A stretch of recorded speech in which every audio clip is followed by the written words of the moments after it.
The protagonist barely opened his eyes. His body was a little wounded, so he needed help. He thought he saw a real ghost in front of him. When the thought occurred to him that the ghost could actually take the body, the hero was even glad, since that way the ghost could help him get to the hospital. The ghost stood not far from the boy. He grabbed her by the tip of her old worn-out dress and began to repeatedly beg the mistress to be possessed by his body. The girl's gaze was bewildered. In her eyes, the guy was doing odd things she couldn't understand as from a living person. After a brief pause, the ghost coughed, preparing to speak to the guy and explain herself. The apparition approached him to ask if he had seen the rope where she ended her life, as she needed it for an important matter. The protagonist began to immediately claim that he didn't care at all about the rope.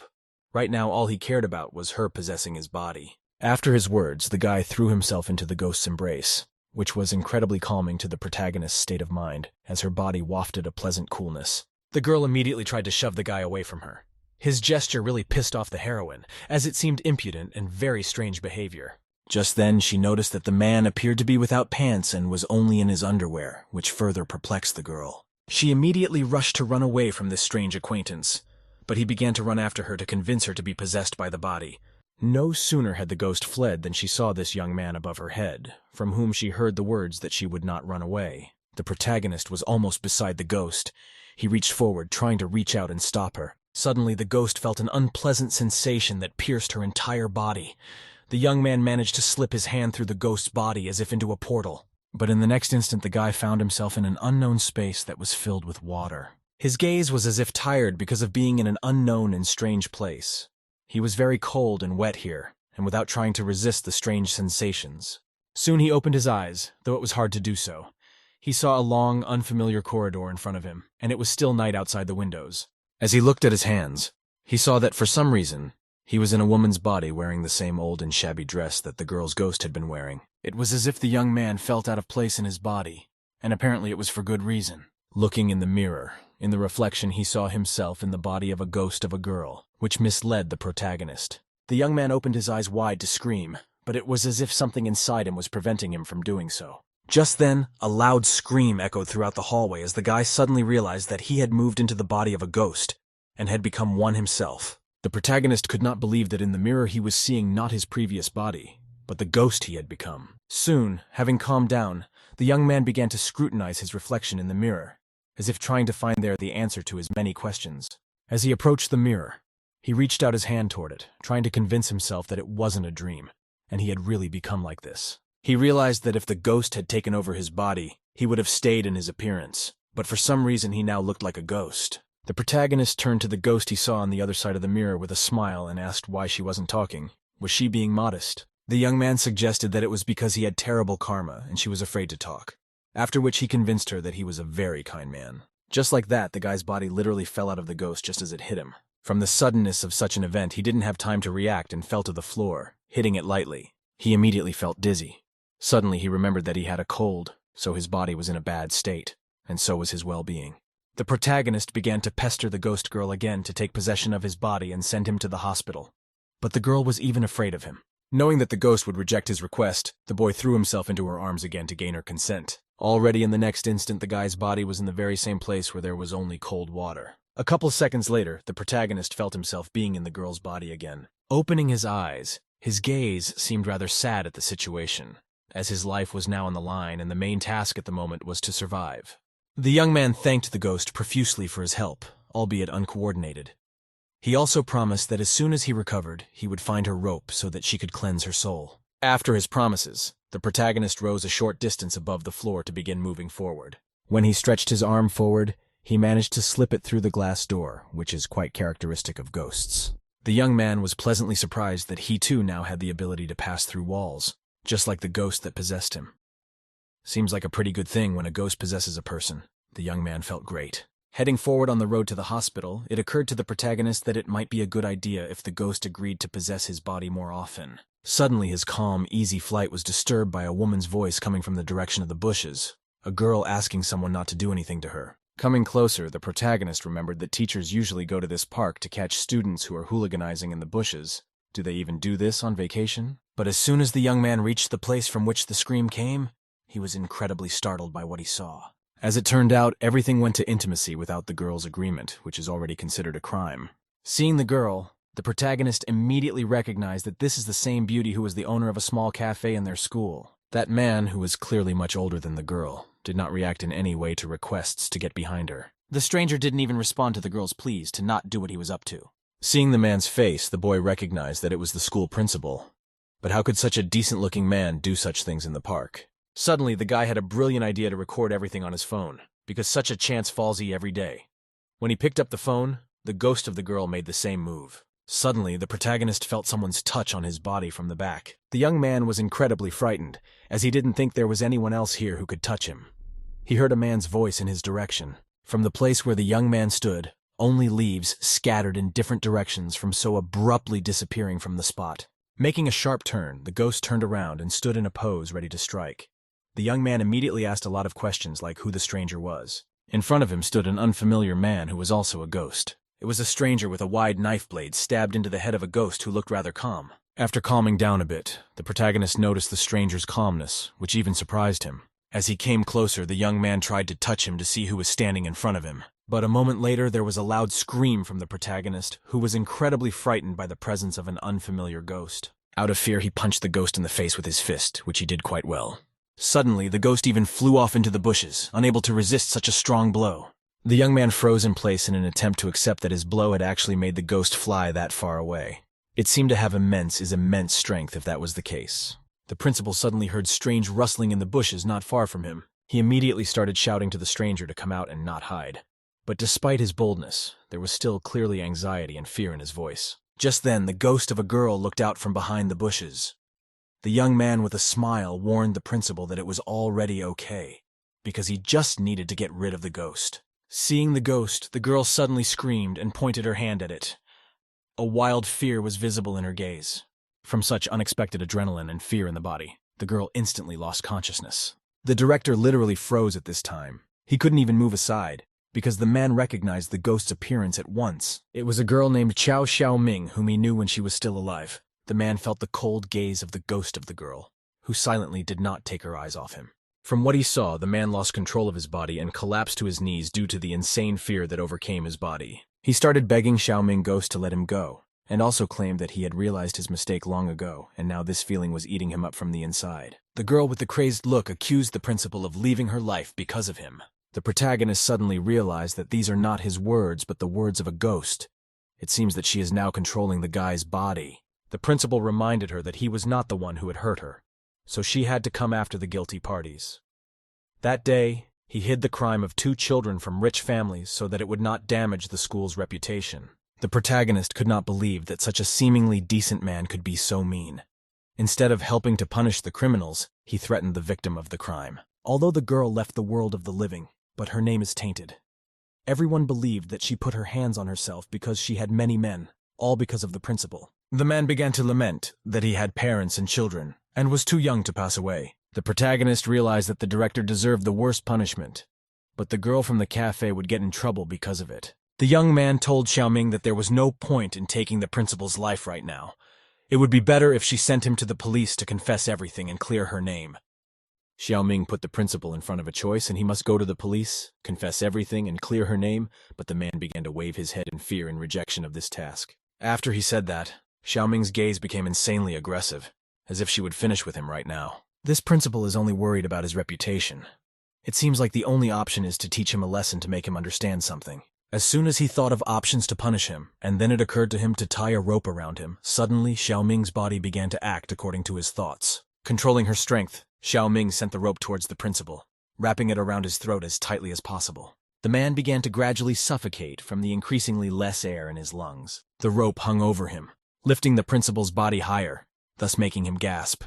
The man tried to jerk his body and get out, but it was no use. The protagonist tried to stop the girl, picking the right words not to hurt even more. After listening to the guy, Xiaoming let go of her control of the force and let the principal go, as they had no option in their plans to finish with him now.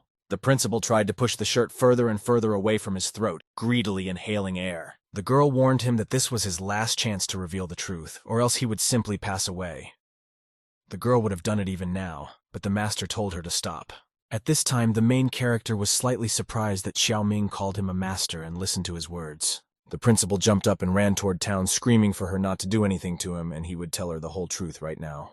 The young man told the girl to follow him, as they would be in big trouble if he ran to find an exorcist instead of the police. When the girl answered him, the guy was very surprised that she could hear him. But why was she silent all this time? Xiaoming said that he had completely taken control of her, so without his permission, she couldn't speak. But after all, the girl was a ghost and he was a man, and it should be exactly the opposite, and she, not the young man, should control the body. To this, Xiaoming said that if she had possessed his body, they would have taken on his appearance instead of a girl. This is where the guy really accepted the fact that he actually penetrated and possessed the ghost's body, instead of her doing it. While the boys were talking amongst themselves, the principal was in the meantime running off into town through the high fence that was around the park. Xiaoming said with an aggressive look that they urgently needed to go after him, or else he might disappear from sight. But just as the girl was ready to dash to follow, she was immediately stopped by the sudden realization of another important matter. The guys didn't want to leave this girl alone in a dark park unconscious. And then there's that ghost with the big head. Xiaomi offered to carry her if the master was worried about this girl. But when she woke up, her neck would be a little sore. But that seemed like a small thing compared to what could happen. The ghost lifted the girl thanks to her strength so that it was more comfortable to take her. When the ghost took the girl, the protagonist was shocked by her beauty and her body was just incredible. At this time, the director had reached the town and decided to stop where he was to catch his breath. Suddenly, he felt someone's presence behind him. He was immediately covered in cold sweat at the suggestion of who might be there. When Xiaomi lightly blew on the man's neck to make him feel a chill, he immediately started screaming with fear that ran through his entire body. In the next second, he was already quite a distance away from the ghost while the guys taunted him. The young man made this gesture since he remembered many short stories. It made him believe that this was the most effective way to scare someone. It was still deep night outside, the red moon gradually moving to the other side. After running for a bit, the headmaster stopped again to rest from his arduous escape as the ghost headed after him with a sly smile. Suddenly, there was a loud male shout that ordered the girl to stand still and move no further. The young man looked forward with a surprised look to see whose shout it was. In front of him was the same ghost with the big head, and next to him was another huge ghost.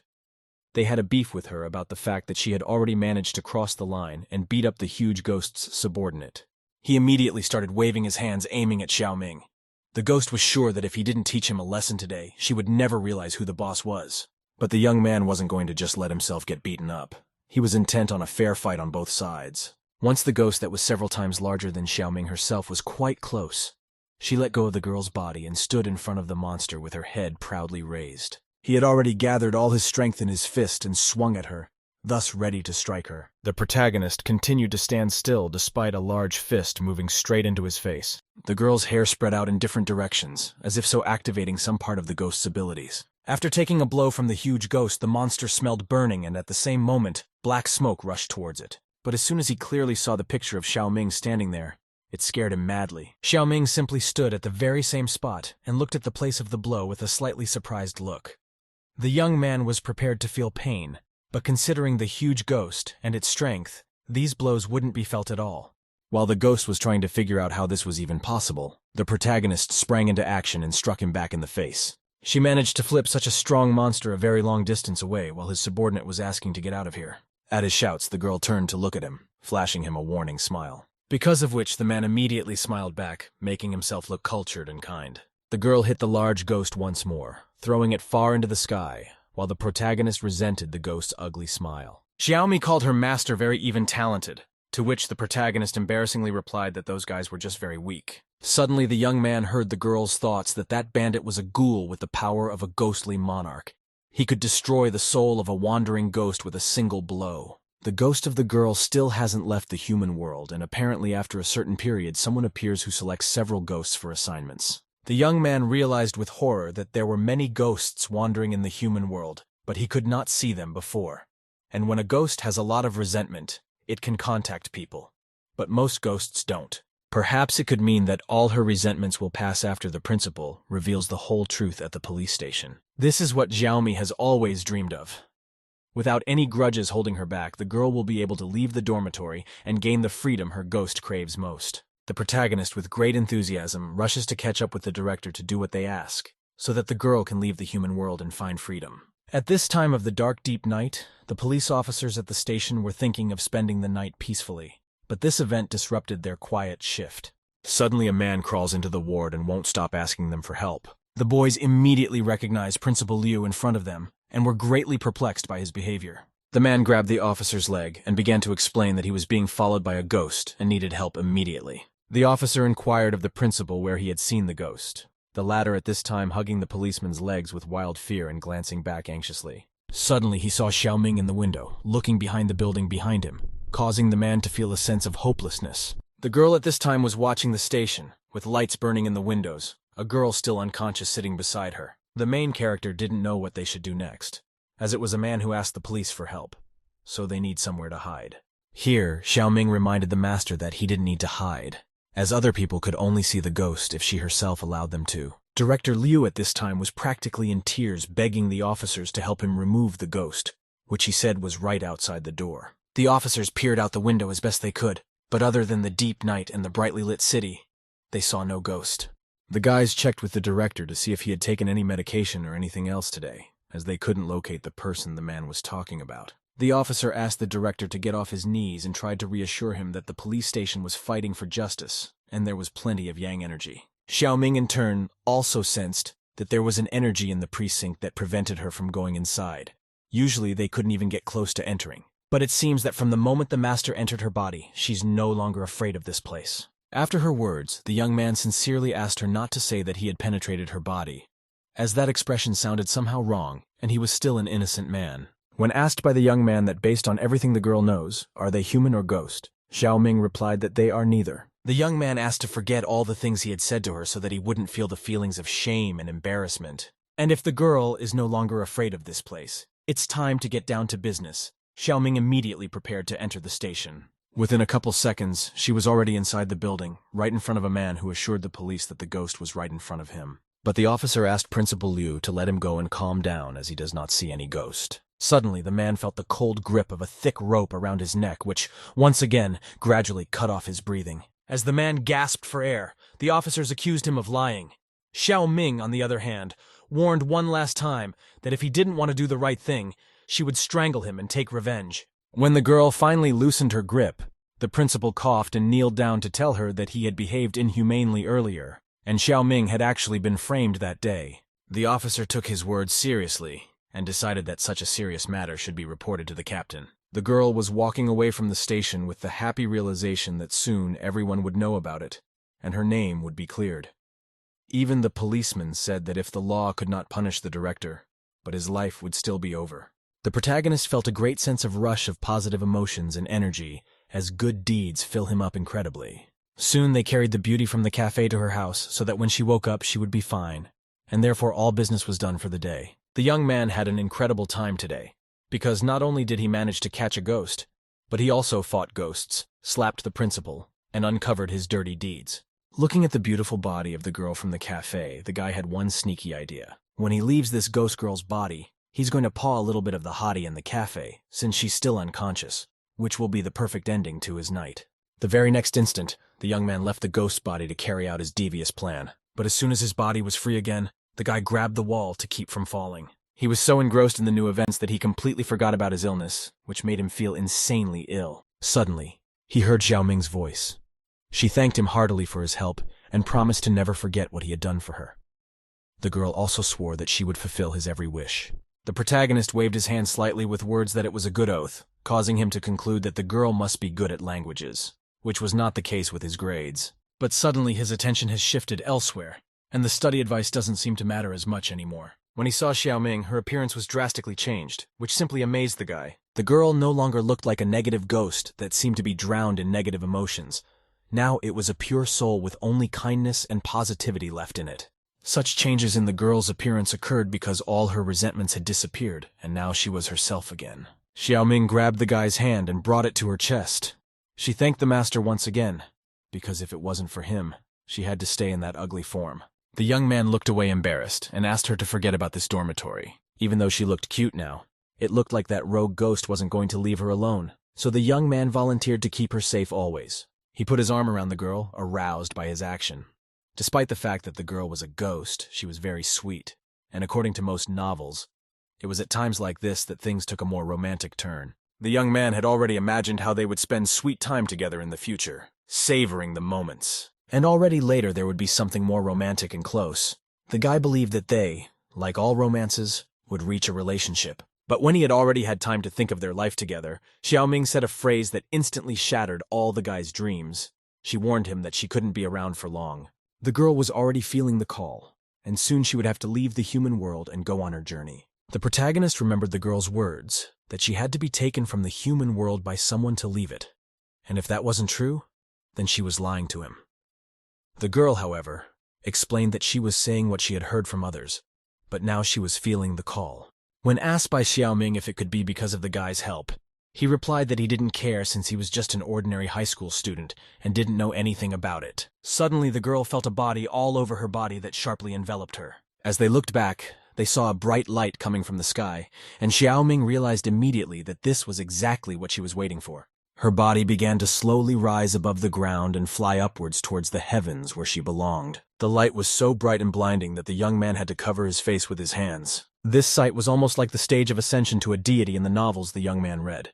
It was immediately clear to him that Xiaoming was going to heaven.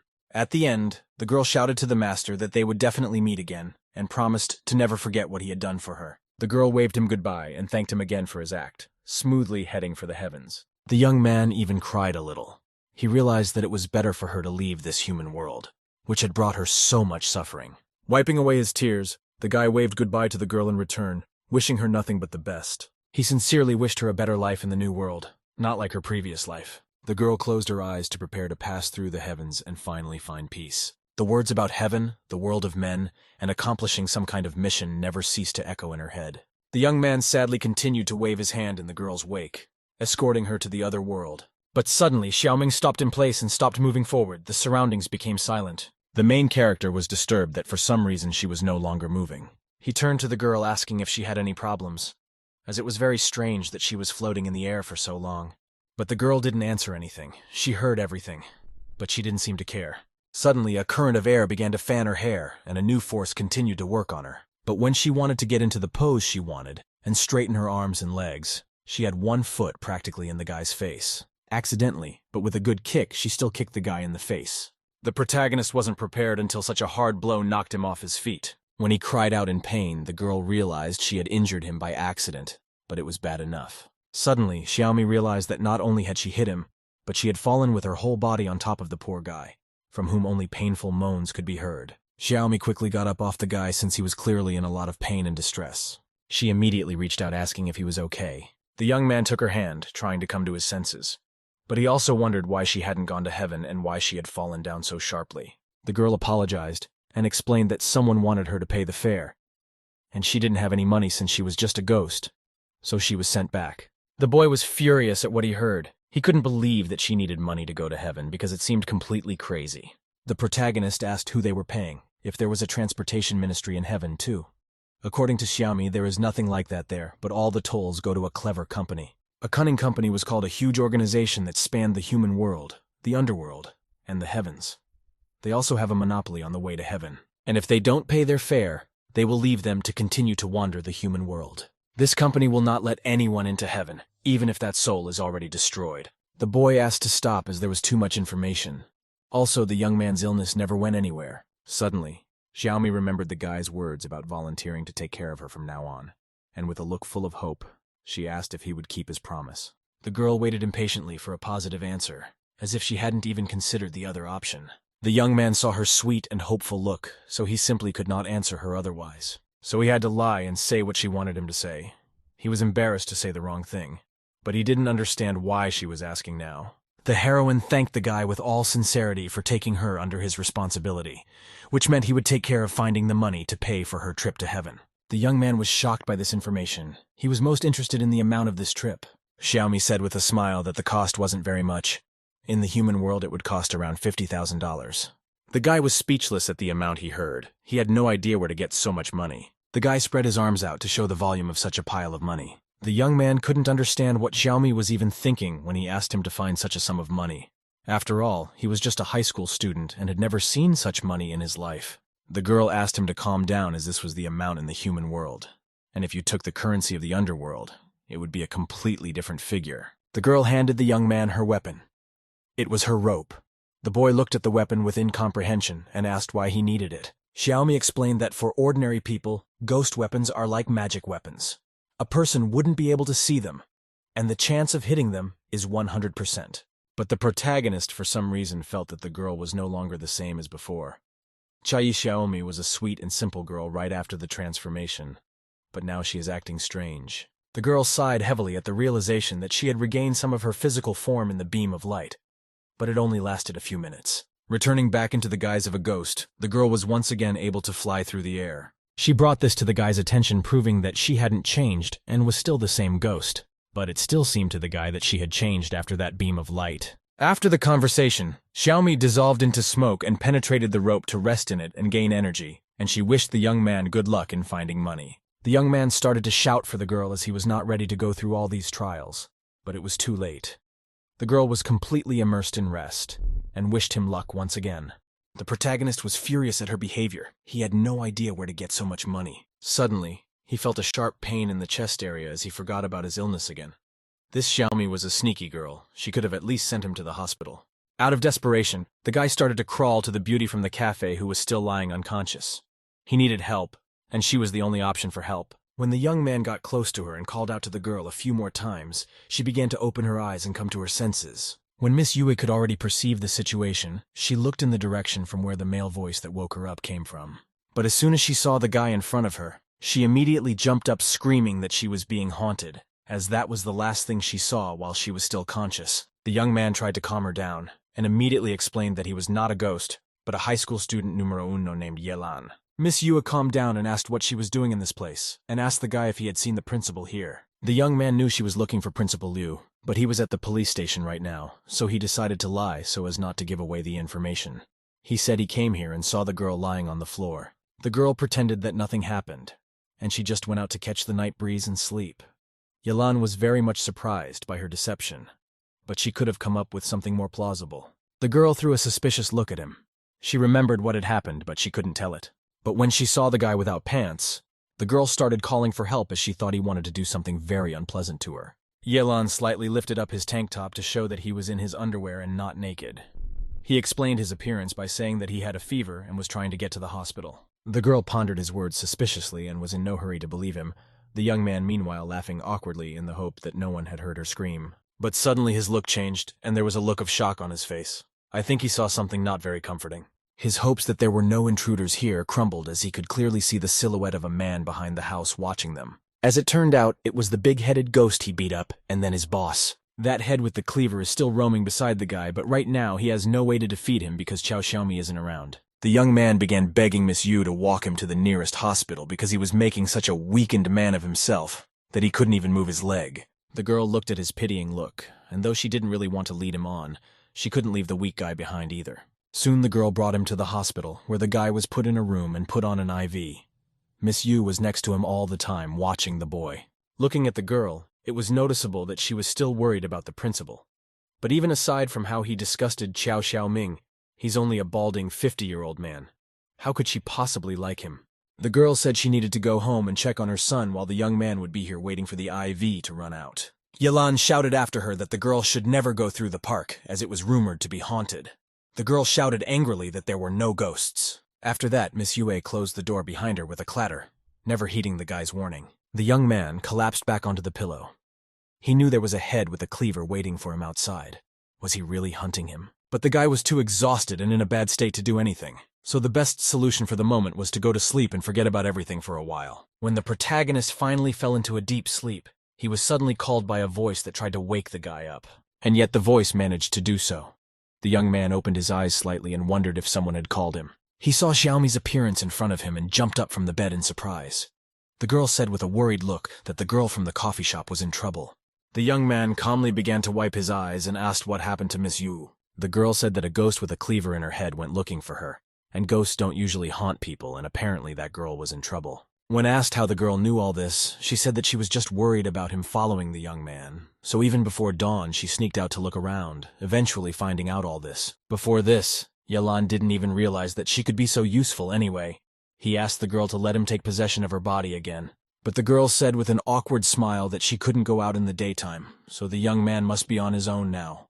After this unpleasant information, the girl's soul sank back into the rope and left the guy to deal with everything on his own. The protagonist screamed in rage. He didn't understand how he, a simple schoolboy, would be able to deal with a powerful ghost alone. Soon the young man came to a building that had its own garages, and one of them was half open. He, keeping calm, peeked from below inside to examine if Miss Yue was there. Inside, he saw Miss Yue sitting at the table, who was pulling out napkins. Her body was illuminated with purple light, and her gaze was quite aggressive. Looking closer, her face seemed confused, as if someone was controlling her. Yelan took out his phone and took a picture of her as evidence. Xiaomi prompted him to let some sunlight into the room to see what was wrong with it. After taking a couple photos, the young man stuffed his phone into his underwear, much to Xiaomi's embarrassment. Just then, he abruptly heard the voice of a guy who opened the other half of the door and entered the room to her, while addressing Miss Yue with a snide smile, adding that they were finally back to her. The girl's gaze became devastated, as if her attention was on something else and nothing else bothered her. Miss Yue asked in a monotone and quiet voice if he would be buying anything. The young man noticed the girl's strange reaction to his appearance and assumed that the head with the cleaver had possessed her. Yelan said that her place was a bit gloomy, so it was worth opening the window. And with those words, he went to open the blinds, letting the light in. The girl immediately sprinted towards the guy to stop him, as the ghost inside her felt that this could hurt him badly. To this, the protagonist said that he was only doing good deeds, as a decent citizen is supposed to do. The girl was not behaving at all like a human being. She started screaming violently and tried to cover herself from the sunlight as quickly as possible. To stop him, Miss Yue quickly got up from behind the table to attack him.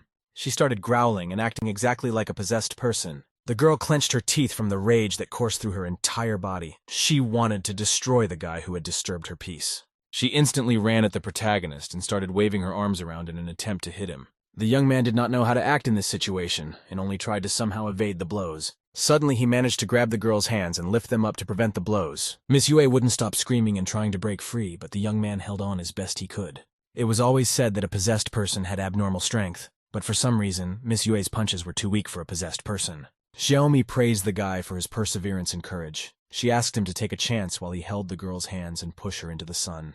Yelan embraced her body and tried to lift her up to carry her outside, but it wasn't given to him easily because the girl was lashing out. Suddenly, her gaze became even crazier because of the surge of some kind of energy she felt throughout her body. She literally became even more distraught because of it. She grabbed her head and started screaming loudly, but there was nothing she could do about it. Suddenly, a ghost with a large head slipped out of the girl's body.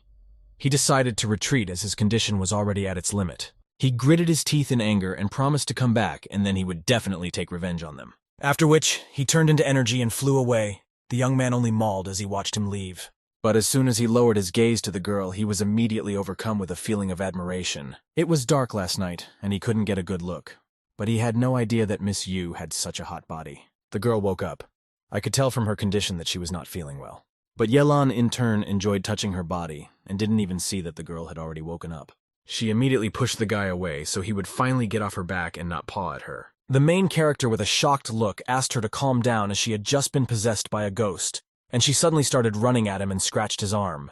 The girl looked at her hands in horror and couldn't believe she could do this, for she had no reason to do it. The main character started screaming that he didn't know why she did it. According to him, he just came for shopping and she attacked him. He even showed her a photo of her appearance. The girl was dumbfounded. She didn't understand what was happening or why it was like this at all. This situation frightened her very much. The guy started talking her way down the road, and she didn't actually go straight home, but went for a walk and ran into a ghoul. Miss Yue tried to convince the guy that she wasn't walking anywhere. She noticed that the guy, while still so young and practically a child, had already become so sovereign. But the guy had a picture of her with a strange appearance that the girl could no longer explain in any way. So she snatched his phone and deleted it with aggression so he wouldn't have any more stupid questions for her. She turned around with words to him saying that she was just sleepy and thinking about something, and besides, it was none of his business.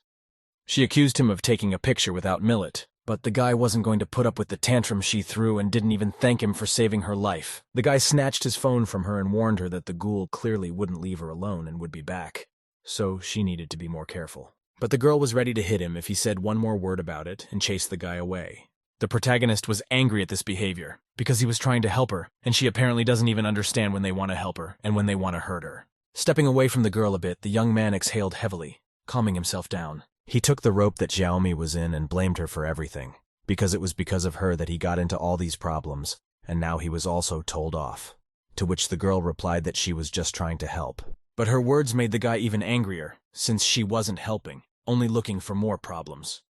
But Xiaomi was worried about that girl from the cafe since she was being chased by a ghoul. To which the protagonist asked why he needed good karma if he wasn't a monk anyway.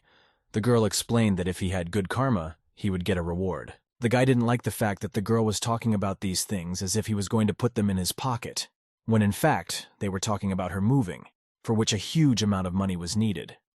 The girl pityingly replied that if he didn't want to, she could handle everything herself. When Xiaomi started crying, the young man asked her to calm down, because he was just angry about being yelled at for no reason. Yelan saw an improvement in the girl's mood immediately after his words, which looked as if her tears were an attempt to push pity. Walking down the street, the guy was finding out how the girl was going to exchange that good karma for money.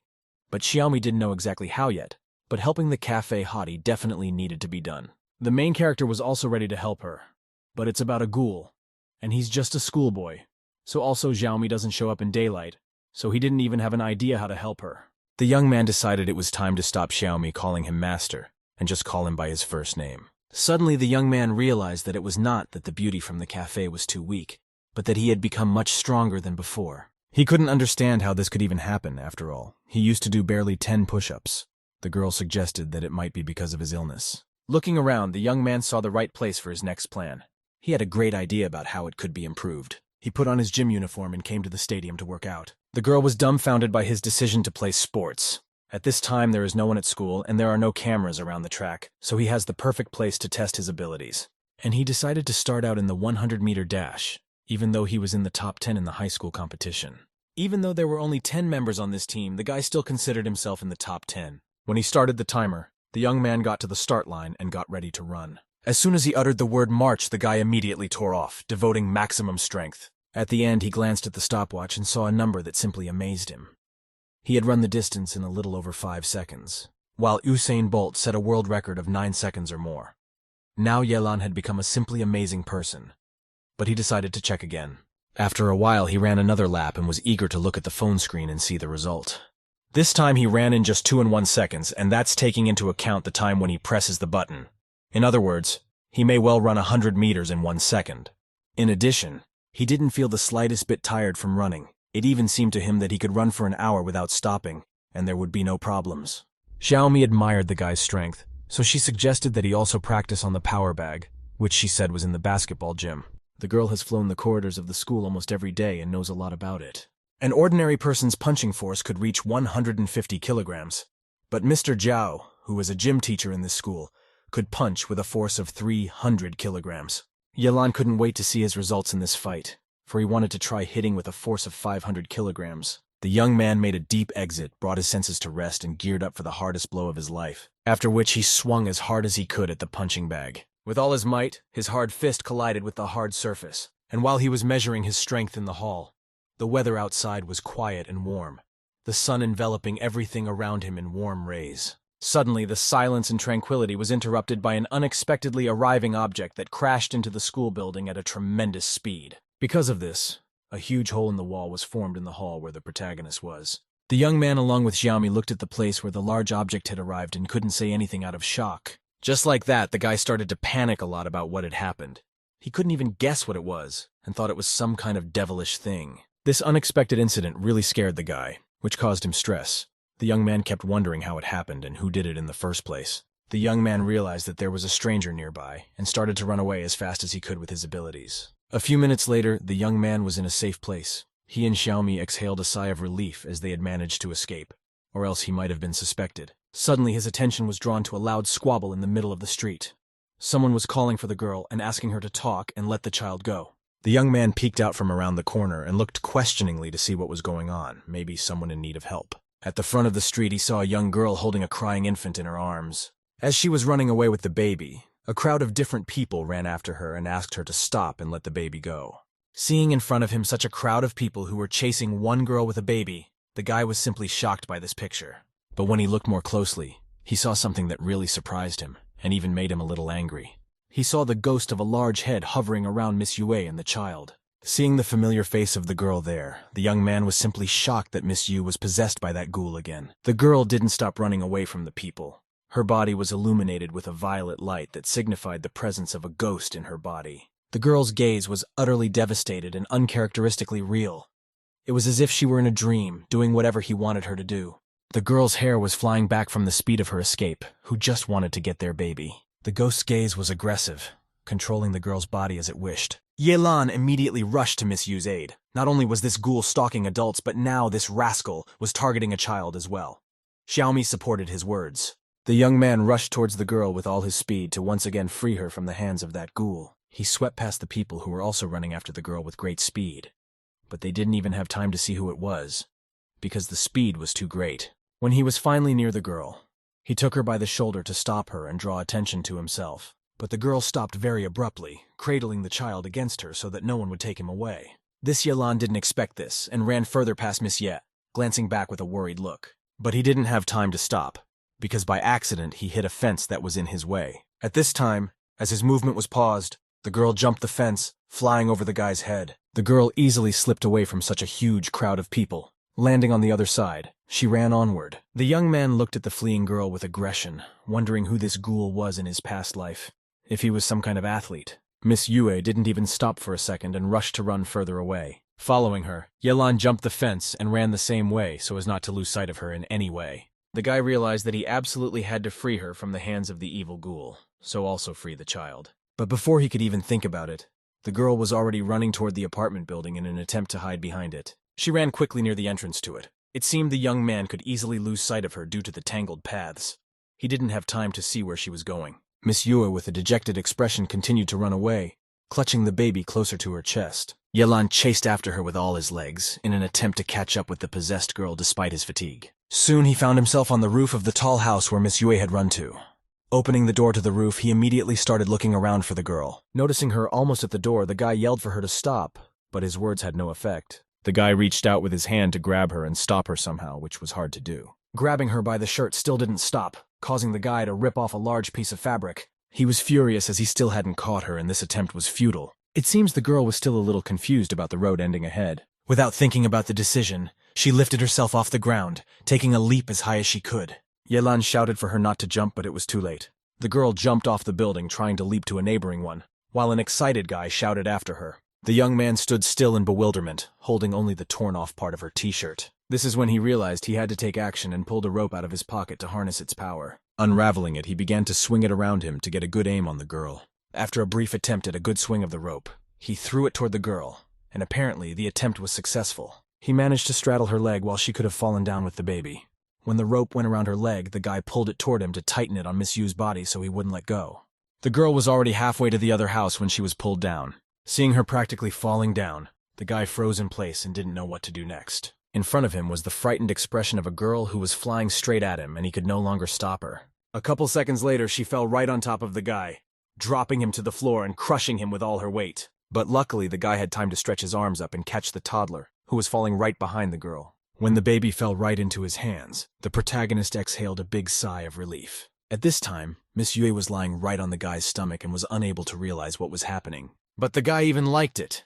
The girl's body was very smooth and she smelled nice, which made the young man literally go crazy. Suddenly, the ghost started to leave Miss Yu's body since she was unconscious and could no longer continue to run away. The ghoul with the big head asked the guy with aggression who he even was and why he always ruins his plans, after which he started threatening to take his life. Yelan gently took the baby from the girl's hands.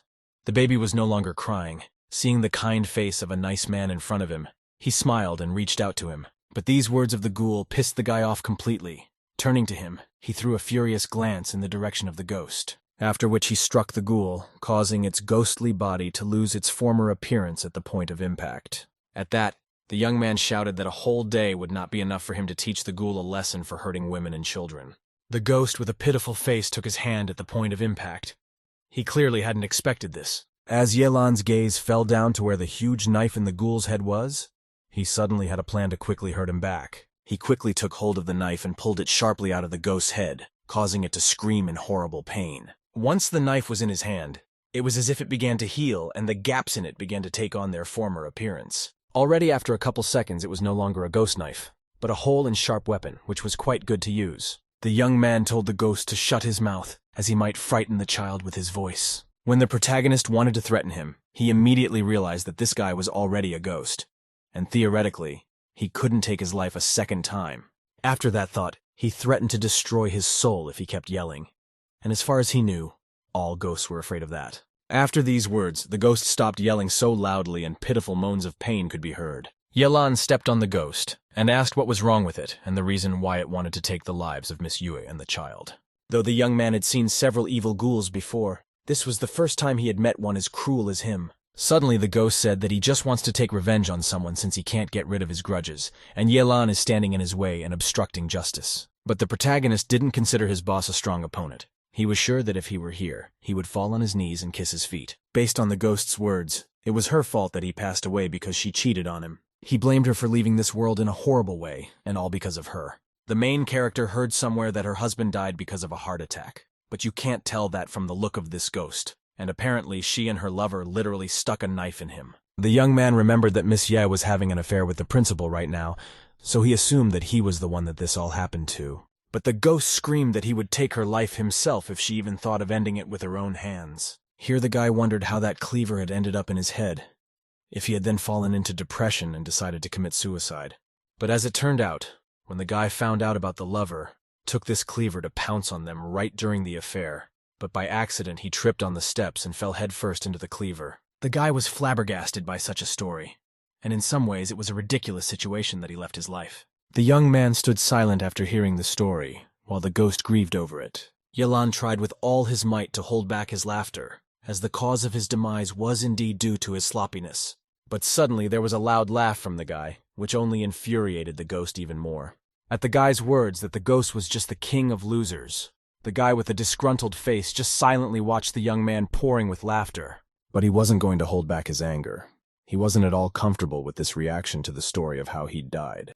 With his eyes blazing with anger, the ghoul began to yell at the guy for laughing at him because he didn't see anything funny about it. His anger caused him to spray his ghostly mist, which caused the young man to start coughing violently. The protagonist tried to convince him that even though he and Miss Yu had relationship problems, it wasn't his kid's fault and jumping off the roof with him was a terrible idea. But as it turned out, this kid wasn't this guy's kid. He claimed it was someone else's son and he was raising someone else's kid. The ghost claimed that his grievances are that his wife cheated on him and it is not his son. So last night he peeped at the principal and Miss Yu in the park, because he is also involved in the grievances. But the ghost was doing it because he believed that if it weren't for that pair of lovers, he wouldn't have tripped and fallen down the stairs. And because she and her lover had brought him to this point. Suddenly, there was a shout from Miss Yu, who addressed this ghost named Deng Ji Chang, calling him a useless person. The girl stood in front of Yelan and lightly pushed him back with her hand to keep him out of the conversation. Suddenly she tore at the ghost, trying to reach her hand out and grab it. But the girl was too weak and didn't have the strength to deal with a ghost with a baby in her arms. The protagonist grabbed her hand and stopped her, as there was a ghoul in front of them, and dealing with him is not easy. But then the young man realized that she started to see him when she woke up. To this, the girl said with a furious voice that she had come to her senses even before that and had heard the whole conversation. She also revealed that Deng Ji Chang was a spineless coward during his lifetime, and even now that he's in the world of the dead, he torments his wife and child, and lies that she cheated on him. He dares to reject his son while he was doing a paternity test behind her back. She was in the woods with Mr. Liu because he had borrowed from him when he was alive and never paid him back. The ghoul knew that his wife was telling the whole truth, and it really pissed him off, as he himself realized that he behaved horribly, and now his wife and child are in a heap of trouble. But he continues to make a victim out of himself. He then shouted at the top of his voice that he would destroy his wife, shouting abusive words in her direction. Miss Yue pressed the child as close to her as possible, for she knew that she could not defend herself with her own strength against such a strong ghoul. But then Yelan rushed to her aid. He took out his rope and guided her to the right place. First he punched the ghoul in the face with all his might, causing it to stagger a bit on the spot. But this gesture infuriated the ghost many times more. He was overwhelmed with the emotion of resentment. All he wanted to do now was end these two. The young man was very surprised at his behavior, for he had struck him with an ordinary rope, and had not at all expected to see such an effect from it. And while he was dealing with the ghoul, his attention was drawn to a sound coming from the other side. Looking over there, he saw Miss Yue running away with the baby from that place. But she can't walk in the street like that, because all she was wearing was a torn t-shirt and underwear. He shouted after the girl that he could handle this ghoul, and she didn't have to worry about him running after her. After saying that, the young man started to take off his shirt to give it to the girl, holding out a t-shirt to her. He said her reaction to that was appropriate, and she should run away, but she should cover herself first. The girl threw an exasperated look at him, as if she didn't want to accept help from him or his words had hurt her a little. But despite her displeasure, she still accepted his help and took the t-shirt. While she put on her t-shirt, the young man held her baby so nothing would happen to him. As the girl dressed, she threw a stern and cold glance at the ghost. Glancing at him, she snorted unhappily. Even after he'd become a ghoul, she still saw him as the same weakling he'd been when he was alive. She was screaming that she was standing right in front of him so he had the opportunity to stand up and deal with her, if he had the courage. But the ghoul couldn't dare to do so. Here Yelan asked to stop it because he noticed that the child's forehead was hot, and maybe he had a cold. Touching the baby, the girl really noticed signs of fever, so she went to take the baby to the nearest clinic. As she left, she asked the guy not to let the ghoul go, because it was better to stop him now so he wouldn't bother them again. The young man shouted that she absolutely had to take care of the baby's health now, and he would take care of the rest. Guy thought Miss Yue was a very evil woman, after all. This ghoul was still her husband, no matter how hard you looked at it. When Miss Yu left, he questioned the ghost if it was true that this child was really his son, and despite that, he still wanted to jump off the roof. The ghoul began to stammer and explained in an anxious voice that Bandit Hua made him do it. He wanted to find a replacement for the mother and son ghosts that stand at the entrance of this street. Suddenly the ghost felt a strange and unpleasant pressure in his head. For some reason his body grew much larger and he began to scream at the top of his voice from the negative emotions that mixed within him. It was as if the ghoul was turning into a much stronger monster and apparently couldn't control it, as if someone was doing it for him. For such a spectacle, even Xiaomi left her hiding place and watched admiringly. The protagonist could not understand what was happening to him, whether he was self-destructing. Xiaomi replied that she couldn't say exactly what was wrong with him, but guessed that not all ghosts go to heaven. The young man watched carefully and tried to figure out what had caused this to happen. Suddenly, a large gate with a strange pattern appeared at this spot, out of nowhere. The guys looked at this with shocked looks and waited for the next action. The ghoul's gaze was very frightened, as if he himself didn't realize what was happening to him. Suddenly, the gate began to open. There was a red light coming from inside, which did not give a good impression of the area. And when the gate opened fully, the monster's huge foot appeared from there. 2 huge monsters appeared behind the ghoul, reaching out to take him with them. The ghost started screaming for help. Apparently, these monsters were taking his soul, which was the scariest thing for ghosts. But the ghosts looked too scary, so no one had the courage to help him. Yelan even covered his mouth so as not to make an unnecessary sound and attract their attention. Here, the young man remembered Xiaomi's words about heaven and hell not existing. But it seems that this normal fire is more like the flames from hell. But the girl said it wasn't a bull's head and a horse's face. These 2 were from the fires of the underworld. Before the Cunning Company appeared, they were responsible for cleansing the human world of evil ghouls. But from the words about the Cunning Company, the young man was slightly annoyed, for they are the ones he needs to collect money from. At this time, the ghoul was being taken into the gate as he screamed for help, but no one was going to intervene. Though the young man was surprised by it, he felt like those monsters were doing what was fair, and this guy deserved what was happening to him. But it seems Xiaomi had decided to be kind. She couldn't let them leave, which Yelan didn't understand at all. He felt like saving this ghoul was just wasting his energy and time. But Xiaomi wasn't talking about saving a head with a cleaver. She was referring to those 2 monsters. The girl didn't want to just give it to them after all. They had spent too much persistence. The guy listened to her, though, and suddenly yelled to the guys to keep the door open and listen to them. One of the guards looked around and asked what he wanted. The look in his eyes was creepy, but the guy acted confident enough. Here, the young man started making claims as to why they were taking this ghoul away, but didn't even ask his permission. The second guard wondered if the celestial world also wanted to meddle in the affairs of the funeral pyres of the underworld. Xiaomi, though, offered the idea of asking for something in return, but she herself was afraid of them, so she pretended not to concern herself with the whole situation. After which, she returned to her rope. The guards of hell clarified exactly what he wanted from them. Yelan began to ponder over the answer, because he really had no idea what he wanted. Xiaomi had suggested it, but chickened out. The young man put his hands at his sides and struck a confident pose so he wouldn't look like a coward in their eyes. Here, he said with an aggressive look that they themselves probably knew what he wanted, just playing dumb. The guards looked around and wondered what they should do about this guy who was demanding something from them. The monster realized that the guy knew the market well, and it was obvious that he was far from new to the business, so he handed him a bag of money and confidently said that it should be enough. He threw the pouch into the hands of a shocked Yelan and asked him to call if he found any more good stuff. Opening the pouch, the young man found a pile of gold coins inside. The 2 men looked evil, but they were so generous and obscenely rich. Just then he remembered that he still had that huge knife behind his back that he had ripped off the ghoul's head. He got the good idea to finally use it as a weapon. He yelled for them to wait for him, causing the guards to become even more aggressive. When they heard his voice, they thought he wanted to raise the price some more. causing them to no longer be calm and generous. If this went on much longer, they might get caught. The young man began to quietly pull out a knife from behind his back. He was not afraid that they might be spotted by the cunning company, for he had nothing to do with them. Taking out his dagger, he asked with a sly smile not to yell at him, as he wasn't going to raise the price. He swung his arm sharply to the side, aiming his weapon there as well, his gaze a bit worried from the fact that he couldn't know the reactions of these monsters. But while the guards did not react in any way, the boy tore off toward the gate. This ghoul's cleaver looks like the same magic weapon as Chao Xiaoming's rope. If a young man uses this flame to incandesce it, he should be pumped. The huge cleaver was infused with magical properties from the ghoul who was its master. The guard warned the guy to be careful because low-level magical weapons aren't very strong, so if he kept poking him, he would just destroy it. Listening to him, the guy drew out his cleaver, which was already sufficiently energized. Some sort of waves formed at the end of the blade, which meant there was energy. The protagonist clutched the cleaver tightly in his hand and swung it to test its strength. From the cleaver strike, there was a pretty big explosion and devastation, as far as what kind of weapon it was.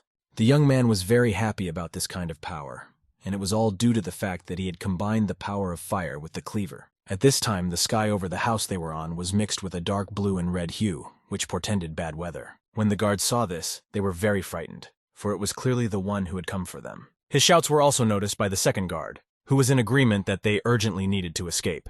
As they headed to enter the gate, they were shouted after by Yelan, who asked them to leave their contacts in case he needed to call them. But the boys, without answering anything, entered the gate and slammed the door behind them. After which, a vortex formed in the floor, into which the gate gradually plunged.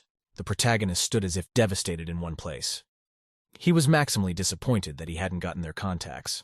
Suddenly some light beam appeared in the sky, which caught the guy's attention. He lifted his surprised gaze upward to examine the strange object more closely. Some sort of dome had formed in the sky, which seemed to spread out more and more. And as it turned out, the dome was indeed getting wider and wider and taking over the site more and more. The rays of the strange dome reached the nearest buildings, but there was no effect from them. Suddenly, unfamiliar people appeared in the sky.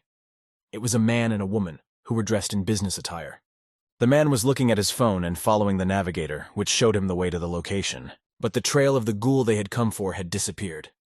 The stranger said in a frustrated voice that they were too late. The girl grudgingly said that no one could hide from the soul-catching network, so there was a possibility that that ghoul had been taken by the soul merchants. But her colleague didn't seem to be listening to the girl. Following the navigator, the guy started to descend to the ground without saying anything to the girl. The girl reacted to his ignore with displeasure. She looked at him with an annoyed look. The guy continued to fly towards the stadium, disregarding his coworker's words. Soon he touched the ground where he had originally followed. The man opened his work bag and started pulling out the things that were important to him. Beginning to rummage through it, various items flew over his head, ranging from documents to the presence of furniture. It seems that this was not the first time the girl had seen this, because other than irritation towards this young man, she felt nothing. After a couple minutes, the guy set up a table, a chair, and important documents. After that, he ordered the girl to arrest all the ghosts from the soul-catching network, since he was going to interrogate them all. A stream of energy that was bright blue in color swirled in the girl's hand. Raising her hand upwards, she formed a sort of circle that consisted of her activated energy. With a sudden sharp jolt, she literally stabbed a large golden-colored energy pillar into the sky. Her colleague sat silently at his desk and waited with a serious look for the girl to complete her task. Suddenly, one of the ghoul ghosts that had been summoned by the girl's power collapsed to the ground from the sky, after which many more of the same ring formed in the sky, from which other souls must come to Earth. Some of them looked exhausted, and some of them looked aggressive. When they had gathered a sufficient number of souls, the guy scrutinized those present, then called out to one of the crowd. It was a frightened soul who had his hands tied for caution. When the guy picked it out, they immediately pulled the rope to get him closer quickly, causing the guy to scream loudly. He found himself in front of a table where a guy was sitting. The young man calmly asked his name. At this time, Xiaomi was watching the scene along with Yelan. This soul-catching network was very impressive to the girl. But fortunately, they had united their bodies, otherwise they would have been caught. As it turned out, the arrival of these two guys was caused by Xiaomi and Yelan's carelessness. That woman's name is Wenru, and she is the manager of a special company. And what to speak of the dome in the sky, it was a tool from a special company. Humans would not be able to see it, but ghosts caught in it must obey their commands. But suddenly her phone rang at full volume in Xiaomi's pocket. The guys were incredibly scared as they were too close to those people. Xiaomi instantly pulled out her phone and started pressing all the buttons in a panic just to turn it off as soon as possible. But that sound was heard by Wenru, and the girl was clearly suspicious. While her colleague was busy checking the souls, she looked around carefully, for there could be no humans. But the ghosts all had to show up as well. Finally, Xiaomi muted the sound on the phone of the guy who made such a fuss. She exhaled with relief, while Yelan was rubbing his hands together at the fact that his mom had called him and most likely wanted to offer to come home for the vacations. But when the girl looked out from around the corner, she saw Wen-ro heading in their direction. The protagonist asked in a panic what they should do now. But Xiaomi only pretended to have nothing to do with it, since there was nowhere to run, and Wen-ru was already at the door to the building where she was standing. Suddenly the girl's gaze fell on the stand that hung above her head. It was some kind of advertisement for the students. Here the girl had an ingenious idea of what she should do now and how to avert suspicion from herself. When Wen-ru finally entered the building, Xiaomi had already managed to run away from where she was standing. The very poster that attracted her with its colorful appearance immediately caught her eye. Glancing at the wall, the girl examined the poster carefully, as if something seemed strange to her about it. The girl didn't want to move away from that poster, as if she sensed something, some clue. At this time, Xiaomi was hiding right at the booth, pretending to be a participant in this advertisement. Yelan was as alarmed as possible from such a tense situation. But the girl still didn't see anything strange on the poster, so soon she just turned around and headed along the corridor. Xiaomi exhaled with relief at the thought that they had managed to escape the inspection, while Yelan thought about Wen-ru and her beautiful appearance. But her face seemed too intimidating to him. Xiaomi finally felt free and immediately flew out of the poster with the happy thought that she had managed to hide. But there was an unpleasant surprise waiting for her outside, namely an unexpected head-on meeting with Wen-ro. The girl stood near the poster and waited to see what Xiaomi, who was clearly shocked to see her there, would say in response. Suddenly their attention was drawn to the voices coming from the street where the shower inspection was taking place. That was what helped distract Wen-ro. Xiaomi looked over there with a dumbfounded look, while the young man was equally surprised, for neither of them understood what was going on there. At this time, there was a guy sitting outside at a table with a serious look on his face, while the rest of the souls kneeled in front of him. When the girl returned to her coworker, and when asked if she had discovered anything, Wen-ro replied that she had only seen a stray cat. After talking to the souls, the guy stated that they didn't know anything at all, so they could only confirm the fact that there were 2 cases of ghost trafficking. And unless they had no more evidence, in which case the girl suggested just closing the case and not wasting time on it. But then the guy claimed that head office sent him here to do more than just investigate these petty ghost trafficking cases. No one can know about what happened, so they need to thoroughly cleanse the place of the presence of all ghosts. Looking at the tormented souls who were in a terrible state, Wen-ro tensed at the fact that they had to be gotten rid of. His words made the girl very angry because these souls belong to the company, and according to the rules they can't do that. But the guy was insistent and wasn't about to change his mind. He threatened that he could easily hire another worker who could do it for her. There was nothing Wen-ro could do about it, and not completing the assignment could be bad for her job. Looking at what was going on, Xiaomi noticed that apparently everyone had already calmed down. Yelan suggested to still take a look at what was going on there now and make sure they weren't in any danger. After listening to him, the girl carefully peeked out from around the corner and scrutinized the whole situation. But from what she saw there, the girl could not find words. Her gaze was fixed on one picture that simply amazed her. In front of her, she saw a large energy pillar that emanated from the ground into the sky. A bright beam of light flashed around. The guys couldn't understand what exactly these guys were doing here, and what they had come for. The young man was not particularly frightened by such a sight, but he realized that these people were up to something very serious. But Xiaomi was anxious unlike him, for it only told her one thing. Namely, that something has been done to 7 of these ghosts, and apparently they can no longer be reborn. With pity, she looked down at the floor and pronounced that their souls had been destroyed. They were completely gone. This particular company is too cruel. Although those bandits were bad guys, but fellow Yelan didn't understand why it was necessary to destroy them. But as it turns out, for a special company, all these ghosts are just assets, so their fate lies in the hands of the company. This fact made the guy very angry, but he felt like the girl was not telling him something. Looking at her, the guy looked at her with an aggressive look and asked if she was hiding something from him. When he started helping Miss Yue, Xiaomi said that he needed to accumulate good karma to exchange it for money later. But they ended up selling the head with the cleaver to those guards. To which Xiaomi replied that selling a head with a cleaver is the way to accumulate good karma. After all, ghosts are an essential resource for different worlds. But because if they don't sell them these ghosts, their worlds could end. And speaking of ghosts that just died, if they hadn't gotten the attention of a special company with that very sale, it wouldn't have happened. According to the girl, if they could not enter the Wheel of Rebirth, it was only a matter of time before their souls were destroyed. Since then, there have been many destroyed souls. The young man shouted that it didn't matter now. What mattered was that Xiaomi had been lying to him all along. But the girl justified that she was telling him the truth gradually for his own good. But the protagonist was an ordinary high school student, so the whole truth is unlikely to affect him dramatically. In addition, he does not want to interfere in matters that in any way relate to the special company. But then the girl said that it was too late to think about it, because if an employee of the office had come here, they would not rest until they got to the truth. This fact only alarmed the guy even more because he realized that he had to hide or solve this problem. Because of Xiaoming, the guy is in a lot of trouble now, and he had no idea what to do about it. And now she wants him to fight against those guys from the special company. Making a sad look, the girl said that right now they could only hurry up and collect enough money to pay the fare. Soon the young man would be able to find a place to hide. The guy crouched down on his knees and clutched his head in despair with the realization that they needed to raise a total of 50 million yuan.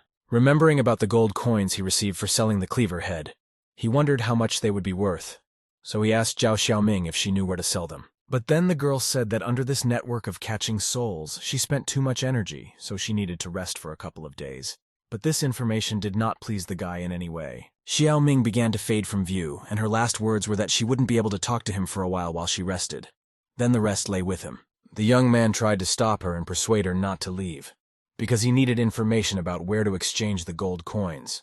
But the girl was already inside the rope and answered nothing, no matter how much he shafted her. Taking the rope in his hands, the boy looked at it with a lonely look, not sure what he should do next. He took one gold coin out of the pouch and examined it carefully. It had the image of a tiger on it. These gold coins were of unknown origin, so he can't sell them at a bank or jewelry store, but they clearly look very expensive. That's when he got the good idea to try his luck at an antique store, and if someone was interested in them, he'd get good money. After changing his clothes, the hero soon arrived at the largest antique store in the area. Once inside, he saw two girls behind the counter talking and giggling amongst themselves. Yelan approached one of the saleswomen with the statement that he had an interesting item for sale. The clerk, with an aggressive look, reminded him that they were an antique store and asked if he would have any antiques. The young man started pulling out a single gold coin from his pouch to show it off first. The words about the gold coin interested the girl very much, and she asked to let her look at it. The guy held out a single gold coin for her to assess its value.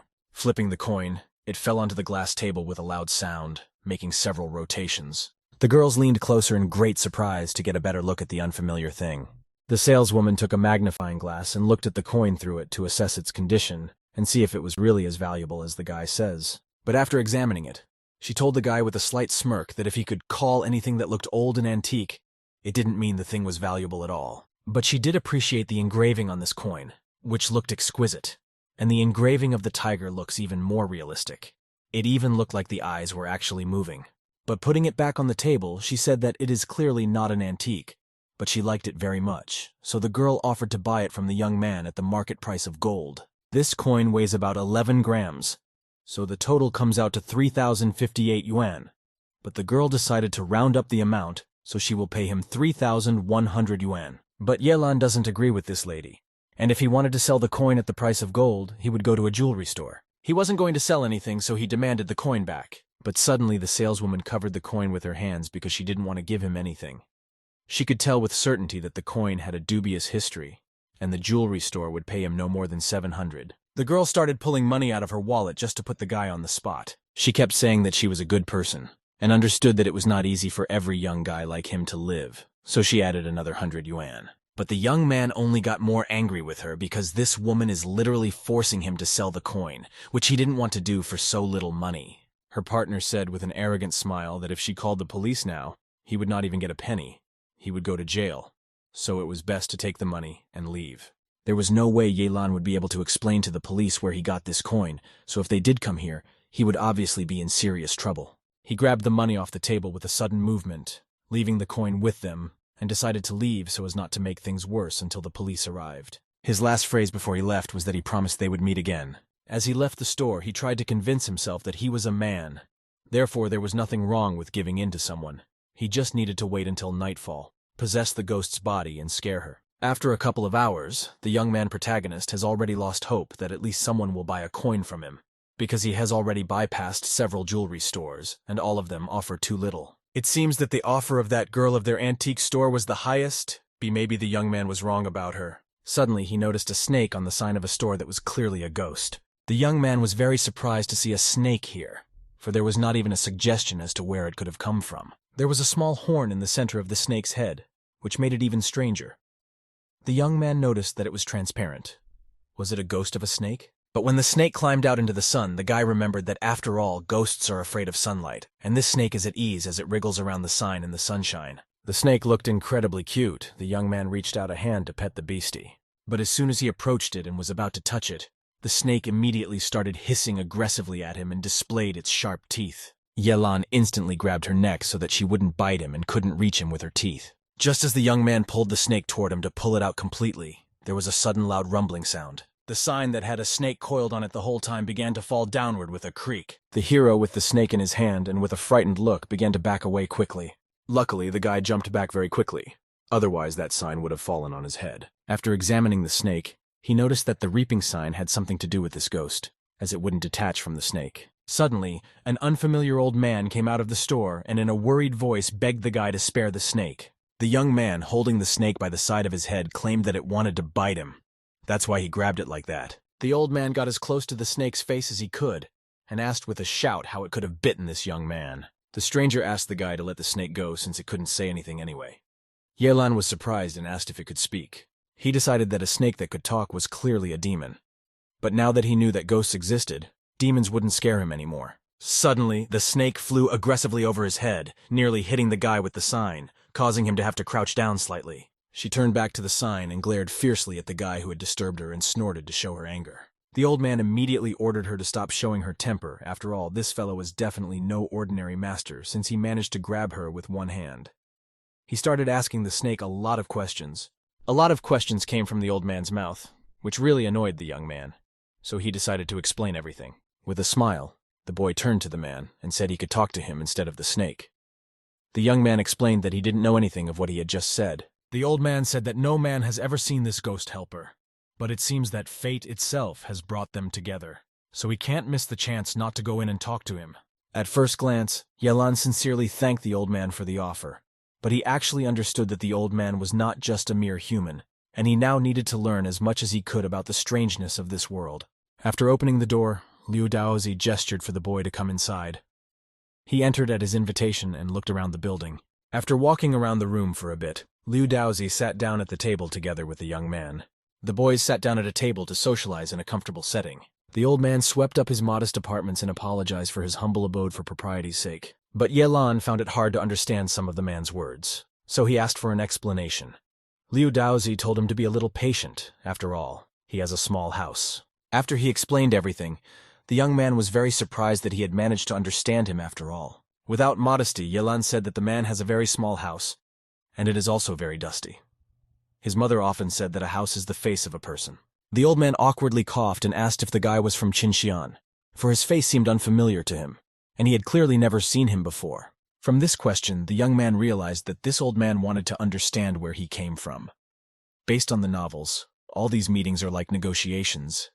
Yelan confirmed the old man's words that he was from Qinxian, but was very rarely here. The guy also commented that he is a very lazy person and rarely leaves the house. Liu Daozi appreciated his joke. He really can't know all the residents by sight, but he knows more than 100 mages of Qinxian City. Otherwise, he wouldn't have become the head of the Mages Union. The name sounded really cool. The hero had never heard of such a union before. His teachers told him that all unions and societies had to be registered. Otherwise, they were illegal. The old man explained to the guy that they had skills that were not beyond the crime of ordinary people, which was why they couldn't register their organization. He offered him his help, whereupon the protagonist abruptly placed a gold coin on the table and stated that he wanted to sell it. When Liu Daozi saw the item in question, he was incredibly shocked. Such a reaction even made the old man get up from the table. The man examined the coin carefully to make sure his eyesight was not deceiving him, and it was indeed the same coin. It was as if he was afraid to touch such a valuable item. This coin was made of rare gold from the underworld, and he wondered where the young man had gotten it. When the old man started putting on the disposable gloves, the young man started saying that he was worried that he wouldn't hurt his back, since he wasn't young anymore and hadn't done anything like that. But he didn't seem to hear the boy. All his attention was directed to the coin. He took it in his hands, making sure that it was indeed the real gold of the underworld. The man with the strained voice said that since the guy had revealed all his cards to him, he should pay him back. Taking his small teapot, the man set it on the gold coin with a loud clatter, after which he extended his hand and told Yelan that he could now continue. But the hero could not understand why the old man had covered his coin with this old teapot. And while they were talking and settling the matter of the coin among themselves, the ghost of a snake flew in through the open window. She leisurely flew over to the table where the boys were sitting and looked at each other with a frown. Yelan examined the strange teapot with an interested look and wondered what he should do next. Looking at the old man sitting in front of him, who was slowly stroking his beard, the young man mentally asked what this gesture of his meant. Did he really want the guy to pick up this teapot? Still, he decided to listen to his thoughts and do as he saw fit, for he could think of no other solution. As his hand touched the kettle, a strange blue mist began to appear in the jam. The man immediately covered his face with his hands. He was very frightened by such an action, as if he had expected something else. When the snake peered through the ajar doors and saw the unknown mist there, it was as shocked and frightened as its master. But that was not the case with Yelan. He said to himself with admiration that he had never imagined that the kettle would be so heavy. He put his palm around the kettle. A bright blue light shone through his fingers. The guy used all his strength to lift the kettle, but it was still incredibly hard for him. And then finally he managed to tear that teapot off the table, which felt like it was glued on. When it happened, a bright light with strange energy waves filled the entire house. From shock, mixed with a wild sense of fear, the old man accidentally pressed on the back of the chair, causing him to start to lurch backward. A second later, he collapsed to the floor along with the chair, his fall with a loud clatter that was unexpected by the young man. The protagonist finally ripped the bottom of the kettle off the table just as the old man fell. But he tried so hard to grab it, so he put a lot of effort into it. And when the teapot unhooked from the table, because of Yelan's great exertion, he accidentally threw it upwards. But fortunately, he quickly caught on and started catching the kettle, which he did very well. He waved his hand in relief and wondered why the kettle was so light all of a sudden, since before it was literally impossible to lift. At this time, Liu Daozi, still sitting on the floor, assessed the guy's strength and admitted defeat. The protagonist took his coin and grudgingly asked the man if he wanted to cheat him, he would return the kettle, because he managed to catch it, but what to say about the gold coin. But the old man only told the boy that he was very capable, as if it were some kind of test. He asked what he could do to help him, but the young man was surprised at his sudden kindness to him. To this, Yelan replied that he didn't understand all these formalities at all, so he asked him to tell him all the information about this gold coin that he knew. The man immediately realized that the young man was testing him and told him that it was the gold of the underworld. Thanks to it, one could interact with ghosts and gods, as well as by yang energy. Hearing the words about the priceless treasure in this world, the young man was sure that this old man would make an excellent politician. For one could simply say that it was very expensive. Ordinary people will not be able to match the power of the underworld gold. If this treasure was obtained in an unconventional way, it will bring its owner bad luck. After listening to him, the young man asked if that was all. His voice sounded as if he hadn't heard some really valuable information. The old man continued that was all he could say. This treasure is very rare in the human world, so the old man assumed that if he was carrying it around, it was most likely a family heirloom. But Liu Daozi doesn't know yet that the guy has a bag of such coins in his pocket.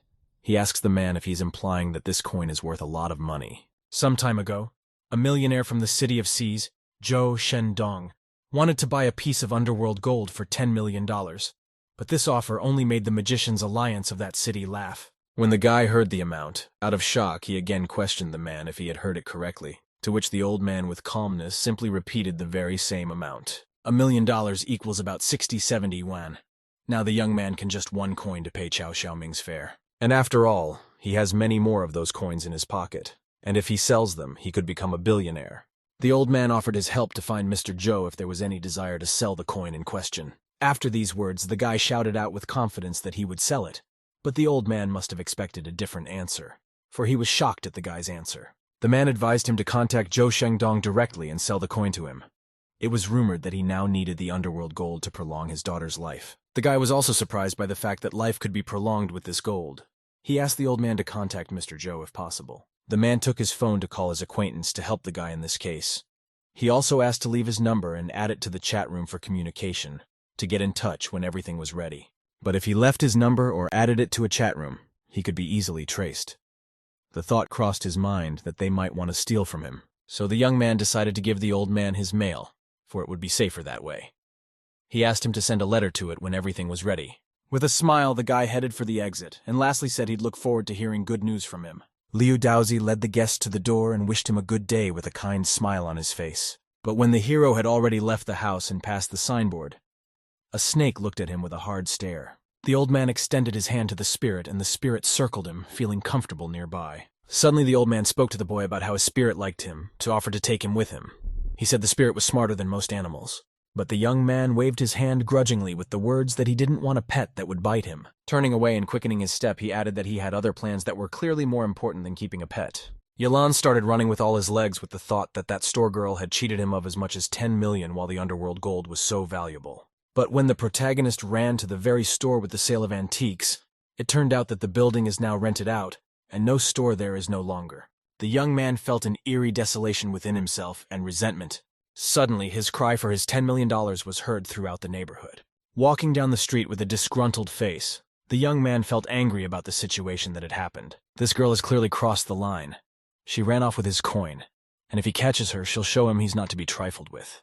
And when the guy arrived at the old man's store to check in with him on a couple things, the building appeared to be closed as well. Out of desperation, Yelan leaned against the door with a terrible state of bad luck. But he tried to reassure himself that Liu had most likely left to help him sell the underworld gold. But besides, the young man no longer knew where to look for information. But then a strange sound coming from above caught his attention. When he looked up, he found the spirit of a snake hiding from the boy. He tapped on the sign a few times and ordered the snake to come out as he had a couple questions for her. But there was only silence at his words, the spirit not daring to show itself before him. So he started to knock and threatened that, if it didn't come out, he would tear down the sign. But the snake snorted aggressively at him, showing its sharp teeth. The young man reached out to her with the thought that if she wasn't talking, then she was of no use to him, so he decided that her place was now at his dinner table. Snake threw a furious glare back at him, as if trying to tell him that it wasn't cultured to do that. But suddenly, the spirit of the snake turned into the spirit of the girl who called the guy a scoundrel because of his words. When the young man saw such a transformation into a beautiful girl, he was pleasantly surprised to see such a lovely face. He lightly poked his finger at her, and asked if she wanted to be like Bai Su-jen from the White Snake legend when she grew up. But the girl sitting in his palm asked him what he wanted from her. She was very angry with this guy. That's why she didn't want any contact with him. He asked when Liu would return home, to which the girl replied that he had gone to work in the city of Seas and would not return for at least 2 days. And this long drive proved to be a problem for the guy, because if not Liu, then who could tell him about this street? As here, the girl said that he could approach her with this question, as she knew a lot about this street. But the guy didn't believe she could know much about this street, considering what she does every day is what she hangs on this board. But that was the whole flow of information. But this did not in any way arouse confidence in the guy. After all, if she's so smart, why Liu left her to guard only the store? To which the girl said that this old man does not understand anything. But according to Liu, she's his pet, and it's very strange that he doesn't know that. Liu is a poor and crazy old man who tried to get into the upper circles of the magical community, and if he found out she could talk, he would show her off to every person he met.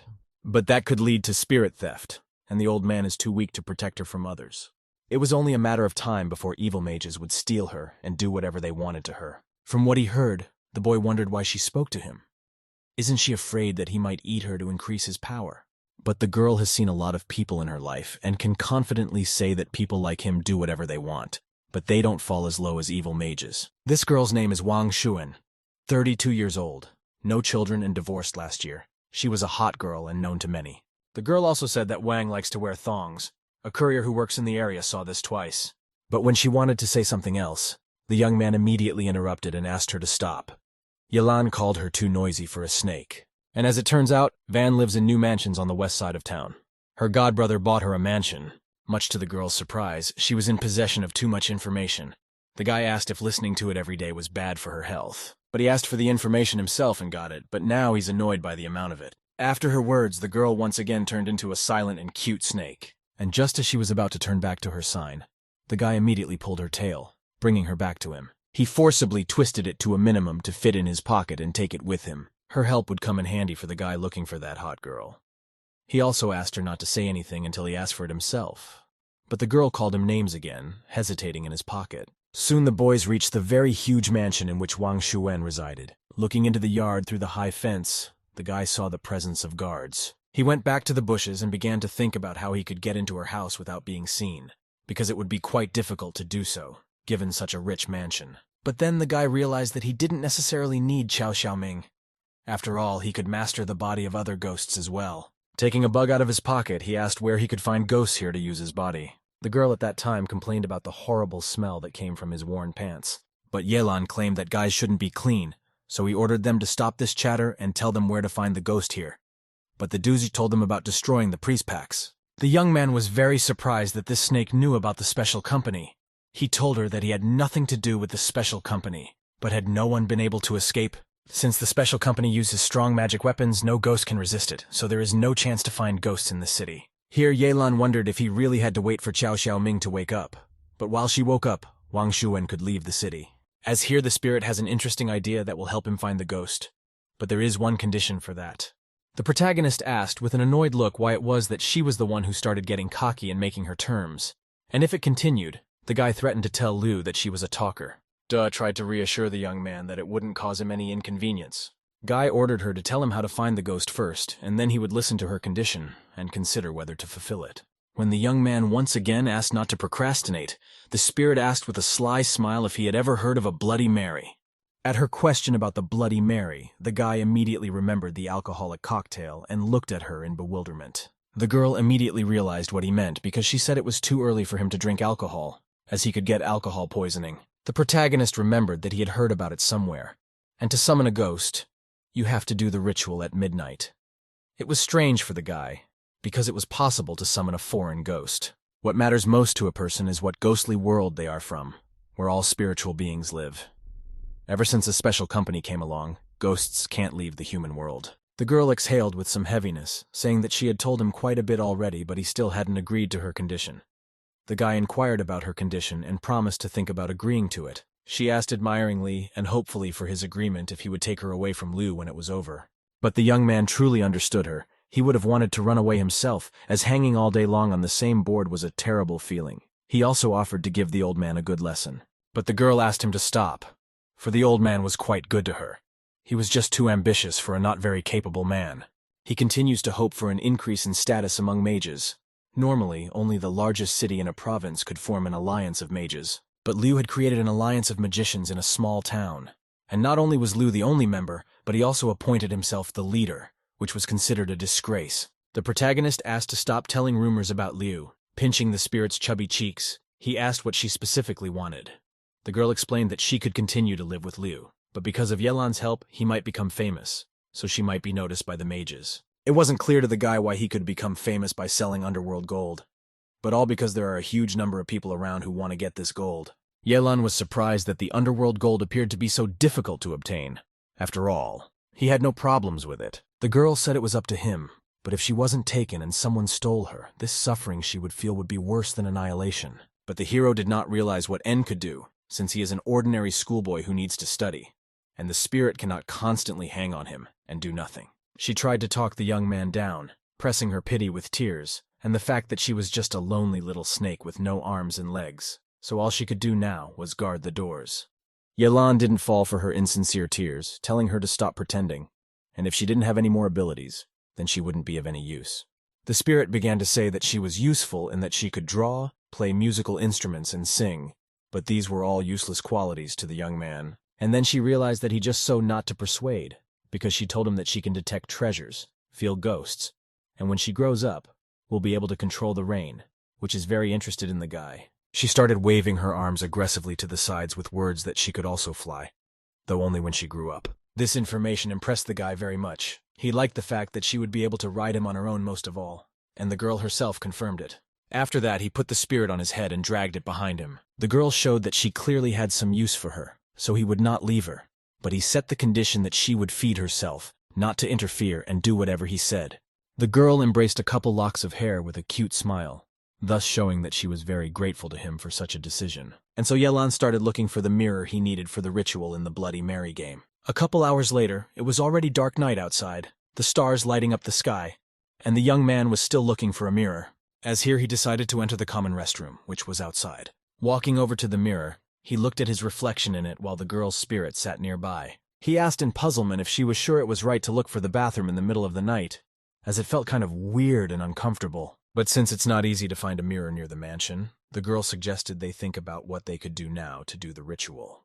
When she asked if the guy had a lighter, he suddenly pulled a large cleaver out of his pocket, which made her very scared. But the girl's fear was in vain as the young man pulled out the cleaver as a lighter, when a small light came on at the end of the blade. The guy warned the spirit that he didn't have a lighter, so he could use this light. And, as it turned out, using the flames of the fires of the underworld to summon a ghost was a very foolish decision for a spirit. The guy grudgingly asked the girl what she was saying so aggressively to herself. He needed to know if it would work or not, after all. She let out a heavy exhale since there was no point in contradicting the guy. So she asked him to close his eyes and repeat 3 times the words that should summon the ghost. The young man closed his eyes and tuned into the ritual, his face serious and focused on what was happening. And when he was finally ready to speak, the young man said loudly for the first time the phrase that he believed in the existence of the Bloody Mary, just as the girl had instructed him to do. His next words were to repeat this phrase 2 more times. And as the protagonist spoke the last words, a light bulb above him began to flash and spark. And right after that, a light wind blew out of nowhere. Yelan watched with an astonished look as he watched the strange things happening. Apparently the spirit of the snake had never been present at this stage on the ghost summoning, as anxiety came over her, causing the girl to lean on the guy's arm. She climbed out on the young man's back and peered forward from behind his back, so she could hide quickly in case of emergency. Suddenly a blue light appeared at the bottom of the mirror, the kind the guy used for the ritual. And behind that light, the dark silhouette of a woman appeared. Her eyes glowed bright red, and her disheveled hair and angry look made the boys uneasy. Suddenly blood began to appear around the mirror on the walls, while the ghost kept approaching the guys from the other side of the mirror. Although the sight didn't look pleasant and inspired some fear, but Yelan was glad that this method was working. The ghost of a girl looked out of the mirror with a sly look and a suspicious laugh, as if she wanted to show that she was not a kind ghost. Na, with a stern look, reached forward to grab the boy and give him a feeling of wild fear. But Yelan was not someone who could be frightened so easily. On the contrary, the young man felt power over the ghost as he had summoned it himself. And when the ghost wanted to take hold of him, he immediately grabbed her bony and cold hand, thus stopping the girl. The protagonist sharply pulled the ghost on himself to quickly pull her out of the mirror. But this the ghost clearly did not expect, and to the last was sure that everyone would be afraid of her. But then the young man suddenly let go of the ghost's hand, which slipped out on its own. He collapsed on top of the little spirit with a clatter, while the ghost, with a shocked look, tried to grasp onto something. Yelan slightly stood up, took hold of his head, which he had hit, and asked why this foreign creature was so slippery while behind his back. The girl was trying to recover. The snake spirit finally opened its eyes and looked at what was going on. But then she caught on and yelled at the guy to pay attention to where she was pointing. While they're trying to figure out what's wrong, the ghost starts running back to their world through that very portal, so the young man needs to grab her as quickly as possible. He quickly ran over to the mirror and slipped his hand inside to grab the ghost and pull it back out. When the guy yelled and ordered them to go back, you could hear the aggression in his voice. Just then, a large beam of light struck the mirror out of nowhere, accompanied by a small amount of fire. Luckily, the guy managed to catch the ghost. He pulled her hair from inside the mirror. But then the ghost literally dissolved in his hand and turned into a bright mist that dissolved throughout the room. Yelan was in a panic. He didn't know how he could deal with this ghost when she turned into mist, as here the girl suggested using the fire cleaver. Suddenly all the fog turned into a huge hand that was heading towards the guy and wanted to grab him. The protagonist immediately scattered fire from his fire cleaver in front of the ghost's face. The ghost felt a sharp pain that pierced her entire body, causing her to scream at the top of her voice. Suddenly the ghost's scream stopped and up went the black smoke, which was accompanied by silence and a slight tingling of the remaining heat. Her body was burned, leaving behind only remnants.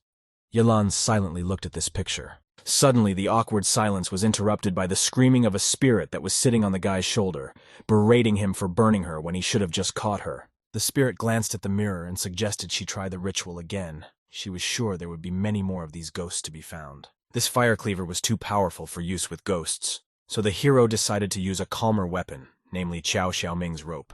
Taking the rope firmly in his hands and closing his eyes, the young man attuned himself to the words for summoning the ghost, and spoke 3 Bloody Marys. Here the girl reminded the master that he had forgotten a few words, and to speak incomplete phrases is a huge mistake. The young man relit the small light on the end of the cleaver, an essential part of the ritual. And just a couple seconds later, a new ghost of a girl began to appear from the other side of the mirror, which meant that their ritual had worked again.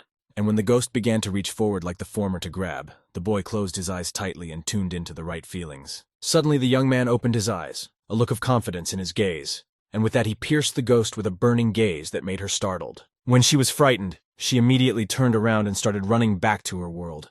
But Yelan didn't want to just let her go. He instantly threw Qiao Xiaoming's rope at her and wrapped it around the ghost's throat. And when the rope was securely around the ghost's throat, the guy pulled it toward him, thus pulling the ghost out. But the girl tried with all her might to get out of the rope. which still wouldn't let her go and kept blocking the air. The hero finally succeeds in strapping the ghost's entire body so she can't get away. He shouted happily to the spirit about how he had managed to capture her and now the ghost would be near and unable to escape. But the girl didn't want to give up. She kept twitching and hoping for release. But as soon as she pulled back, the guy immediately pulled the rope on himself. Suddenly, the ghost's body seemed to scatter to the floor. Instead, the girl's soul showed up, her gaze haggard. And after a couple seconds, there was a trace of a second destroyed ghost on the floor next to the burned ghost. The girl exhaled heavily, telling the guy that he had already destroyed the second ghost. The young man began to summon the third ghost with aggression. He had already tried 2 variants of how to keep the ghost near him, but they were all wrong. After he said the desired phrase 3 times, the new ghost's head appeared from the mirror. The hero instantly tied a rope around her entire body without the start that comes when a ghost tries to grab a person. A girl stood behind and supported the guy, wishing him luck. When the ghost calmed down a bit, the young man asked her to just be quiet and promised to let her go when he had done his business. After he explained that he needed to master her body, Yelan, without wasting any time, began to enter her body. And so he found himself in that very gap between the human world and the ghost world, where there was cold water and nothing to see but darkness. When it was done, the young man opened his eyes, hoping that his plan had worked and he was in the body of a ghost after all. Looking at his hands, he saw pale skin and cold female hands, which meant he had finally succeeded in being in the body of a ghost. But when his new incarnation was seen by the girl, she uttered the word goddess with terror in her eyes. As it turned out, the young man took on the guise of a goddess ghost, which spoke of the ghost's powerful abilities. The protagonist looked at himself in the mirror with incomprehension, and did not understand what it was about and why his appearance caused such fear and excitement. But the girl didn't want to explain anything. She said in a rush that she had unfinished business, so she had to run away urgently. And while he scrutinized his new appearance, the girl quickly headed for the exit, to leave the place as quickly as possible, and not be near the ghost of the goddess. But when the girl was about to quickly leave, Yelan grabbed her with his hand that looked out from behind the ghost's back. Suddenly, the snake was in the ghoul's body. It began nervously trying to find a way out, but there was only darkness around it. The guy took her in his arms and began to bind her body in a way that restrained her movement and prevented her from getting away at any chance. He put it in his pocket with the words that she was a snake and didn't need to cook her dinner, which she made up as a reason to run away. And so finally, Yelan can finally, in the body of a ghost, go and retrieve his precious underworld gold. When he left the restroom at this time, it was just over 12 at night on the clock. But to his great surprise, the boy advanced a couple of steps after 10 minutes. The young man obviously did not expect the ghost to move so slowly. Even a snail could outrun this ghost at this speed. And what to speak of the rogue, it would take him a very long time to get to her house. The young man suggested tying up the ghoul and possessing her body near the mansion. But that wasn't the best option either, as the ghost might get its hands on her while he was gone.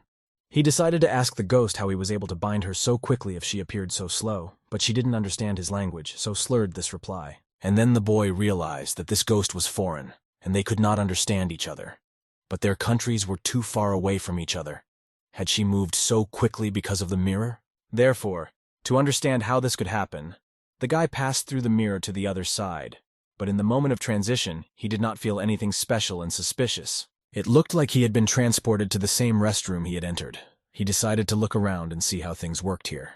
Walking a little way across the room, all he could see was the green mist that was dispersing around him. And so, as he stepped through the door that led outside, he saw something that struck the lad. In front of him, there were many different lights in the sky that attracted with their light and beautiful appearance. It even seemed to him that those lights were so close and yet so far away at the same time. They literally beckoned to touch and see what the reaction would be. But as soon as his hand touched one of the lights, a bright, blinding light immediately shone on him. This unknown energy spiraled into a kind of spiral that grew larger with each turn. It soon grew to such a size that it illuminated the entire city above it. As here he saw a still unfamiliar door that he hadn't looked through, so it was interesting to investigate what was behind it. Looking in, he saw a bathroom. Hearing the sound of water, the guy assumed that some beautiful girl was showering in one of the stalls.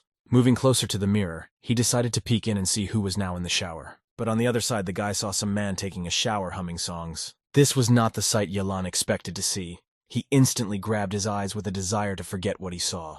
He realized that there was nothing interesting to do here and started running away, slamming the door behind him. All the bright lights he saw in front of him were the connection between the mirrors. As soon as he found the right one, he could teleport to the mansion, but he had to find the light. There was almost no difference between these lights, but luckily he had downloaded himself a map of the area and didn't need that connection. After a little searching on his phone for the mansion, he found his way to it very quickly. The mirror that led to the mansion was not far away, and the young man headed for it. At this time, the blonde in her mansion stood in front of the bathroom mirror and painted her lips. The girl's figure really pleased the guy. He decided that all his hard work would not be in vain. But makeup at midnight. This is a common scene for horror movies. Suddenly, some man entered the girl's room and interrupted the makeup process with a menacing voice. It was a fat man with a rough look. He asked the girl why she should paint her lips at midnight, for which she was only wasting her time since the customer was already worried. The girl tried to reassure her interlocutor that all girls put on makeup before leaving the house. Besides, the goods were in her hands now, and the buyer could wait. Just then, the heavy footsteps of a man were heard, heading towards the girl. His gaze was sharp, and would put anxiety on any interlocutor. He was sure that it was better not to make a mistake in front of such a customer, for it was Biao's boss, and making him wait could make him very angry. Continuing to apply her makeup, the girl wondered if that silly boy would be able to go out on them since that coin was so expensive. And while they were talking, a ghost began to appear in their room, conjuring up his devious plans and forcing the man to make bad decisions. The girl continued to go about her business, unaware that there was a traitor behind her. The man asked the girl if she was worried because the treasure was worth millions, and she sold it to him for 3,000, which meant literally robbery in broad daylight. But then Yelan's gaze changed. He saw something that really scared the guy. The man took a chain in 2 hands and was going to put it around the girl's neck. He convinced her that he had prepared and booked a ticket for her, and when they got the money, he would get her out of the country. He asked where the gold coin Wang Shuwen had hidden was.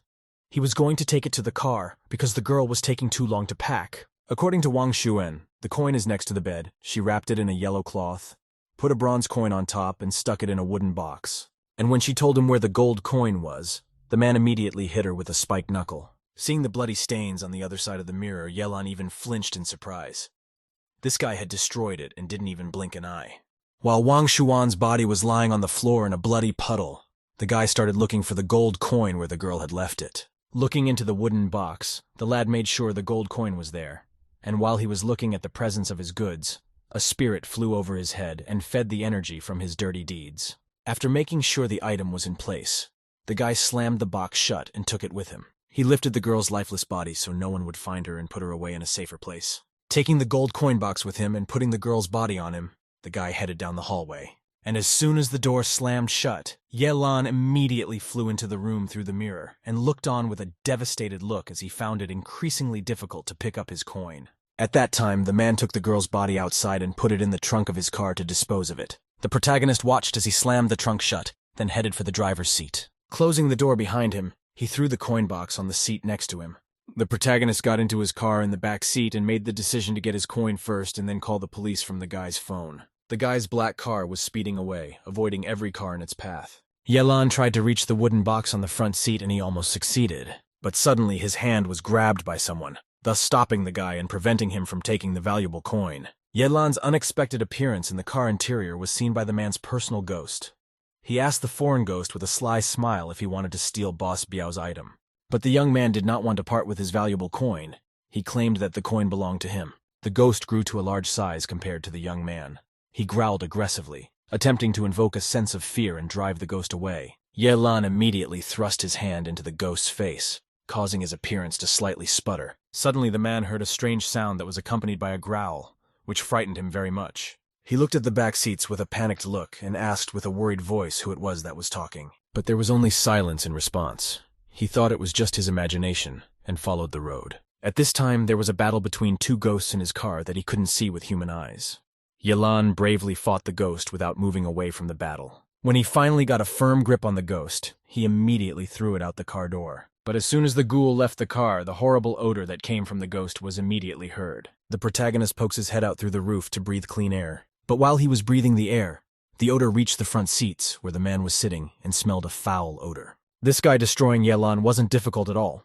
But the other question was, who was Boss Biao who sent the ghoul to the bald guy to influence him to end the man? The young man approached the man and lightly blew on his face, saying in a quiet voice that he should hurry over to Boss Biao. This is when the guy realized that there was a ghost in his car, which made him very scared and drove the car crooked. Soon he had already reached the mansion where Boss Biao was waiting for him, hoping for a successful purchase of goods. He stopped at the entrance to the mansion and hurriedly got out of the car to call for help sooner. The man got out of the car with a dazed look, looked at the closed door of the mansion and headed towards it. Louis Z started knocking on the door as loudly as possible and asking to be opened as soon as possible.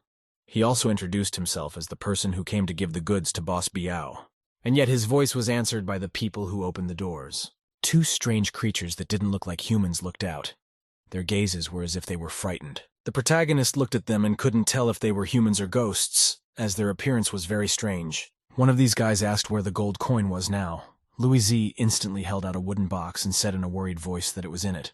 The guard also asked if the guy had brought the girl's body with him, to which he replied that it was in the trunk. The man walked to the car and opened the trunk where Wang Shuwen's body should be. He took the girl's body and headed towards the mansion with it.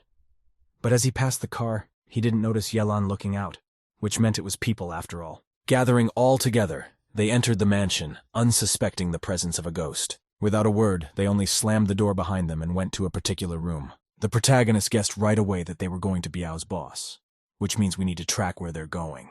As soon as the young man reached the door, the voice of a spirit was immediately heard, asking him to listen first before going inside. Yelan pulled her out from the chest area and grudgingly asked why she was shouting. After all, she might cause him to lose sight of those guys. The spirit began to get angry with the guy, for they had come to Fang Kai Biao's villa while he was looking for the evil rogue, and with her, the gold coin. When the guy heard the girl talking about Biao's boss, he looked at her in surprise and wondered how she knew him. The girl started waving her hands in an attempt to get through to the guy that this boss Biao is the ruler of the City of Seas, and at the same time, one of the strongest evil mages among the magic community. But the young man didn't care at all how powerful this man was. Boss Biao had taken his coin, and the young man was going to take it anyway, but the girl was afraid of him, so she decided to go back to Liu. The protagonist opened his palm, and the spirit immediately fell to the ground. He wondered how she would get there since Liu's house was too far away. But the girl immediately ran away into the bushes, saying that this should be his last problem. The boy looked after the girl, calling her a coward. At the end of the conversation, the girl peeked out from behind the bushes and warned him that there were 6 rows of maize in this villa, and one had to be extremely careful when getting there. After her words, she immediately disappeared from sight. The protagonist only silently glanced after her. He turned toward the villa and wondered to himself if this place was really so dangerous that even his spirit didn't want to enter it. But despite the fear and danger, the young man still wanted to take his gold coin, so rising above the ground, he confidently flew to the entrance. Suddenly, he was stopped by a ghost policeman. He stood in front of the boy and asked who he was, and how he dared to enter this house with a threatening look. The stern policeman asked who was before him and why the stranger had entered the house. Seeing this ghost, the young man was very surprised to see him in a police uniform, and in this world, it turns out that he loved his job so much that even in another world, he is doing it. But after all, this ghost was exactly the same as Yelan, but for some suspicious reason, it is guarding the house of the living. The policeman introduced himself as the fair god of doors. He recognized the Bloody Mary at once, and he regarded her with contempt. Yelan began to immediately ask him many questions, for example, who appointed him and whether he had a license, which he demanded to see. Here the policeman thought about having his papers, and apparently he didn't know that having them was also very important. As the young man approached the policeman and shouted that in their time every job has a license. According to the black-faced god, if he had a license, then he could go wherever he wanted, but without one it was illegal. The policeman asked with a dumbfounded look who this black-faced god was, for he had never heard anything about him. But Yelan asked him not to pick on his words and just provide the license after all. Telling him that the black-faced god was his teacher was not something the young man was going to do. But the policeman has no ID. He's standing here at the behest of the company, and they didn't tell him anything about a license. When he heard that, the guy just pushed him out of the way. The young man convinced the policeman that his company had cheated him, so he urgently needs to call and find out everything.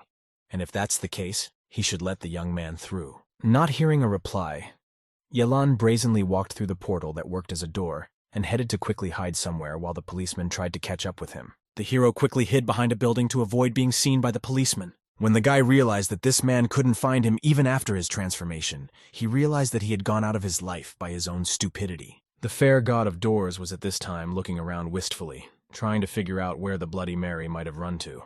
Yelan managed to leave unnoticed. He also noticed that once he got used to his new body, his speed increased significantly.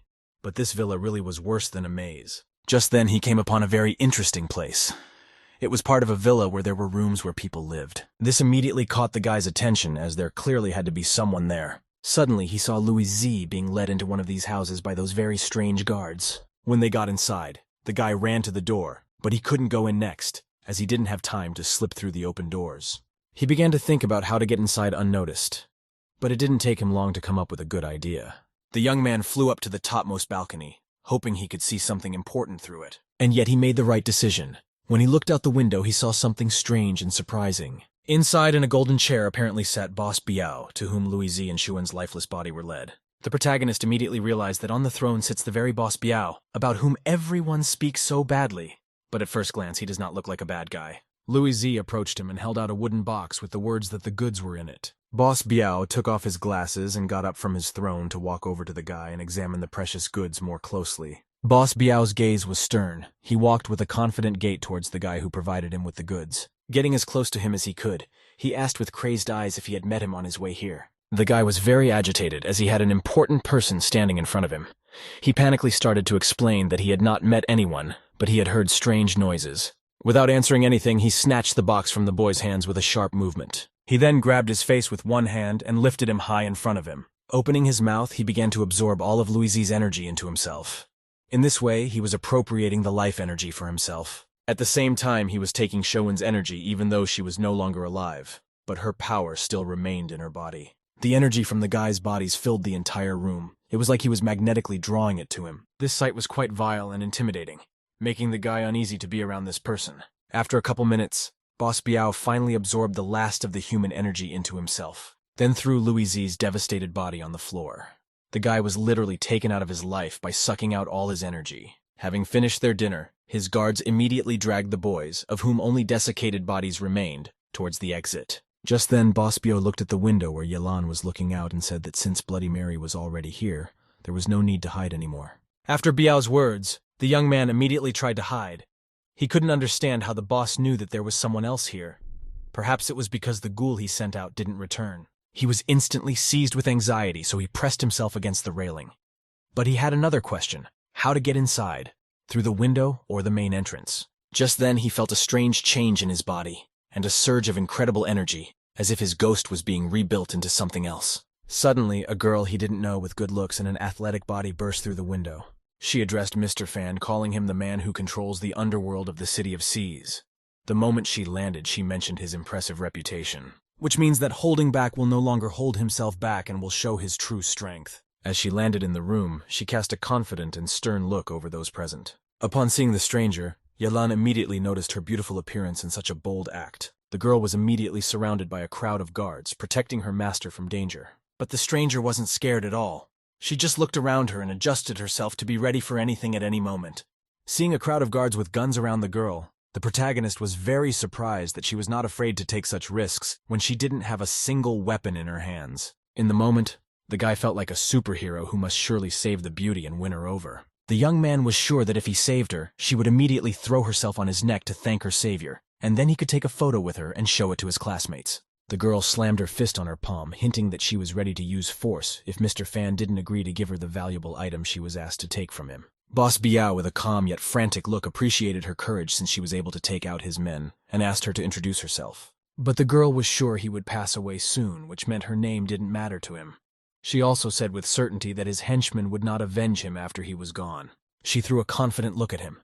The girl was confident in her actions considering Boss Biao's strength, but even so, she felt stronger. Suddenly, a blue ray shot out from the girl's solar plexus spot directly into Biao's chest. This beam with a strong pressure pierced through the guy's body, and even passed through his golden chair. And as it turned out, that beam was a sharp shield that stuck into the floor behind Boss Biao's back. Watching everything that was happening, the protagonist was shocked that they are all so brave here, can destroy a person and without even blinking an eye. A red stain began to emerge from Boss Biao's chest, clearly visible on his white shirt. Seeing that the boss was injured, his guards immediately became incredibly scared, as they thought their boss was the strongest and most powerful to the end, who would not allow such an end for himself. They immediately started running away from the villa as their boss was no longer with them. The lifeless Biao sat in his chair with his head bowed. Behind him stood his two subordinates who did not react in any way to what had happened. Left alone without the stupid guards, the girl decided it was time to take something valuable from this boss to get rid of him for sure. She swung her hand and her sword was immediately at her side. Attracted as if by a magnet, the girl leisurely approached the body of the man whose face displayed her shadow. Instantly grabbing his hair, she lifted his head so that the man's face was clearly directed toward her. swinging her sword at him. She pronounced that his head would be payback for all those innocent people he had harmed, and didn't even feel guilt. Suddenly, Biao opened his mouth wide with a loud scream. As it turned out, it wasn't easy to get rid of him since he didn't have human strength in him. Even though the girl knew his power, but this sudden gesture still scared her slightly. But she didn't back down. Yelan watched with great interest, and the fact that Biao appeared to still be alive amazed the young man and made him worry for the girl's life. Just then a stream of strange green smoke flew out of the boss's mouth and onto the girl, and when all the mist was out of his body, he began to scream in an exhausted voice, as if this unknown substance had come out along with all his vital energy. Black smoke began to billow from his wound, which dissipated around his raised body. Suddenly, smoke began to possess the body of one of the subordinates who had been standing idly at the back of Boss Biao's chair all this time. And when at last the black thick fog dissipated, out of it appeared the transformed guard in the body of a man. The girl immediately began to guess that he would now control the subordinate. He turned to the girl and said with a mocking smile that she probably hadn't expected such a transformation. But the heroine didn't even think of stopping. She was very brave and fair to back down then when she had gotten this far. The girl tore toward him and swung at the man with all her might, but the man only watched her attempts to hurt him. Suddenly, the girl felt a sharp sensation of weakness in her whole body and realized that she obviously wouldn't be able to run to him. She couldn't endure her bad condition and couldn't stay on her feet, causing her to fall right in front of Boss Biao's face. The girl was very angry at the guy for his despicable act, but there was nothing she could do about it. As it turned out, the girl was poisoned, but she shouldn't have cut off his head when she had already taken his life. It only made it worse. Suddenly, Boss Biao's loud and sinister laughter sounded. He felt power over the girl and powerful. The guy took the girl by the head and pressed down on her with great force. The heroine couldn't affect it, because she realized that her strength would not be enough. Grabbing her head, he lifted the girl up by her head. Because of her flying dagger, the guy concluded that she was from the Kong Kong sect. The girl put Fang Kai on notice that all his evil deeds have been exposed. In all his time, he had taken the lives of many innocent people to get the transparent pill. Suddenly, Fang Day threw the girl to the floor. He confidently said that his life would soon become much cooler than all of their takings.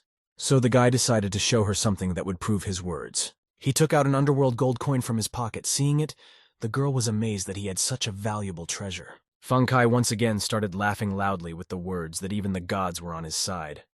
From now on, he no longer needed the ghost pill as he could go to any world. After saying that he was leaving this world, the guy made a sharp cut on the wrist of his hand, after which he tilted his hand so that the blood dripped onto the gold coin for the ritual. Yelan didn't like his idea at all, since the guy wants to use his gold coin, for which the protagonist can get $10 million.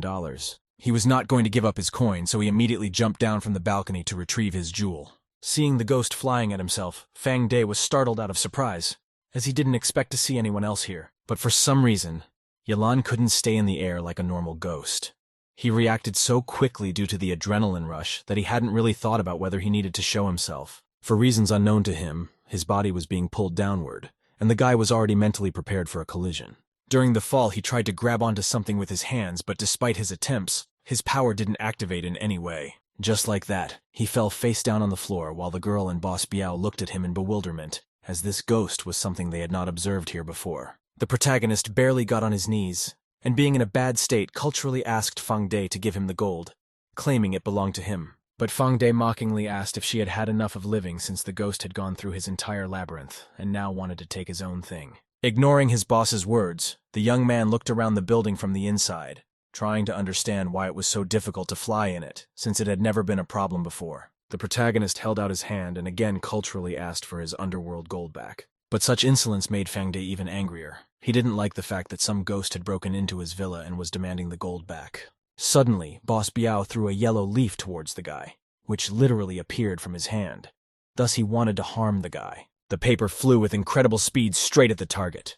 The paper was flying at an incredible speed, straight at the target. Yelan saw her right in front of him. This throw was so amazing that it was not easy to look away from such a sight. Just a little more and a piece of paper would fit into his face. But then the protagonist grabbed the sheet with a sudden movement and clutched it tightly in his hand. Looking at the slightly burnt sheet, he said with a shocked look that only a kung fu master could throw an ordinary piece of paper so skillfully. Just like that, there was a big explosion at the place where Yelan was standing. It looked like this sheet was a trap, and turned out to be an explosion sheet.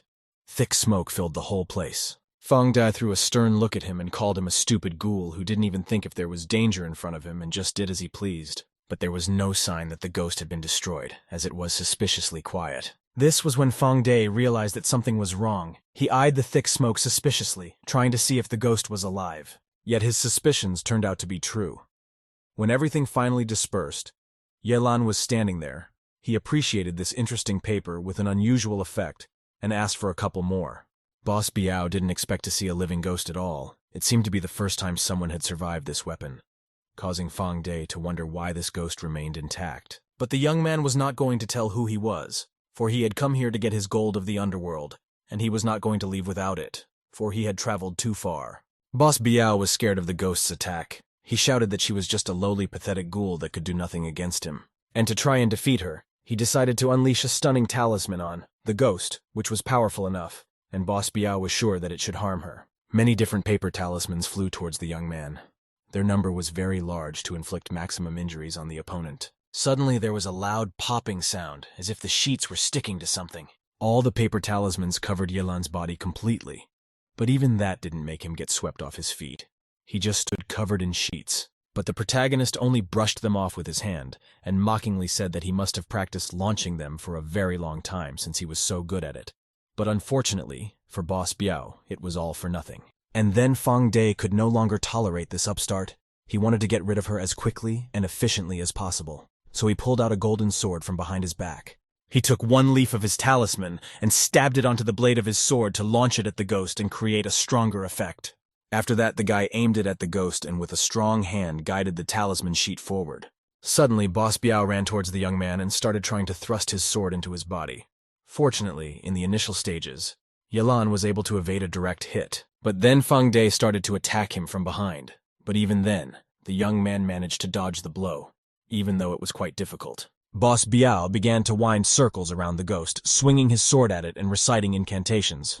But after a couple of minutes of futile attempts, Boss Biao gave up. He was too tired to keep running around his opponent, and besides, his efforts were in vain. Yelan looked at the boss with arrogance and offered to rest for a while since he was tired. Surprisingly, the young man turned out to be unsellable. Almost without strength, Boss Biao leaned on his sword from fatigue to try to overcome it. He shouted for the ghost to stand still and not move.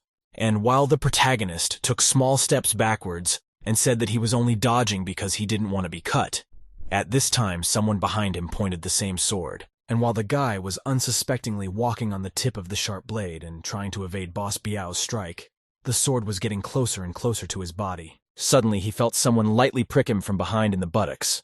From surprise, the young man even jumped back from where he was standing. He looked back with an aggressive look, asking who did it. When the guy turned around and saw another Boss Biao there, he started looking both ways in bewilderment, trying to figure out if he was imagining things. This guy was like a worm that reproduces through mitosis. Otherwise, he had no way of understanding how it could be that both identical people were standing on two sides. He started yelling at one of the guys for piercing his buttocks and calling him a pervert because of it. This blow was much harder than the previous ones, so he didn't want to look away anymore, but decided to fight back honestly. Quickly running up to Boss Biao, he snatched the golden sword from him, and winding circles around him started trying to escape. Suddenly he stopped in place and pointed his sharp blade at Fang De. A desire to take revenge on him in the same way he had done to him could be seen in his eyes. Boss Biao stopped on the spot apprehensively, and with a worried look he slightly stepped back, hoping that the ghost wouldn't stick a sword into him. But suddenly he felt the same pain in his buttocks as Yelan. The young man decided to take revenge on him for pulling a clever trick on him. A loud scream sounded after the heavy blow, followed by a large wound on Boss Biao, from which black smoke billowed out. The man collapsed to the floor without signs of life while black smoke slowly rose upward, filling the entire room. The protagonist apologized with an awkward smile for everything happening so quickly, but he didn't know that his clone would turn out to be so weak after all. Just then, the voice of a girl who was lying on the floor without being able to get up because of Finde's influence was heard. She shouted that now he had to destroy Boss Biao himself. But the young man waved his head to the side, claiming that he was a law-abiding citizen and not someone who was destroying people left and right. As Fang De Biao shouted, he reminded that he was an influential person, namely the Lord of Sea City, and this night, he would definitely take the life of the persistent ghost. Folding his fingers into the proper lock, he began to recite the spell in a quiet voice. He then spread his palms and folded them again in an incomprehensible key to let the energy flow through. Just like that, he held out 2 fingers on both hands straight, and with an aggressive look he spoke the last words of the required spell. Suddenly, the very guard who was guarding his villa appeared in front of him. The boy asked the soldier to deal with this ghost now. But when the soldier saw the face of the very same girl in front of him, he was immediately thrown into a shiver, as she had recently tricked him into entering the territory that way. But Yelan was also shocked to see the same guard in front of him, as he thought that they wouldn't meet again. But then he heard his boss's orders to destroy this ghost, and he immediately put all his fears aside and headed in her direction with a threatening look. The guard swung his bat at him and gave him a furious look, wishing her to finally disappear from this world. The protagonist already knew how to steer this guard in a different direction. He began to say again that the guard's duty was to make sure that no one entered the territory. But the ghost considered it part of his job, described in his contract, and guarding the mansion with the client was part of his duties. He truly felt it was his duty. Yelan appreciated his dedication and love for his work, but he was still just as curious about where his license was and if it even existed. But this time, it is much harder to fool him. The guard realized that in his previous life, he had worked in the same profession and was without a license, which means he didn't need one. Just as the protagonist remembered that last time he said that he was the god of doors, not guards, which means he still needs a license to legally do the job. Soon their argument turned into shouting. The young man argued that he needed a license because it wasn't clear whether he was a door god or not, while the ghost tried to convince him that he didn't need one. Suddenly, Fangde jumped into their conversation. He was annoyed that a subordinate was wasting time figuring out matters with this ghoul. He had ordered her to be destroyed, and having a license shouldn't be her concern. The guard listened to his master, he realized. The ghost really wouldn't do anything to him, and how and where he worked didn't concern her. He clutched his two bats tightly and headed towards Yelan with threats. The guy realized that he needed to defend himself somehow, so he unwound Xiaoming's rope and threw it towards the guard. He managed to sheathe his entire body at the first time, depriving him of the ability to resist him. Boss Biao, standing behind him, was shocked that an ordinary ghoul managed to restrain the guard's movement. Wrapping his arms around the guard, he hooked him on the ceiling, and while the man screamed at him to fight him one-on-one, the young man turned away with a calm look. He said lastly that this was not the arena of heroes. They could certainly fight one-on-one, but for a man like him, a lesson in fives should be taught. Boss Biao's voice rang out. He realized that this ghost had come just for him and decided that he needed to fight it boldly and finally deal with all of this. But the guy decided to let his self-esteem slip, since he had decided that going all the way to China was such a long way to a foreign ghost just to destroy it. Boss Biao offered to buy his gold since he only wants money. The protagonist was very surprised by his offer, and first decided to find out how much he was willing to pay for the gold of the underworld. The girl tried to talk the ghost out of selling him the gold, otherwise he might leave this world and escape to another, causing the special company to be unable to do anything about it. To create the ghost pill, he tortured and destroyed thousands of innocent people. If he still manages to escape, all those sacrifices will be in vain, because they can't let him get away. But Yelan thought it was silly that she was trying to evil ghoul to become fair anyway. She should rest and not interfere with their trade. Boss Biao asked how much he wanted for the underworld gold. The man was determined to give him any amount for such a precious thing, because it would help him escape. The young man calculated that each coin is worth $10 million. It turns out to be about 10,000 million yen. But the guy decided to increase the amount of money, so the guy only demanded 1 billion considering he gave him a so-called discount. Upon hearing the price, the man became very angry. According to him, if he had $1 billion, he would have become a businessman, not a mafioso. The young man decided to clarify how much money he had, to which the man replied the sum of 5 million yuan. Yelan called himself an evil ghoul and he didn't come all this way to do charity. He demanded the return of his gold immediately. Fangde became very angry as Yelan had overstepped his bounds. He threatened to take his life here and now. Opening his mouth wide and showing his fangs, black flashes of fire flashed around Boss Biao. He released a large blob of energy on the ghost, which was about to hit the main character directly. The girl shouted that he needed to be careful as this effect was called a ghost pill and it was a powerful weapon. But the young man, without hearing what exactly this pill was, he calmly put his hand forward to just catch the clot flying at him. Yet he managed to do so with ease. He clutched the black smoke in his hand, which formed into 2 small rings. But suddenly there was a large explosion right after the energy in question was in his hand. The explosion reverberated throughout the building, many windows shattering due to the powerful force wave. At that moment, the young man felt a strong jolt all over his body. He was thrown backward with great power. Yelan flew across the room to the other side, hitting the floor several times. Boss Biao threw an angry look at him and said with a sly smirk, they would now see if the ghost could survive such a blow. When there was an explosion in the building, just at that moment, employees of a large company were flying over it. The man and his co-worker looked at the suspicious place in surprise and decided to look in. Through all the windows and doors in the building came thick smoke mixed with dust. and with fragments of the damaged house. The guys immediately realized exactly what was going on there, but their gaze was still as calm and confident. Wenro's partner pronounced with a confident voice for her to do what was required. While Yelan was unable to confront Boss Biao, he immediately ran to the girl who continued to lie on the floor and couldn't even move. He gave her head a stepping on it, and told her that she would leave this world following the ghoul. As the thick smoke began to clear, the voice of a ghost was heard coming from it and began to cough. In the smoke, a standing ghost could be seen standing there in very poor condition, as it was quite a powerful blow.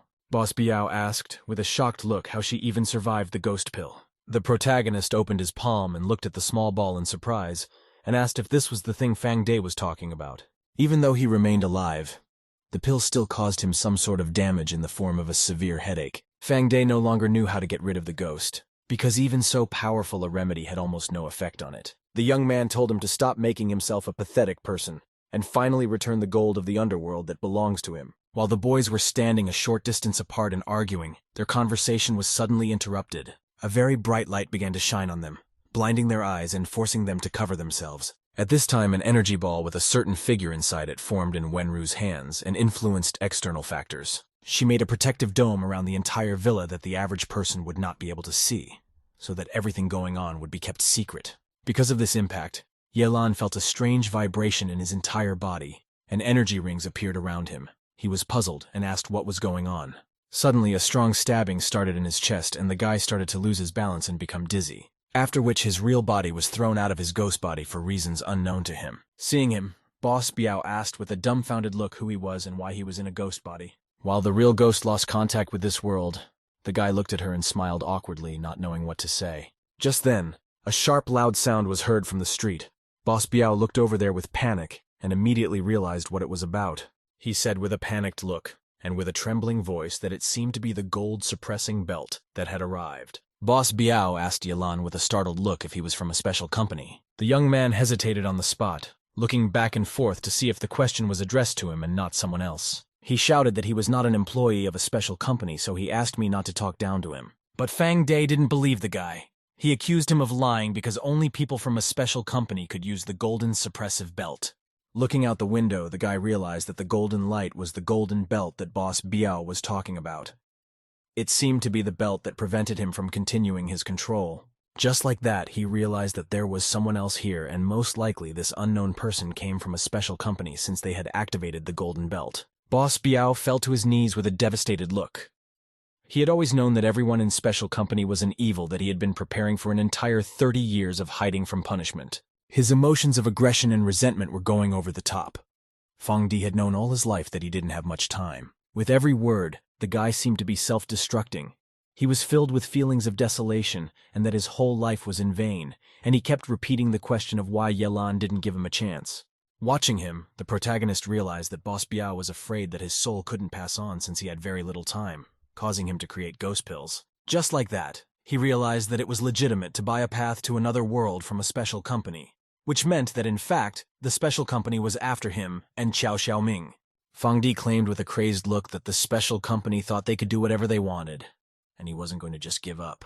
Therefore, he decided to take Yelan with him since he didn't give him a chance to move to another world and save his soul. After his owls, he screamed at the top of his voice in order to fulfill his plan with the guy. The shouting and overflowing emotions caused Boss Biao to be covered in black smoke. His eyes also turned black, and his appearance was as if there was about to be an explosion. The young man stepped back apprehensively. He realized that Fang Di was about to literally explode, and he couldn't master the ghoul right now to save himself, and his human body wouldn't be able to withstand the explosion. He decided that the only best option now was to get the hell out of this place. But then his attention was drawn to the girl's body, causing Yelan to stop. He didn't want to leave her here in danger, when she had no way to leave the building. She was unlikely to escape in the end, so the young man decided to do a good deed. Grabbing the girl by the leg, he began to run away as fast as he could, and calling with him the ghost of the goddess, who stood there not realizing whether to run or not. Fortunately, they managed to run out of the building before it exploded. Just seconds after they ran out, a huge explosion erupted behind them. Rocks, dust, and debris flew behind the boy's back.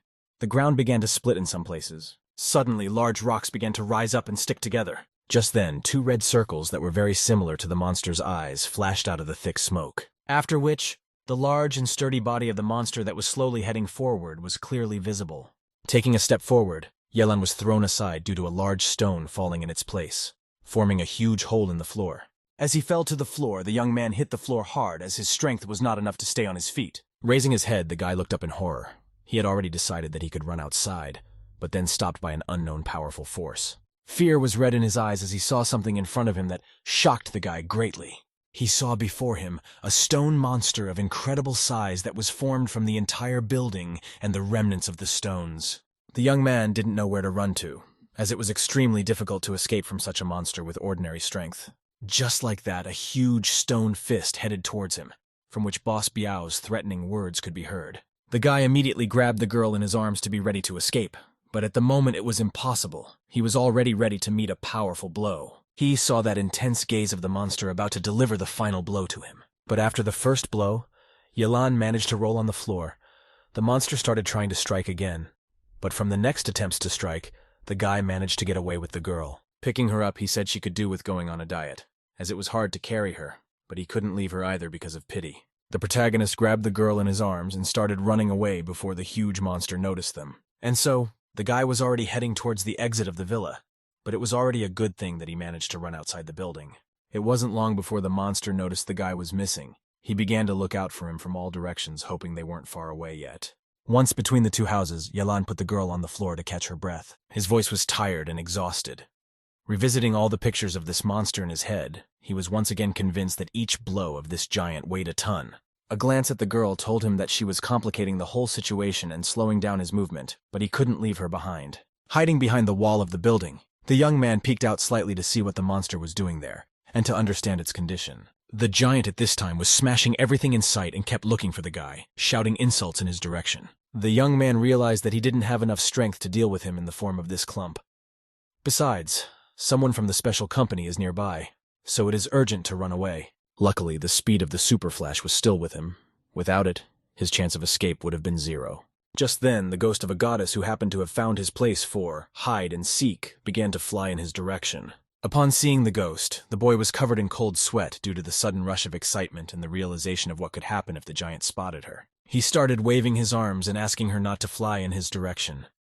Since she was a ghost, she could save herself, and she was safe from his powerful blows. But much to the monster's dismay, he heard the guy's voice and saw him actively waving his hands at his ghost. The monster's eyes immediately lit up with joy and the fact that he had finally found this guy he longed to take with him. The young man immediately realized that there was no point in trying to stop the ghoul, because the ghoul had noticed them anyway. This displeased him greatly, for he had a chance to escape, but because of the ghost's stupidity, things didn't go according to plan. Throwing the girl on his shoulder, he shouted loudly that it was time to run, and rushed off with all his might. Ahead, he could see a broken wall leading to the exit of the dome, and once he got out of here, no one would be able to catch him. The lad was very close to the exit, therefore he made the most of his strength to leave the territory of the villa as quickly as possible. But as soon as he reached the dome, the guy fit into it with a loud thud, and hopefully he would just pass through it, leaving the monster surrounded in the dome. From despair, he fell to the ground and put the girl's body next to him. This exit was the last hope for salvation, and in the end, it turned out to be all pointless. The guy poked at the dome with his finger, trying to figure out what it was and how it worked. After touching the dome, waves began to spread across it. Yelan looked up to see exactly where the wall was coming from. At the top was a small object that was in the middle of the dome. It was what held the entire wall together. And as long as this item surrounds the mansion, the guy couldn't go outside the dome. It just wouldn't let other people through. Now a huge monster is rushing after him, so the guy urgently needs to do something about it. He decided to try and break the dome, or at least make a hole. The young man swung his fist with all his might and was about to hit the wall. A loud explosion rang out after the heavy impact, which only further attracted the thug's attention. The boy threw a serious look forward, trying to see if he had succeeded in breaking through the dome or not. But then he felt a strong pain in his arm. This wall was so strong that he couldn't break it. At this time, a huge monster was approaching him, and kept repeating the same insulting words towards the guy. Yelan saw the monster approaching, which was already quite close. There was no point in staying in this place, since it wouldn't penetrate the wall anyway, but it needed to save itself. He took the girl in his arms, tried again to break through the wall, but everything was in vain. But despite this, the young man believed that there must be some way out of this situation. The monster was already near the gate behind which the protagonist was standing. Once again, the giant's voice rang out, still trying to figure out where this guy was hiding. The young man could not stay in the same place, so he decided to find a way out in another building. Running to it, the young man punched through the wall with his fist to make an entrance to the inside. Yelan entered the building and looked around with a sharp and intense gaze while holding the girl's body behind his back. And while the monster's rough voice came from the street, Yelan tried to find a way out in another building, hoping for a good result. But much to his dismay, he was once again frustrated by the situation even in another building. There was a wall inside it too, preventing him from passing beyond the danger zone. He couldn't manage to break the wall or go through it, which perplexed the guy. He didn't know how to find a way out. Suddenly, the ghost of the goddess approached him from the other side of the wall, where there was complete safety. The young man wondered how she had managed to get through that dome. As immediately the hero's gaze changed, he saw something that incredibly shocked him. The foreign ghost showed that she could pass through the wall both one way and the other without difficulty. That's when the guy realized he could try to slip the body of the girl he'd taken with him. He took her hand and began to try his plan, hoping that it would work out and could at least get her through. But after trying to slip her hand in, nothing worked.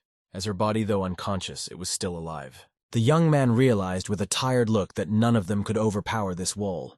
Laying the girl's body next to him on the floor, he thought for a while, then concluded that it was impossible to pass through the wall alive, which was not the case with ghosts. Suddenly he remembered about Xiaoming, who could help him leave this place. But to meet Xiaoming, he needs the rope that is now in the building to tie up the guard. Just then, Xiaoming came down in front of the guy, as if she heard his thoughts and the fact that he needed help. The guy was insanely happy to see her here and was sure she wouldn't refuse to help him in this situation. But Xiaoming turned away from him with a resentful look and grudgingly hummed. To her great surprise, she returned to her former state. But after all, she had long ago gotten rid of all her offenses, so the young man wondered why this had happened. After which, the girl became a beautiful ghost again when she said she was angry with the guy. The young man wondered what he had done to feel resentment towards him. That question made the girl lose her temper. She started screaming that he had done enough to offend her, for example. Even that incomprehensible stone puppet. Yelan said with an awkward smile that all of this happened because of the underworld gold he has to pay her way. The girl was sure that Yelan had clearly done something else, otherwise the evil mage wouldn't have used such a forbidden technique. The protagonist asked if turning into a giant golem was a forbidden technique. He asked Xiaoming to teach the same technique. But this request only made the girl angry. She explained that the forbidden technique burns the soul to gain energy and get a sharp increase in strength. But it wouldn't last more than 20 minutes. Based on everything said, the young man now understood why Boss Biao hadn't used this technique in the beginning. He thought that Fang Day was just trying to hide his true strength from him. Here the girl decided to stop talking and look for a way out. Last time, when there was a special company in front of them, they were just lucky. But the probability of the same result is very small. Yelan pointed at the golden suppressive dome and said that it was damn strong, and he couldn't break it at all, only injuring his arm. And if there is no choice, then you need to find a place where he will have the opportunity to hide. Because Xiaomi will definitely be able to pass through the wall. It does not pass only the living. But the girl was also worried about the guy, and she didn't really want to leave him by himself, since this giant would be able to destroy him with a single blow. But the guy's plan was to just wait a bit, if this monster turned for a while anyway. And once it fell, the guy would find the man who controls the golden overwhelming dome. Just then the boys noticed the silence. From the street no longer came the monster's rough voice and his heavy footsteps, which were accompanied by the crashing of everything in its path. For unknown reasons, that stone monster stopped in place. The guys walked over to the window to see what had caused the monster to calm down. Or was it the suspension of the technique slash? Through the window they saw the monster standing still, staring at one point. The monster stood in place in front of one of the buildings, on the roof of which could be seen the silhouette of a man who sat behind a desk. Golem was very surprised to see a stranger here, who was oblivious to the presence of a huge monster. The man was one of the employees of a large company. He was sitting at his desk and writing something in documents. Just then his voice came out. The man asked the monster to introduce himself to him. After asking the monster a question, the employee of the large company looked at him waiting for a clear answer. But the golem had no intention of obeying the stranger. He asked the man who he was and why he wanted his name. The man in turn asked the golem a counter question. He wondered who the monster needed then, if not him.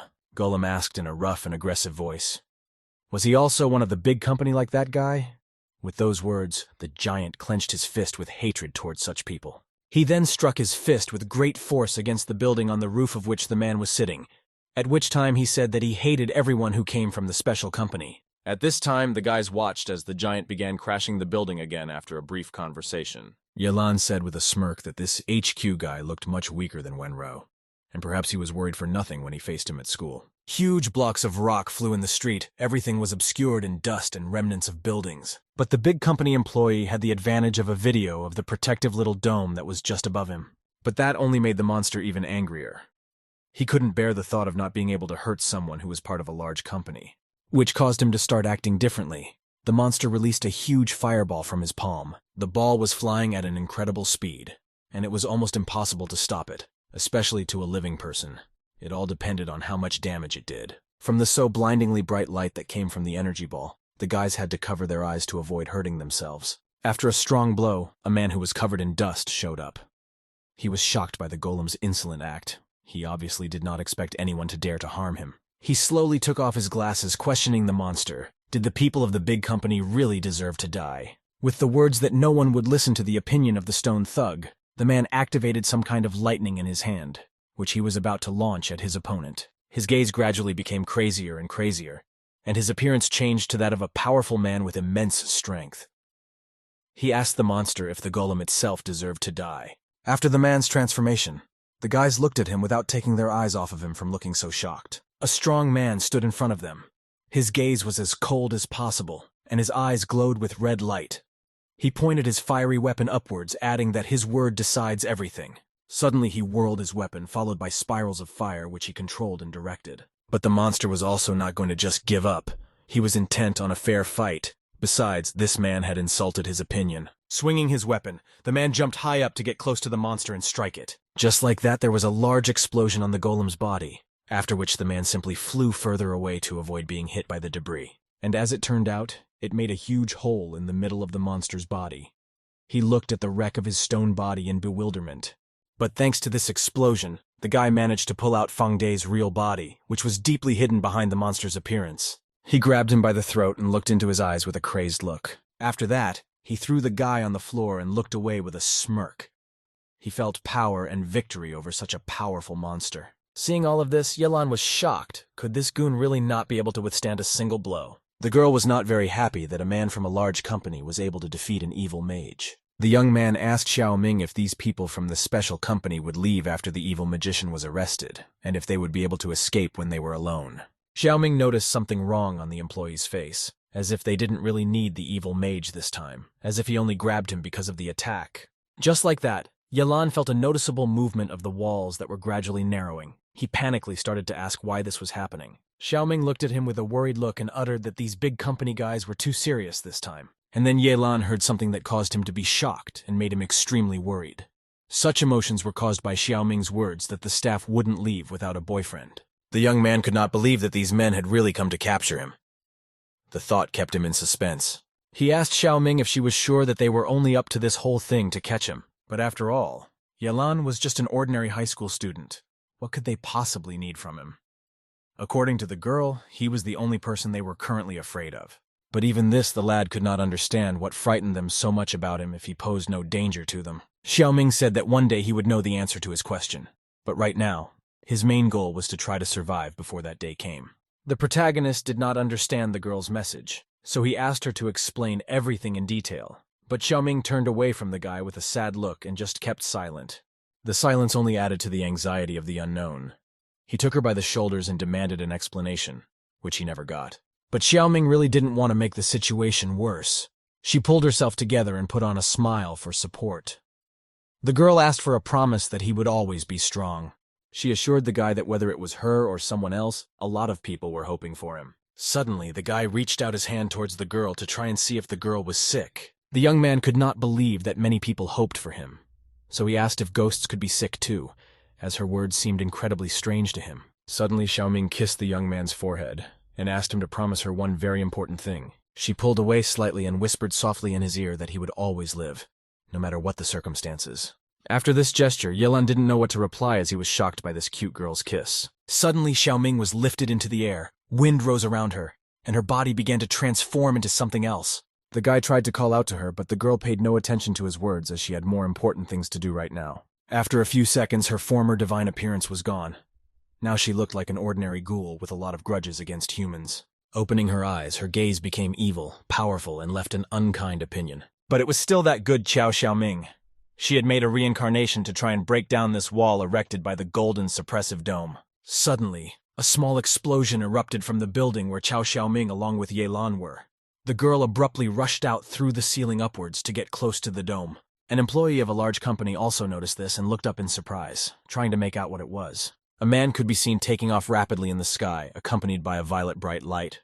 The man immediately got off the ground to fly closer to the ghost. He kept saying that he had finally found the one he had been looking for so long.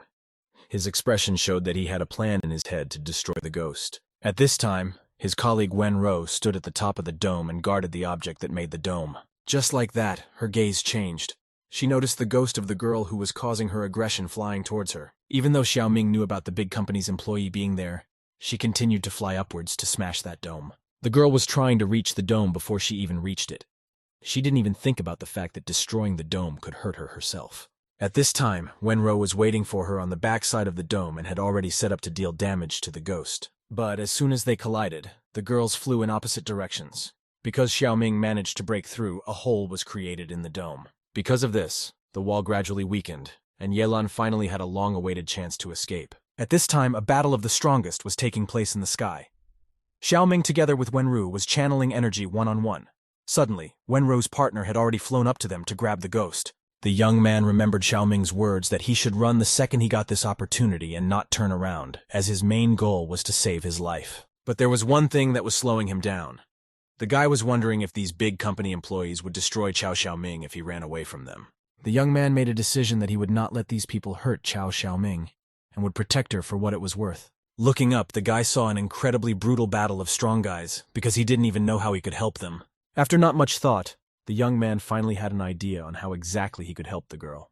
Looking outside, he saw Boss Biao's lifeless body in front of him, from which his anxious spirit was bursting out. At the same time, a man from a large company was approaching the girl to Wenro's rescue, and when he was finally close enough to her, he immediately swung his fiery weapon, from which bright light poured forth in great quantities. Still, he managed to deal some damage to Xiaoming, causing her to briefly lose control of herself and fly down a bit away from them. But she quickly came to her senses.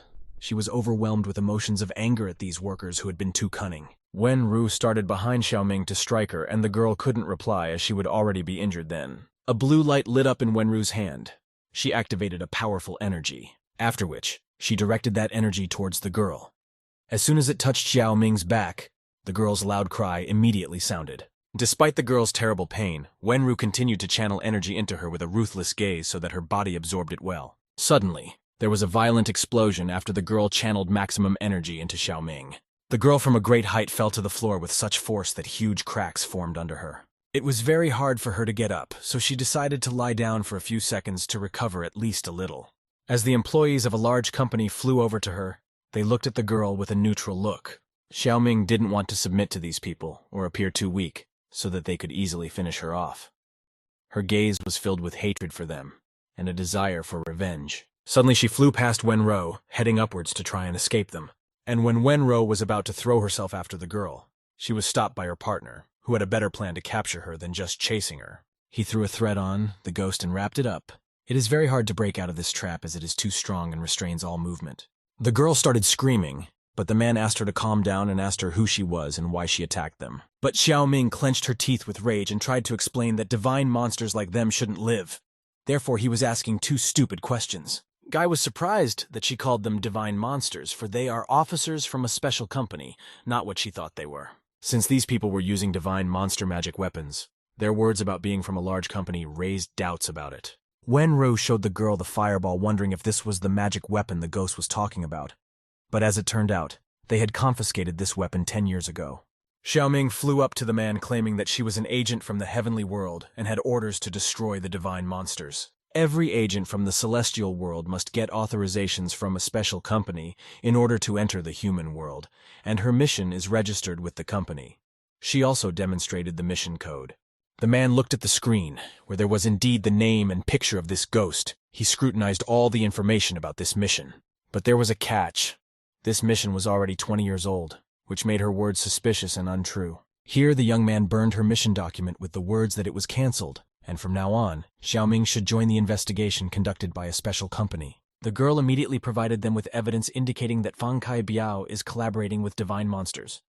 So she's here to destroy this moment. But the guy didn't believe in her words and the fact that she could actually show up here because of a coincidence, since she had thwarted their mission at the most crucial moment. So he demanded to tell them now why she was here, and then he would make her demise quick. In order for the girl to tell him as much as possible, he squeezed her body tighter with the ropes, followed by Xiaoming's loud scream. The girl was bound with a strong rope and had no way of getting out, while the boys of the special company tried to find out who she was. Suddenly, Wenro noticed a large object in their direction, causing her to worry and make quick decisions. A large clump of rocks flew towards them. She immediately grabbed her partner's arm to draw his attention to the danger approaching them. The guy looked back with a keen eye and noticed a huge rock there, but it didn't scare him at all. He knew what to do in this situation. He instantly extended the hand in which he held his weapon and sliced a large rock in half with a single swing. Afterward, the guys were surrounded by a large amount of dust, which made it hard to breathe. The stone broke into 2 pieces, and those pieces flew in different directions. Suddenly, the silhouette of a man who was able to lift 2 huge blocks of stone with his inner strength began to appear. Just then, he revealed his true appearance. It was a monster with fire coming from it, its gaze aggressive and filled with a desire for revenge for what had been done to him. The workers from the special company took a close look at the monster. Now they have another fight to deal with the unknown monster. Suddenly, the monster's voice rang out, turning to the guy that dressed like an insurance agent and ordering him to let Xiaoming go. The girl immediately realized that Yelan had become possessed by a ghost to help her get out of the hands of those evil people. The guy took a couple of steps forward with a smirk, then said, "Very surprised to realize that the main star of tonight is this useless trash." From these words, Yelan became very angry, throwing stones at the guy. He repeated several times that the trash today was only him. But the man made a safety net for himself thanks to his weapon, so that heavy rocks couldn't hit the guy. The monster began to pelt him with more, and there were already so many rocks that there was a wall of dust that made it impossible to see the men of their company. Yelan decided to stop and began to look into the distance to see if those guys were still alive and still standing. The protagonist inside the soul of this monster felt terribly bad. He fell to his knees trying to catch his breath as being inside this ghost is incredibly painful. While the young man was trying to regain consciousness, he didn't notice the guy rushing towards him, pointing his weapon at him to try and strip him. Yelan cast an aggressive glance at the guy. This sly move infuriated the guy as that employee was a conniving man. The guy flew straight at Yelan, swinging his weapon with all his might. Already he was about to give him the strongest blow. Just like that, he struck the floor with tremendous force as the monster managed to escape from the place in a matter of seconds. The guy was overwhelmed with emotions of rage. He was very unhappy that the monster had managed to escape, and he had simply wasted so much power on this blow. Suddenly he felt a presence behind him. He immediately realized that there was a monster behind him. He froze in place, not daring to turn around. Just then he felt a sharp blow to his face. Yelan used his maximum strength to teach him a lesson. The blow was so hard that the guy was thrown far back. He fell to the ground from a great height, a sharp stream of pain running through his body due to the violent fall. The monster in turn began to smash everything around him, driving his fists into the floor where the guy lay. After that, he sat on the guy so that it would be more convenient to strike him, and started hitting him one by one all over his body without controlling his force. After a few seconds, he left the guy lying on the floor with his face swollen due to large bruises. He also added that it was for him for hurting Xiaoming. The protagonist, although it was painful and hard to be in this body, but his speed and strength are excellent. But it was unpleasant to realize that Fang Kai's soul was almost gone. Otherwise, he might have learned how to use all these powerful techniques. Suddenly, a man's laughter was heard from behind Yelan. Glancing back, he saw a guy walking towards him, looking like he had just destroyed his clone. It seems like every mage has a cloning technique. Otherwise, how else can you explain the fact that everyone is using it? The guy stopped not far from Yelan and asked the monster if he had already had fun destroying his clone with such fury. The guy said that once the soul is gone, the image of the monster will leave the guy's body, and he won't be as powerful as he was all along. Afterward, with a sly smile, he asked the guy to meet him, calling him a divine ghost. Yelan was greatly surprised when he was once again called a divine ghost, while he had no clear explanation for it. The protagonist explained that he only came here to save his friend, and he has no idea what he's telling him. To this, the guy said with a sly smile that the divine ghost was the highest predator among all living things in the universe. He is capable of traveling to any world he chooses. It is a predator that destroys everything in its path, and the world it enters will soon be plagued by disaster. But everything the guy said had nothing to do with Yelan, as he was not a sadist and this world suited him perfectly, and he had no intention of destroying it. Guy assured the young man that no man in the world could possess the body of this ghost because it was against the rules of nature. But there are exceptions, which are that only a divine ghost, which is neither a spirit nor a living being, will be able to take possession of the spirit body. He pointed his finger at Yelan and asked if he had decided to possess the ghoul's body just to cover his tracks. The young man remembered the snake's words about him being a divine ghost, but Yelan immediately dismissed those thoughts as he couldn't believe that it could be true. The protagonist yelled at the guy with words to not talk to him as if he was justice itself. Even if he does turn out to be a so-called divine ghost, he still won't hurt anyone. Yelan reminded the guy that he had taken the lives of hundreds of innocent ghosts, and was even now bullying Qiao Xiaoming, and this was something he would never forgive him for. But the guy did so because he considers everyone else to be small bugs that don't compare to the special company. As a special agent of the company, he has the right to destroy anything he sees fit. Because of his insolence and without any sense of compassion, Yelan was burning with rage towards this man whom he hated so much because of his horrible deeds. He shouted loudly that it was a waste of time to explain to a horrible ghost like him, as he would surely continue to soullessly destroy everyone. After saying those words, Yelan swung at him with all his might, hoping that this blow would at least be very vulnerable to the guy. But the guy managed to put up a defense in front of him. The protagonist was very surprised that the guy didn't even blink an eye when he took a swing at him. He immediately started pounding his fists harder and harder in an attempt to break through the protective wall. But it was all for nothing. He was only exhausting himself. Here, the guy noticed that Yelan still failed against the wall of the living, which meant that he had not yet realized the full power of the divine ghost. Which meant that he could destroy this young man. He immediately waved his magic weapon around him, and then everything around him glowed with a bright firelight. The guy's gaze remained still as confident and determined to take the life of his main rival at the moment. Activating his energy, the guy pointed at Yelan to influence him with his energy. The protagonist immediately flew off some distance due to the strong flow of energies directed at him. Yelan immediately felt that this body wouldn't last long, and it wouldn't be long before it was completely destroyed by this guy. Just then, his condition began to deteriorate even more from the energy beams that gradually destroyed his body. Suddenly it collapsed to the ground, after which its movement was immediately stopped by some kind of rays that stuck into the ground around the monster. And while he was trying to get up, which was very hard for him because of the severe exhaustion of his body, the guy flew high above him to give him a decisive blow with great force. But the protagonist still managed to stand up using his last bit of strength in his body. But when he saw the guy flying in his direction, the young man was immediately gripped by panic and dread that the unexpected might happen now. And now the guy was very close to him. From his weapon blazed bright fire, which he will now destroy the young man with a single blow. At this time, Wenro was watching everything that was happening. Qiao Xiaoming quietly said the young man's name, carefully observing what had happened, hoping that she could withstand this blow. Just then, Wen Rao heard the guy's name and repeated it with surprise, as if it changed something in her perception of this young man. Suddenly, there was a tremendous explosion at the place where the hero was standing. A huge stream of wind mixed with energy went up high into the sky, illuminating everything around him. Then the guy with a happy grin and confident gait headed towards his partner, while behind his back the fire was blazing and splinters were flying apart. Xiaoming tearfully shouted the young man's name loudly, trying to slip out of the rope that was restraining her. But no one paid attention to her worries for Yelan. Xiaoming tried to get out of the rope to immediately go check on the young man's condition, but Wenru asked her to hold still so as not to attract her partner's attention. Although Xiaoming listened to the girl, she didn't even take her gaze away from where Yelan was standing. She hoped to the last minute that the guy was still alive. Dust continued to rise at the site of the explosion. Huge blocks of stone were flying in different directions, and the guy stood and looked at what was happening. When he realized that he had surely defeated that boy, he headed forward with the thought that one problem was solved. But for unknown reasons, a large block of golden stone formed at the site of the explosion, which began to crack and was about to split apart. A strange cracking sound caught the lad's attention.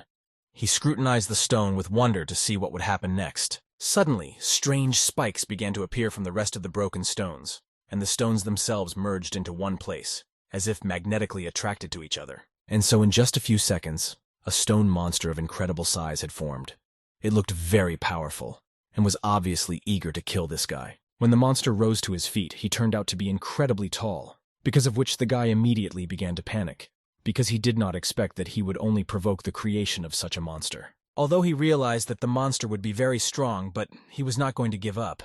He was ready to make every effort to get out of this fight as a winner. The girls at this time watched as this giant appeared out of nowhere, and couldn't understand why this happened. Xiao Ming asked Wenru in bewilderment how this could have happened, but the girl didn't answer anything, and continued to stare intently, trying to put together a picture of the whole situation. At this time, the guy activated his weapon, and jumped up high with the words that finally Mr. Divine Ghost appeared and revealed his true self. He struck the monster with his most powerful blade, but the monster put up a hand to defend himself so he wouldn't hurt his body too much. After such a violent collision, the ground began to shake, the rocks shattered into separate pieces, and the road broke.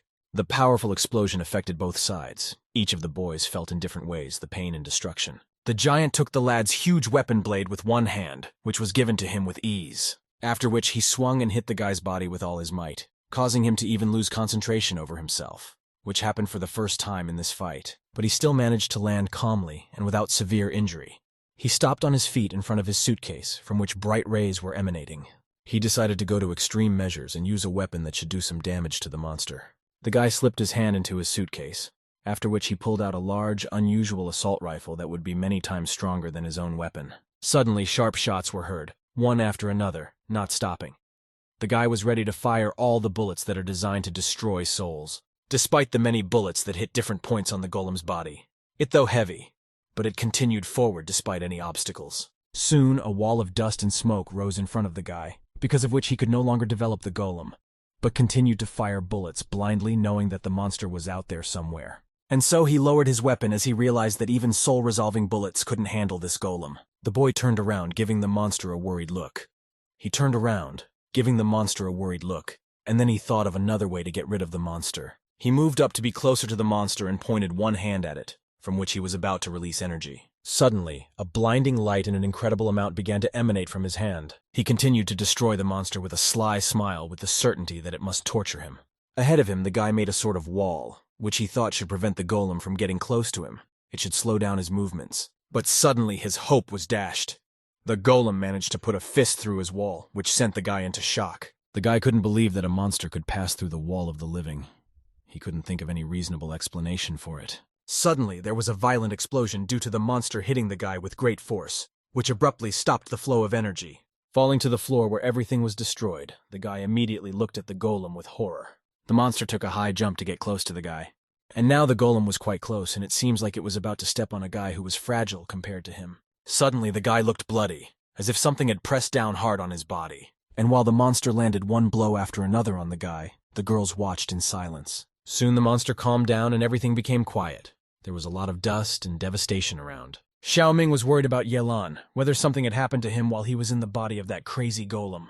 Suddenly there was a loud cry from the monster, in which apparently the emotion of rage flared up again, despite the fact that he had managed to deal with the guy. After which, feeling all the might in his body, he made a high jump to move to another place. Suddenly he pointed his fist towards the girls to destroy them as well, following the guy.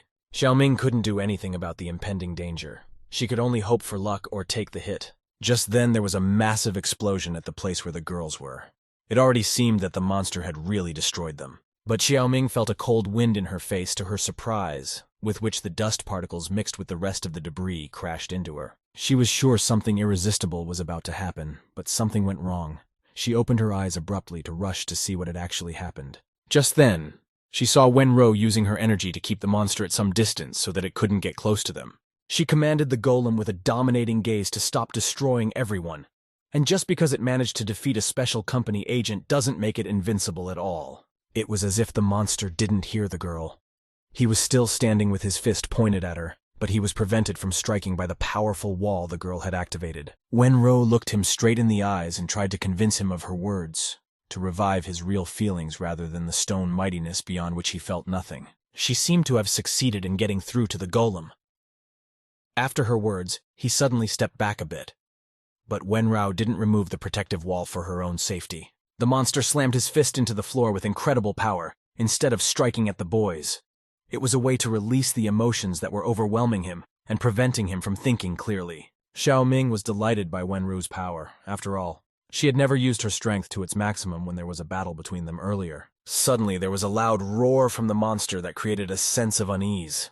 It was as if something was bothering the golem that it couldn't deal with. This greatly frightened Xiaoming.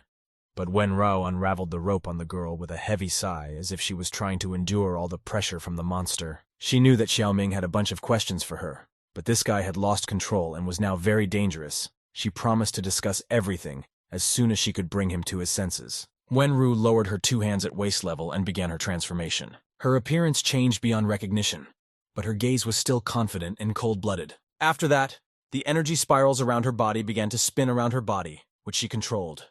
Through the strong airflow, Xiao Ming managed to notice this phenomenon called the Ring of Bloodlust, which said that the girl was a divine monster. But Wenru's reaction to the question was not cheerful. She said that whether it was a divine monster or a divine ghost, they were all just stupid. Even though Wenru is hiding in the Celestial Company, she still can't get rid of the agents of the Celestial World. She swung a sharp punch right at the monster's face. Her strength was ample, and even more than her partner, who was ranked above her anyway. From her blow, the golem lost its balance and was thrown a great distance and with tremendous force. She said with certainty that this goofy divine ghost wasn't really that invincible. He, like all the guys, turned out to be a bully who had too much power dropped on him. With each strike on the monster, its damage became less and less, and after the last powerful blow of the girl, its damage decreased by as much as 20%. Golem took all the power in his fist and with a strong swing directed it at the girl. But she was confident in her strength so much that even so she did not move. She slowed down the guy's punch by making a protective wall in front of her, then kicked him in the stomach and thus reduced the damage by another 15%. His body was thrown back so much that he bounced off the ground a few more times and eventually his strength decreased even more. Soon his power was equal to less than half, but despite such a small power, he continued to do battle. Wenru decided to fight him as hard as possible to quickly withdraw the guy from the giant's body. She headed towards the monster with a confident gaze, and when it was quite close, the girl again gave him the strongest blow with her foot. When the giant's body was a great distance away, she began to sink to the ground as she continued to unleash her power on the monster. And now, finally his damage was only 1%, about to be destroyed. He felt pain all over his body and could no longer fight. Wenru walked over to him and stepped one foot on the powerless body of the monster. She had a look of confidence and superiority in her eyes. When things finally subsided, Xiao Ming mustered up the courage to get closer to the monster, hoping that Yelan was all right. Wenru reassured the girl that the guy can't just die like this. He was now using the same forbidden technique as Feng Biao to continue the battle. Right now, Xiao Ming was wondering why Wenru was helping them if she came from a special company. The girl asked her a counter-question. Is Xiao Ming not from the heavenly world? But even so, she is also helping him. Wenru looked away with sadness in her eyes, and after briefly thinking about it, she said that they probably reasoned the same way about the situation, but it was too early to think about it. At this time, her partner from the special company was lying on the floor, who hadn't given any signs of life in quite some time. Wenru decided to approach him to check on his condition after such an ending. She crouched down next to him and started releasing warm energy into the guy's body to see if he was alive. Xiao Ming watched the actions of the girl as well. She was very sorry that things happened like this, and the fact that there might even be doom. But Wenru came to her with good news about them both still being alive. But it's going to be a challenge to sort out all this mess. The girl inquired how she was going to conceal it from the special company. For under the circumstances, it might cause difficulty, if anything could be done at all. According to Wenru's words, hiding it from the special company won't be as hard as it seems. But that's only if her partner doesn't say anything when she returns to headquarters. The only problem left was to somehow keep him quiet. But she didn't even know how to do that. Xiao Ming wondered if they couldn't just make it disappear forever, which might just get rid of the problem in the human world.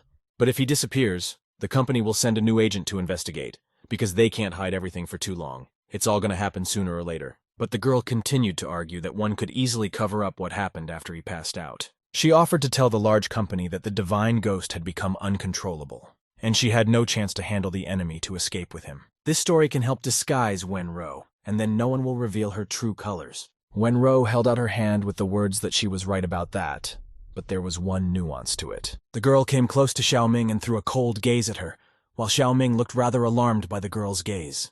After which Wenru swung her sword at the ghost. She did so when she could make Xiao Ming believe her and decided to act stealthily. Xiao Ming started coughing up blood from the strong kick to her stomach, causing a sharp pain to shoot through her entire body. Xiao Ming did not expect such a treacherous act from this girl. Xiao Ming fell to her knees, clutching her injured stomach. She couldn't even think that this woman would be so devious before, as she had already started to trust her. Wenru considered her the one nuance that might not make it work out, and all because a special company wouldn't waste time looking for a divine ghost. The girl asked Wenru with aggression. Did she really think that the girl would be able to harm the divine world? After all, such a thought occurred to her because Xiao Ming was in the human world. But despite Xiao Ming's words, Wenru stuck to her opinion. She gave the girl 30 minutes, and once the time was up, her soul would disappear forever. Wenru was sure that the girl would do it for her own good, to save her soul, or to snake that crazy ghost. Xiao Ming looked after the girl who was leaving. She was depressed and felt devastated. The monster that Yelan had possessed was lying next to her. The giant was completely defeated and no longer had that power. Inside his body was Yelan himself, who had been lying unconscious for a long time. And now, the young man had finally left the monster's body and finally found his true appearance. The girl put the guy in her lap to have one last moment with him before they would most likely never meet again. Suddenly, the young man began to regain consciousness. His eyes opened slightly, but he still couldn't see where he was, as everything around him looked cloudy. The young man was very weak and unable to stand up. He was beginning to realize his body little by little. The girl was very happy to see him alive. That was the most important thing to her at the moment. The guy looked up and saw a smiling Xiao Ming in front of him, but due to his poor condition, he saw her vaguely and didn't fully realize what was happening to him. The girl wrapped her arms around his neck to reassure him and show concern for the young man. As Yelan immediately realized that he was lying on Xiao Ming's lap, he also recalled the last moments from his life, which made him panic. The guy jumped to his feet and started looking around in a panic, trying to find the people from the special company he needed to hide from. The girl asked in surprise if he remembered what had happened. Her voice still sounded gentle and caring. The last thing the guy remembered was the fight with that man from the big company. He still looked like an insurance agent, but during the fight, it was like his consciousness had blacked out. Seeing the devastation around him, the guy asked what happened here and why those people left. But the girl only cared about one thing. She looked down at the floor with a devastated look, saying that she couldn't be near him anymore. The young man asked with a shocked look, wondering if she was leaving because of those two guys from the special company. But Xiao Ming couldn't really explain anything to him as time was coming to an end. Her body was becoming more transparent, indicating that her soul was gradually disappearing. The girl realized that these were the last moments she was spending next to this guy, who in such a short time had become very dear to her, and was the closest person to her. She was incredibly sad to leave him, but the girl had no other choice. She decided that since these were the last minutes, she should do what she had been hiding for so long. The girl flew closer to the boy and gently circled him by the neck. The young man stared at her dumbfounded, waiting for the next gestures. Suddenly he felt the gentle touch of her lips on his lips. His heart started beating like crazy because of excitement and surprise. The guys stood under the bright lights that added romance to their kiss. The young man's gaze was very surprised. He clearly didn't expect Xiao Ming to act like this, but the young man had the same feelings for her. When she pulled away, their gazes met, and Xiao Ming said quietly, and with a note of sadness, that it was time for her to return home. She asked him to protect himself by any means necessary, and about the special company, he could worry no more as they would not capture him. Her soul began to slowly ascend to the heavens. Yelan reached out to her in an attempt to touch her for even a second.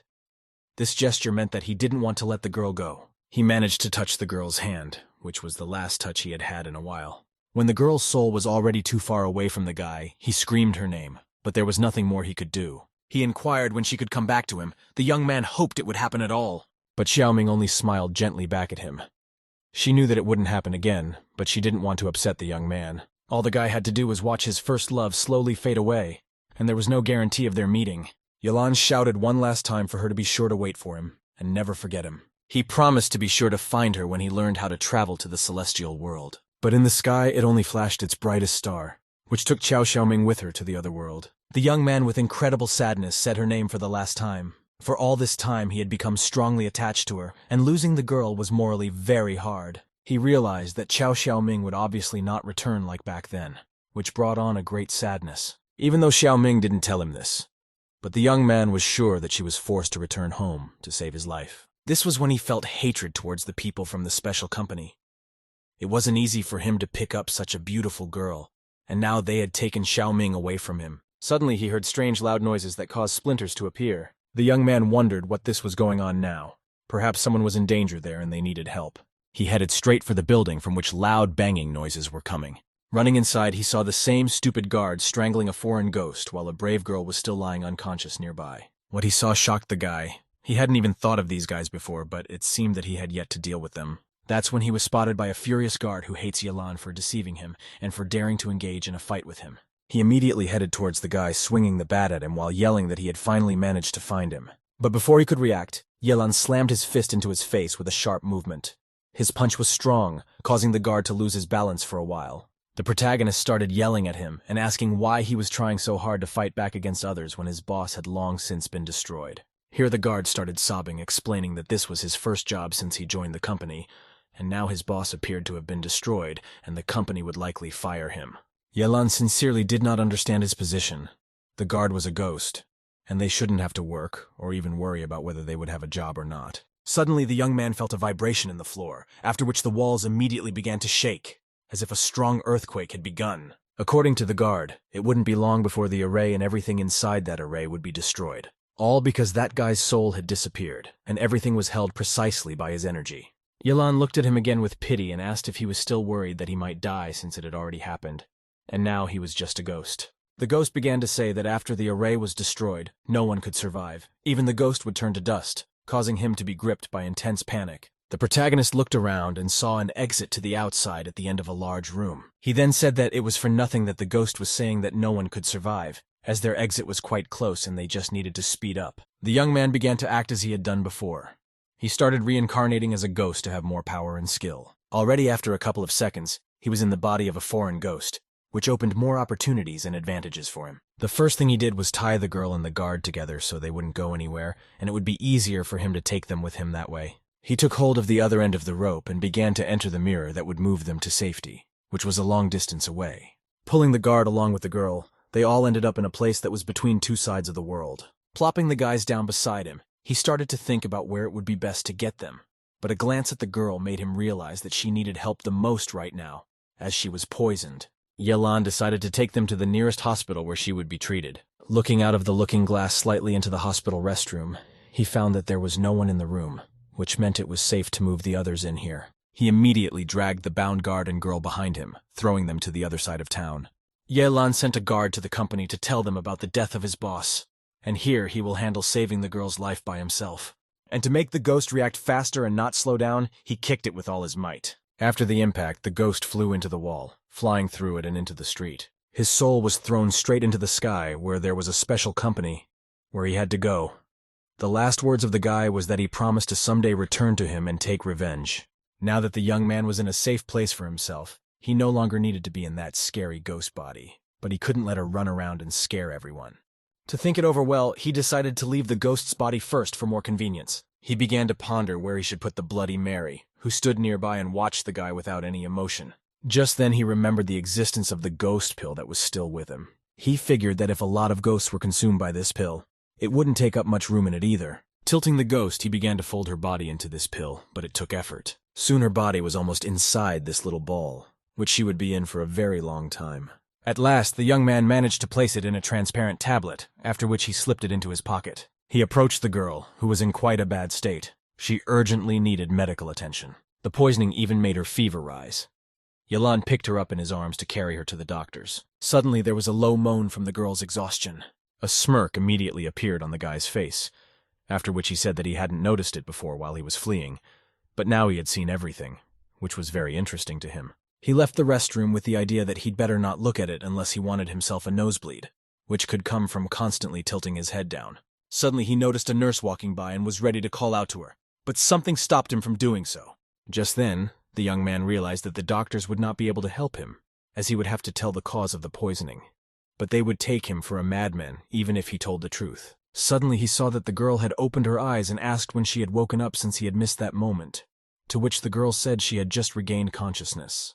The girl's first questions of interest were who the guy in front of her was, where she was, and how he had brought her here. The guy was ready to hear such phrases, which seemed to be the most famous philosophical questions, as they are hit upon by anyone who comes to his senses after a long blackout. Yelan decided to play a joke on her, because he said he was just an ordinary kind passerby, who saw her lying unconscious in the street, and decided to take her to the hospital. Then the girl remembered that she had been poisoned by a ghoul, and the doctors who worked here wouldn't be able to help her.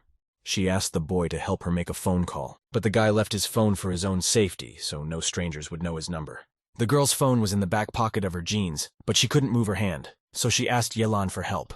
The girl's condition was quite bad. At moments she could fall because of a sudden loss of consciousness. Once again, she couldn't stand it this time, so she piled on top of the guy with her whole body. Thankfully, he managed to grab her in time, wrapping his arms around the girl's waist to make it more comfortable to support her. Taking his phone out of his pocket, the young man tried to look for it as long as possible to touch the girl's buttocks for longer. She immediately realized exactly what he wanted and sarcastically asked if he was done groping her, then demanded he finally pull out her phone. The young man immediately remembered that you can't risk your life just to touch a beautiful girl. Besides, when that girl could rip anyone's head off. Taking her phone in his hands, he examined it admiringly as it was the most popular and expensive firm, more specifically, more expensive than 10,000 yuan. The moment he picked up the phone, there was a call coming in, so the young man answered it and immediately heard a worried voice on the other side asking Xiao Yi if she was all right. When he heard some guy calling the girl's name, he handed her the phone saying that her nephew was calling her. The girl immediately told him that she'd been poisoned by a ghoul and was now in Seihi's hospital and asked him to come quickly. She sat down on the bench with a sad face. The guy decided to support her, so he slightly embraced the girl so that she did not feel lonely.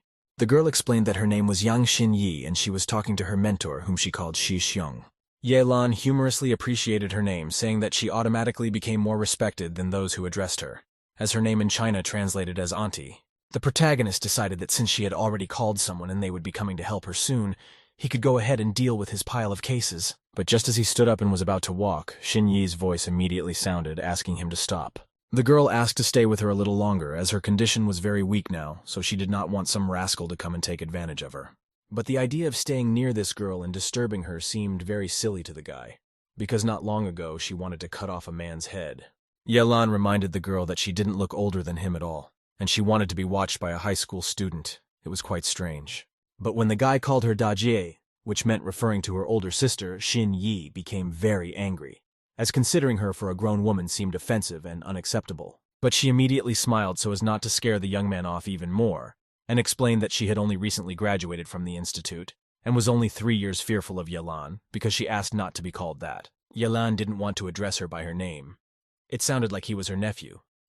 So without deviating from his stance, he called her Daji again, and asked her to sit in the hospital. Xin Yi didn't want to let go of the guy's hand. The girl kept trying to convince the guy to stay with her, pointing out that she was very scared to be here alone. Yelan still managed to snatch his hand away with the words that he really had business to attend to and couldn't waste time. This girl seemed too cruel to the young man. As the boy was about to leave, he suddenly heard loud and quick footsteps coming from behind him at the other end of the hallway. As soon as that cocky stranger was nearby, Yelan immediately stood in front of the girl, protecting her from the stranger as he looked flustered and might be out of place. But the guy swung at Yelan's face and shouted, chasing the young man away so that he wouldn't interfere with his hurried business. Yelan was not going to tolerate being treated like this, with this being an extreme stranger who was already spreading his hands. So the protagonist swung at him, making a half circle around him so that the blow would be stronger, and followed that up by hitting the guy as hard as he could. His blow was incredibly powerful, and the guy was thrown far to the back of the hallway. But the stranger was familiar with magic, so in order not to fall and injure himself, the guy quickly reacted and activated his power. Standing in front of Yelan, the guy stared at him with a murderous gaze. He appreciated Yelan's work, after which he said that it wasn't surprising at all that he managed to offend his Shumei, which meant his favorite person. The protagonist could not allow himself to be called someone who had hurt someone. The young man assured the guy that he was just a conscientious passerby. Liu Zheng clarified with a surprised look. Wasn't he the one who poisoned the girl, and he had attacked him for nothing? He immediately ran up to Xiao Yi without noticing that he had snagged Yelan. He began to question about what happened and who dared to harm her. Watching these tendernesses, the young man decided that it seemed that this crazy couple needed to be alone and discuss everything, so he better leave, which he was glad. While the guys were hugging each other and the guy was offering his condolences, Yelan started to quietly leave, trying not to attract their attention. He soon managed to escape from the boys and returned to the men's room where he had unfinished business. He took out a ghost ball from his pocket and began to unseal the foreign ghost from it so he could use her ghostly body again.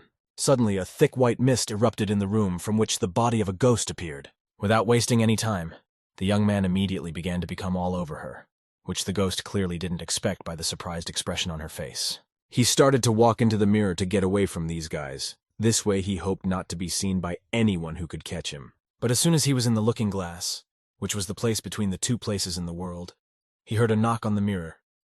It was the girl's mentor asking him to come out for a while. The young man looked in their direction with slight surprise. He didn't like the fact that these people were interfering with his business. This made the guy very angry, because he didn't think at all that Xiao Yi knew about his ability. He was sure that she had woken up and peeked while he was saving himself. Suddenly, Liu Zheng started to electrocute the mirror he could control. A girl with a worried voice asked what he was doing, but it was like the guy didn't hear her. He continued to stand his ground, as if he wanted to hurt the guy he thought was responsible for his girlfriend's injuries. Suddenly, large cracks went down the mirror. Some shards fell with a loud clatter and shattered on the floor. At this time, Yelan was in the looking glass. Seeing this, He was immediately gripped by panic from not knowing what was going on. Small shards began to fly towards him as well. He reached out in an attempt to catch one and examine it more closely. This same early morning at Numero Daos High School, there was business going on that no one should find out about. In the restroom, the body of a foreign ghost abruptly flew out of one of the mirrors, causing the mirror to shatter into small shards. Following the ghost, Yelan flew out as well. The guys collapsed on the floor, hitting their bodies and couldn't realize what had just happened. But the worst was over. The young man had almost died at the very last moment, but luckily he knew about the existence of the mirror in the bedroom. Based on this situation, the guy concluded that in the future he needed to be extremely careful traveling through mirrors, as this time was very dangerous. He looked at the surprised look on the ghost's face, who was staring at one point, and wondered if she was okay. This Bloody Mary looked too smart.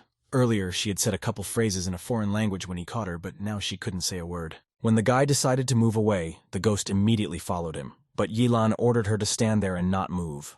The girl obediently sat on the closed toilet bowl waiting for the guy's next order. She did not resist his words at all, but listened to him attentively. Yelan headed towards the door with a very sad face as he realized a lot of things after things had more or less calmed down. Despite the fact that so little time has passed in these couple days, but so much has happened. Suddenly his thoughts were interrupted by a sudden cold wind that blew through the open window, rippling the curtain heavily. Immediately afterward, a flashlight flashed over the guy's head, which was clearly an unusual sign. Yelan immediately decided that it was Qiao Xiaoming who would go to give him definite signs that she was by his side. He immediately started looking around, calling out to Qiao Xiaoming. His hope was down to the last one, that it would indeed turn out to be the girl's arrival. But no one appeared in the room. The young man continued to stand all alone in the midst of the spacious room, watching through the window. The young man walked closer to the window, looking out into the dark streets, and in his eyes was sadness and longing for Qiao Xiaoming. Every strange sound seemed like a sign from the girl to him. As here his bad inner state was noticed by the foreign ghost, the girl also felt sorry for the guy because of everything that happened. The guy immediately dismissed the thoughts of Xiaoming, as she had left, and there was obviously no reason for her to return. Yelan was angry at himself for thinking about her all the time. Still, he realized they were just excuses to keep his hopes up for their next meeting, which he wished he could do someday. Suddenly, his sad thoughts about Qiao Xiaoming were interrupted by a phone vibration that came from his pocket. On his phone, he saw an outgoing call from his mom, which was very strange. The young man realized that a call at 5 in the morning would not keep him waiting for good tidings, which caused a slight anxiety to arise in his body from not knowing what he might hear. But no sooner had he answered than his mother started yelling into the phone for still being in Xinxiang while he should be home because of the vacation, and now he was going to get screwed by his father. Yelan tried to get away with the fact that all his friends stayed in Xinxiang, so he too decided to keep them company for a couple of days, and would come home tomorrow. The woman's voice immediately softened. A smile could be heard on her face, accompanied by the words that it was just a joke due to worrying about her son. She called the guy to come home tomorrow and promised to cook something delicious, and not to say anything to his formidable father. Yelan grudgingly listened to her and said he would come. After the conversation, the guy exhaled a sigh of relief, as going home would help him avoid meeting those guys from the special company. But before he left, he needed to settle some matters so as not to leave a trail behind him that might negatively affect his future events. On the same day, Yelan came to the store of the old man who had gone to negotiate for the sale of the gold coin, and so, after a few days, he finally returned. On the signboard, he saw a talking snake, which he disliked because of its cowardice and treachery. The snake approached him in anticipation of telling him how he had managed to get out of that dangerous place, but the boy turned away from her with the words that he didn't want to talk to her. Suddenly, the snake asked to be taken back because Old Man Liu has returned and called all his friends and is all over showing off his treasure. Soon he is going to cause trouble himself. Suddenly, the door from the old man's house opened and Old Man Liu himself appeared out of it. But to his great surprise, he was being led by the hand by some huge, unfamiliar man in a business suit. The boy immediately recognized Mr. Liu, who was the richest man in the city, but he looked much more energetic when he was donating money to their school, and now it was like he was obsessed. Seeing Yelan in front of him, Mr. Liu was surprised to ask why he had come to see him. When Mr. Liu saw the guy, his gaze immediately became anxious. He said that he remembered him as a student from high school, and he even remembered his name. Yelan was puzzled by what he said. He couldn't understand why the richest man in the city knew him personally, since he was just a nobody to him. Old Man Liu said with surprise that he had thought all along that the young man was just joking when he said he was from Xinxian. Yelan didn't tell the old man much about himself, but thanks to Mr. Louis, the information about him was revealed. The young man decided that he should scare the old man. The protagonist asked Mr. Louis how he knew him. To which the man replied with a short pause that he just saw him in high school. But the guy knew he was lying. Old man Liu interjected to Mr. Louis. Does he really know this guy? And if so, he doesn't need to ask the old man for a favor since this guy can solve his problems. The protagonist was uncomfortable listening to this, as the old man made him look like some powerful do-gooder. He at once took the old man back to the house without Mr. Louis to have a serious talk with him. Left waiting outside, Mr. Louis only saw the doors slammed loudly in front of him so that no one would disturb them. And while the man was quietly waiting outside the door, at this time, there was a furious shout from a guy in the house who was yelling at the old man because he had started looking for a job for him, something Yelan didn't need at all. But the old man blamed it on the boy's strength, which he thought meant he could handle anything. And the easiest way to get famous was to help the rich. Old man Liu explained that Mr. Liu has both money and connections. If the young man hasn't sold the underworld gold yet, the old man can provide this man to him. Yelan thumped the table loudly, asking the old man, did he really look like a person who wanted to become popular? After all, he hadn't even mentioned it in the conversation.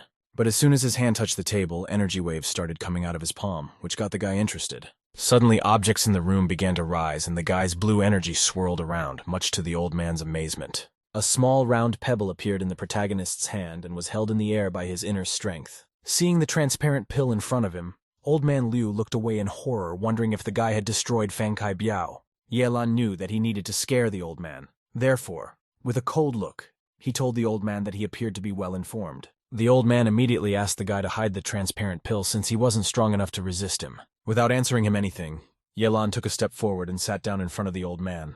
Afterward, he asked the man with a sly smile, asking if he was Fangkai Biao's accomplice if he already knew about it the morning after the man's death. The old man at once, with a frightened look, began to assure the lad that he had never had any serious dealings with this man. Fangkai Biao is the underground ruler of Sea City. He's also one of the strongest magicians. Even if old man Liu wanted to be friends with him, Boss Biao didn't even pay attention. He showed the young man on his phone the news about Fangkai's passing, as the information had already gone viral and made a lot of hype on the internet. Yelan read a few comments and realized that Fangkai Biao clearly didn't have a good reputation if everyone was celebrating his departure and saying that he deserved it. Fangkai terrorized everyone in the City of Seas, but none of the mages dared to resist him. Yelan was the first to go against him. Yelan confessed that he had offered to sell one part of the underworld gold to Fangkai Biao. When the old man heard about the other half of the gold, he was incredibly shocked. The main character didn't want so much gratitude from others for what he had done, as he isn't someone who takes a life. But he isn't a saint either. The guy approached the old man and told him that last night he came to Boss Biao's mansion to get his gold back. But the whole mansion started to collapse. He tried to convince Yelan that he was a trustworthy and dependable person. He promised that now no one would dare to steal the gold unless they wanted to end up like Boss Biao. The guy asked not to mention anything about what had happened. He also said that he needed to sell the underworld gold quickly, so the old man shouldn't be delayed. The man with a frightened look kept saying that he understood him and would not tell a word about the incident to anyone. Yelan headed towards the exit with a stern look, but in his mind he was even laughing at the way he was making himself a dangerous person and telling a mysterious backstory. Suddenly their conversation was interrupted by a vibration from the phone. Old man Liu had a new message. There was information about a live broadcast that said that Fangkai Biao's headquarters had been destroyed, which people were very happy about. After reading this, the old man realized that the young man had managed to find the Kong Kong sect so they could help him hide all of this since Kong Kong was the most famous sect. The guy pretended that he was really doing everything as the old man had described. He asked what the site was about, as he wanted to look at the news too. Liu Daozi showed him the app that the magic community used to read the latest news. He offered to add the guy to the chat room to communicate and share all the groups with him. Yelan agreed to his proposal and immediately asked what else was interesting. He asked to be told everything in detail. Liu Daozi continued to show him all the groups and applications, explaining to the guy in detail. He also mentioned a few other apps that weren't approved by the magic community, unlike all the others he mentioned. After showing a few pictures from these apps, Yelan immediately realized that they were adult apps, hence not approved by the community. But the young man was using the content himself, so he said he just wanted to take a look, even though he was embarrassed to say it. The old man flipped him all the data. They looked at each other with lustful glances. Soon the downloading of the app forwarding ended, and Yelan was now able to enjoy all the content too. They sat down with Liu Daozi at the table, and the old man began to explain to him how to use all the apps. The guys started watching the live broadcast of the girl who was talking about what happened to Fangkai Biao. The old man called this app the one where justice would always be present. The girl who was broadcasting said with a confident voice that they would never let evil go unpunished, and all mages would definitely be brought to justice. Even the chairman of the Magicians Association in the City of Seas praises her. It looks as if their main goal is to raise this girl's status in the magic community. Liu Daozi also suggested that it was likely that this Yang Xin Yu would soon become the #1 girl mage in China. Yelan wondered what exactly he was talking about. Did these people really want to capitalize on her popularity? But the hero immediately dismissed these thoughts, because now the most important thing for him is that the old man helped him sell the gold of the underworld, and he will also get his percentage. The old man kept saying that he absolutely didn't care where Yelan came from or who he was, but he would definitely do his best to sell the underworld gold. The guy listened to him and without any resistance agreed on the condition of not contacting him again. He also reminded him about his snake ghost and asked him to sell it. As Liu Daozi immediately started to say that the young man could take this snake and he wouldn't take a dime for it, his reaction was so sharp as if he wanted to get rid of this snake. But Yelan didn't want to take anything for free because of his Shifu's advice. According to him, nothing in this world comes for nothing, and if he took it for nothing, it wouldn't be nice. Because of this, Old Man Liu said that he could give what he saw fit. The young man thought about the fact that when he was younger, he caught a snake at his house and sold it for $200. And this horned snake could talk, so it would be worth more. He was overwhelmed with the emotion of anger, as he had hoped the guy would offer him a much higher price, not just add another 100. The protagonist, in a slight bewilderment, realized that the old man hints that the price is small, so he offered to throw another 100, because of which the old man was pissed off. But he didn't show his emotions, as he didn't want to quarrel with the guy. He assured him that the snake wasn't that expensive, since it was useless anyway. Yelan put $100 on the table and asked to be contacted in case there was any new news. He then headed for the exit, the old man following him to see his guest off. When they opened the door, they saw that Mr. Louis had been waiting for them outside all this time. Yelan immediately turned to the snake with the words that he had made up his mind, and she belonged to him now. Liu Daozi tapped on the sign to kick the snake out of there and put it in the hands of the customer. But the snake didn't crawl out right away, which caused the old man to start scolding it that it was already useless, and the fact that the guy was interested in it should be an honor. This snake seemed very hypocritical to the guy, as it pretends that it doesn't want to part with its previous owner, while it asked to be taken away itself. Suddenly he heard the voice of Mr. Lewis bowing to the old man asking him to save him. Liu Daozi immediately started shouting for him to stop doing this nonsense, as no one there would be able to help him in any way. As here, Yelan thought about helping him after all. But still, the fact that he recognized the guy was very strange, but this would be a great chance to find out more information from him. He asked the man with a serious look that tormented his house, suggesting that it was haunted. The old man explained that there were no ghosts in the man's house, but some place was terrorizing the place where his ancestors were buried. In the future, it will affect his fate. But after listening to him, the guy turned around saying that he couldn't help as he didn't have time for it, and today he had to go home for a while. Suddenly, Liu Liefei said that the burial place of his ancestors was also located, in Hongqi village, which meant that he and the guy came from the same village. But the young man didn't want to mess with ghosts. Besides, it didn't mean they came from the same village at all. Yelan said that he didn't need his help, as he just needed to find the person behind all this, and talk to him. But the man called himself a law-abiding citizen, so he didn't want to do anything illegal. Liu Daozi wasn't strong enough to help him. A mage who could do everything should definitely be stronger than him. Liu Li began to convince Yelan that he was a professional who didn't worry about fame or fortune. If he helped him solve the problem, the man promised to make a new road to the village. Thinking back to the trip to his village, bad associations immediately came to Yelan's mind. He thought the offer was well worth it, as every time he came home on that murdered road, his body ached terribly, and this way it would be a comfortable ride. The guy decided to think about his offer and asked him to explain where the ancestral burial site was so he could go there and see for himself. The man could not allow his foreman to get into any trouble, so he wanted to escort him personally and offered to drive his car. He decided to walk away from the proposal, arguing that it would be night by the time she arrived, so he suggested meeting at the development near the village hall in the morning. Right after talking to the guy headed on his way to his house while the sun was still shining brightly outside. But he didn't take the bus. Instead, he decided to get to the village using his superpower and fast running.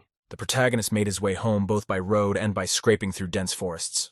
And so, after reaching the middle of the forest, the guy looked around carefully to see if anyone was around, and pulled out a snake that turned into a small man. She started accusing him of being a monster that lives in the woods, as she figured they had already come to the right place.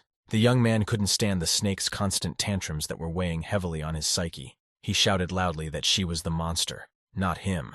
After which the young man calmed down and asked the serpent what the divine ghost was, about which everyone is so actively preparing, but no one explains the meaning. Upon hearing this question, The snake was greatly frightened, as if the meaning of this word was something dangerous and creepy. Snake didn't even believe the guy that he hadn't even learned what a divine ghost was in so long yet. The young man tried to convince her that there was no point in lying to him. He is an ordinary man, but for some reason she calls him a divine ghost, which the boy could not understand. Snake began to say with aggression that the divine ghost was the best. He was the only one who could travel through the thousands of worlds they lived in. Yalan asked to stop telling him this story since he had already heard it. The young man suggested to talk about traveling to other worlds, and if he was really a divine ghost, would he be able to go to heaven now? But according to the snake, it's not that easy to do. Heaven is the world of the highest level, where the gods unite and live, so she immediately dismissed the idea as unreasonable. Ghosts are the enemies of all worlds. Going to heaven is literally a pact to his doom for Yalan. The young man wondered if he had no options at all to get there. The girl thought for a while, after which she said that if he was as strong as the monkey god, he might try to wreak havoc in the heavens. By defeating all the gods that live there, he will be able to take over the heavens, and if that's what happens, then the guy will be able to do whatever he wants. The young man was really pissed off by her suggestion, as it's not a reasonable plan at all, as he can't become more powerful than the gods and lead the heavens. This isn't a presidential election after all. Stopping, the girl tried to bring her perception back to normal and asked why he didn't like the plan to take over the heavens. The young man didn't like the snake's silly suggestions, so he threatened to take her back to Liu if she kept talking nonsense. The girl, out of fear of going back to Liu, immediately said there was another option. The guy just needs to get permission to travel from a special company. The main character clarified with a frown. Does the snake mean to say that the special company is more powerful than the gods in heaven? Here the snake asked the guy if he was definitely a divine ghost if he didn't know that either. The special company is the most powerful organization in all the thousands of worlds. Suddenly after the girl's words, a bright lightning flashed in the sky, which was accompanied by loud thunder. The young man looked up at the sky, wondering where the thunder had abruptly appeared from on such a sunny and warm day. The snake tried to divert the guy's attention by asking why he decided to go to heaven, but Yalan didn't trust this snake as it talked too much. The guy said with a disgruntled look that he was just going there on vacation and the snake shouldn't be concerned. After his words, he said that he had one more important thing and threw a transparent pill to the side. Suddenly, there was a small explosion, after which a foreign ghost appeared out of the thick smoke. Upon seeing her, the snake with a dazed look asked why she was still here. The main character didn't want her here either, which is why he needs the snake's help to get rid of her. There are many ways to do this. The snake offered to boil it, to sell it, for evil spirits like her. There are many uses. When she started talking about her Shifu's ghost manipulation, Yalan immediately asked her to stop talking nonsense and talk about how to apply all those methods. But the girl couldn't apply all of this on her own, since only mages do such things, and she had just seen how old Shifu Liu handled all the ghouls. The guy wondered how many lives she had accompanied Old Man Liu, but the snake tried to convince that she was just an ordinary snake. The young man realized that she was lying and shouted for her to tell the truth. Otherwise she would go back to Old Man Liu again. She knew it would be useless to lie, so she confessed that she had been serving him for about 10 lives. She had been tamed by Old Man Liu's great-great-great-grandfather back in the day. The guy was very surprised at the realization that she was now about 100 years old. He also recalled that Madam Whitesnake also lived 100 years and was able to control the weather. His words maddened the girl. She claimed she was still small for such a thing, but when she grew up, she too could control the weather and travel worlds. The guy waved his hand with the words that as long as she grew, even the earth would be destroyed, considering she was already 100 years old and still small. Finished talking about nothing, the young man ordered to come up with an option for them to get rid of the Bloody Mary, and if the snake didn't have any ideas, they'd better stick it in some container already. The girl promised to teach Yalan how to draw talismans, and then he could draw them on the containers where he would store the evil ghouls. The snake took a stick and began to draw hieroglyphics on the ground that were called Evil Aura Blocking Talisman. Watching the girl draw the talisman, the young man found it quite an easy task. Suddenly, the boys saw suspiciously 2 silhouettes not far away, their shadows displayed on the trees. The guys were immediately very frightened as they could not even guess who it could be. The protagonist immediately asked who was hiding in the bushes and was ready to fight. But suddenly he saw a guy and a girl who were in the bushes with no clothes on. The young man crouched down on the ground and saw the girl's underwear scattered in front of him. He said with a wry smile that he had never imagined that such perverts lived here. Apparently, the two had been hiding in the bushes for quite some time. Yalan asked the snake if they could hear their conversation. The girl reassured that many people couldn't see her or the Bloody Mary. But hearing the snake call him abnormal, his mood immediately disappeared. The snake continued her talk and explanation about drawing a talisman. She said that it was a very serious matter and to treat it with great responsibility. In order to draw a talisman, you need to do it with special ink for talismans, and make a sacrifice to the god. Cleanse your body, hands, mouth. The talisman should be ready in one stroke, after which it should be sprinkled with holy water, prayed and thanked to the god. The girl once again repeated briefly all the points, namely cast a spell, purification, prayer, more purification, and more prayer. Snake grinned and asked if he had written everything down, as it would likely take him 3-4 years to get it right. The boy had managed to draw a talisman on the metal object while she spoke, then examined the drawing carefully with the idea that it should work. After which he approached the Bloody Mary, who stood quietly as always and just watched. Suddenly he tilted the ghost toward the thing that had the talisman on it and plunged it inside. And at the end he pinned the object with his hand so the ghost couldn't get out of it. The young man asked how he would know if the talisman was working, but the snake dismissed the idea that it would work at all, since he hadn't made a single point. The snake noticed that apparently the talisman had begun to work, since the Bloody Mary had disappeared and did not appear. She grabbed the item and scrutinized the drawn talisman, wondering how it was even possible that it actually worked with an ordinary pen. Yelan asked the snake why it thought it wouldn't work, since if the pattern was correct it should be fine. But he didn't even understand how the girl determined that the talisman was working, to which the snake replied that the evil ghost had disappeared. The young man said that by sensation he felt no evil aura as the snake described it, but it suddenly felt cooler, as if the Bloody Mary was like a cooling air conditioner. Snake couldn't believe that the guy didn't feel any evil aura, and claimed that he was just lying to her. But the hero didn't even have time to lie, since they'd already been idle for so long, and now he had to hurry home, or his mom would worry. The girl was sure to the end that this sloppy talisman wouldn't work, but when she saw how the ghost pill held ghosts, she was shocked. She started asking the guy how he managed to do that without doing anything extra, and claimed that he must have played the whole act out for her. Yelan reminded her that she was just a snake, so he had no point in pretending in front of her. As the boys headed out, the snake reminded them about the thongs they had found and asked them to go get them. The guy said in bewilderment that she was just a snake after all, and if she wanted to do something unusual, she shouldn't do it with people. The girl immediately said that he was talking some nonsense. She was not a person to take their underwear. In that case, Yelan wondered what they were for then. The girl explained that an evil aura surrounds these undergarments, and the person who wears them will either become a ghoul, or his mind will be consumed by an evil ghoul. Plus, they found them near the guy's house. After listening to her, the protagonist was amazed that everything was so connected, but he couldn't have a ghoul climbing around with his house, where his parents and little sister live. The young man went back and picked up the women's underwear with the words that he should definitely get rid of them. Yelan presented the stranger's underwear closer to the snake and asked if she could sense the evil aura emanating. The girl, though it was unpleasant to be around them, but still she could clearly feel the evil aura, and even said that this ghoul had left the world about 5 days ago. The snake asked to keep those underpants carefully, as they might use them to track the wearer in the night. But unlike her, the guy didn't feel anything at all. And now, after so much time, the young man finally wanted to know the snake's name, but the snake was embarrassed, as if it was hiding something, and asked why he wanted to know its name. Yelan asked if there would be any problems if he knew her name. The snake confessed that it didn't have a name. Since Yelan was her master now, he decided to come up with a name for her. The first choice was Ahua, so that everyone would know that she was a female snake. But the name seemed too old-fashioned for the snake, so she asked if she had a vote to participate in the name choice too. According to the youngster, no one asks their pet for an opinion on whether they like the name their owner gave them, and she's just a snake who doesn't understand animal names. Yelan had purposely given her such a name as punishment for always pretending to be smarter than him. Soon the young man reached his house. When he opened the door to the courtyard, he was already greeted by his little sister. Seeing her brother, the girl ran towards the guy with incredible joy in her eyes. The young man immediately took his sister in his arms and happily spun the girl around. She immediately started hugging her brother and kissing his cheeks. The girl loved her brother very much and missed him while he was away from home. Just then she spotted the snake and delightedly reached out to play with it, much to the lad's surprise as he didn't think his sister could see a ghost. The guy with a stern look ordered Ahua to play with his sister now, as she is the most important one in their family. Just then, a woman's voice sounded.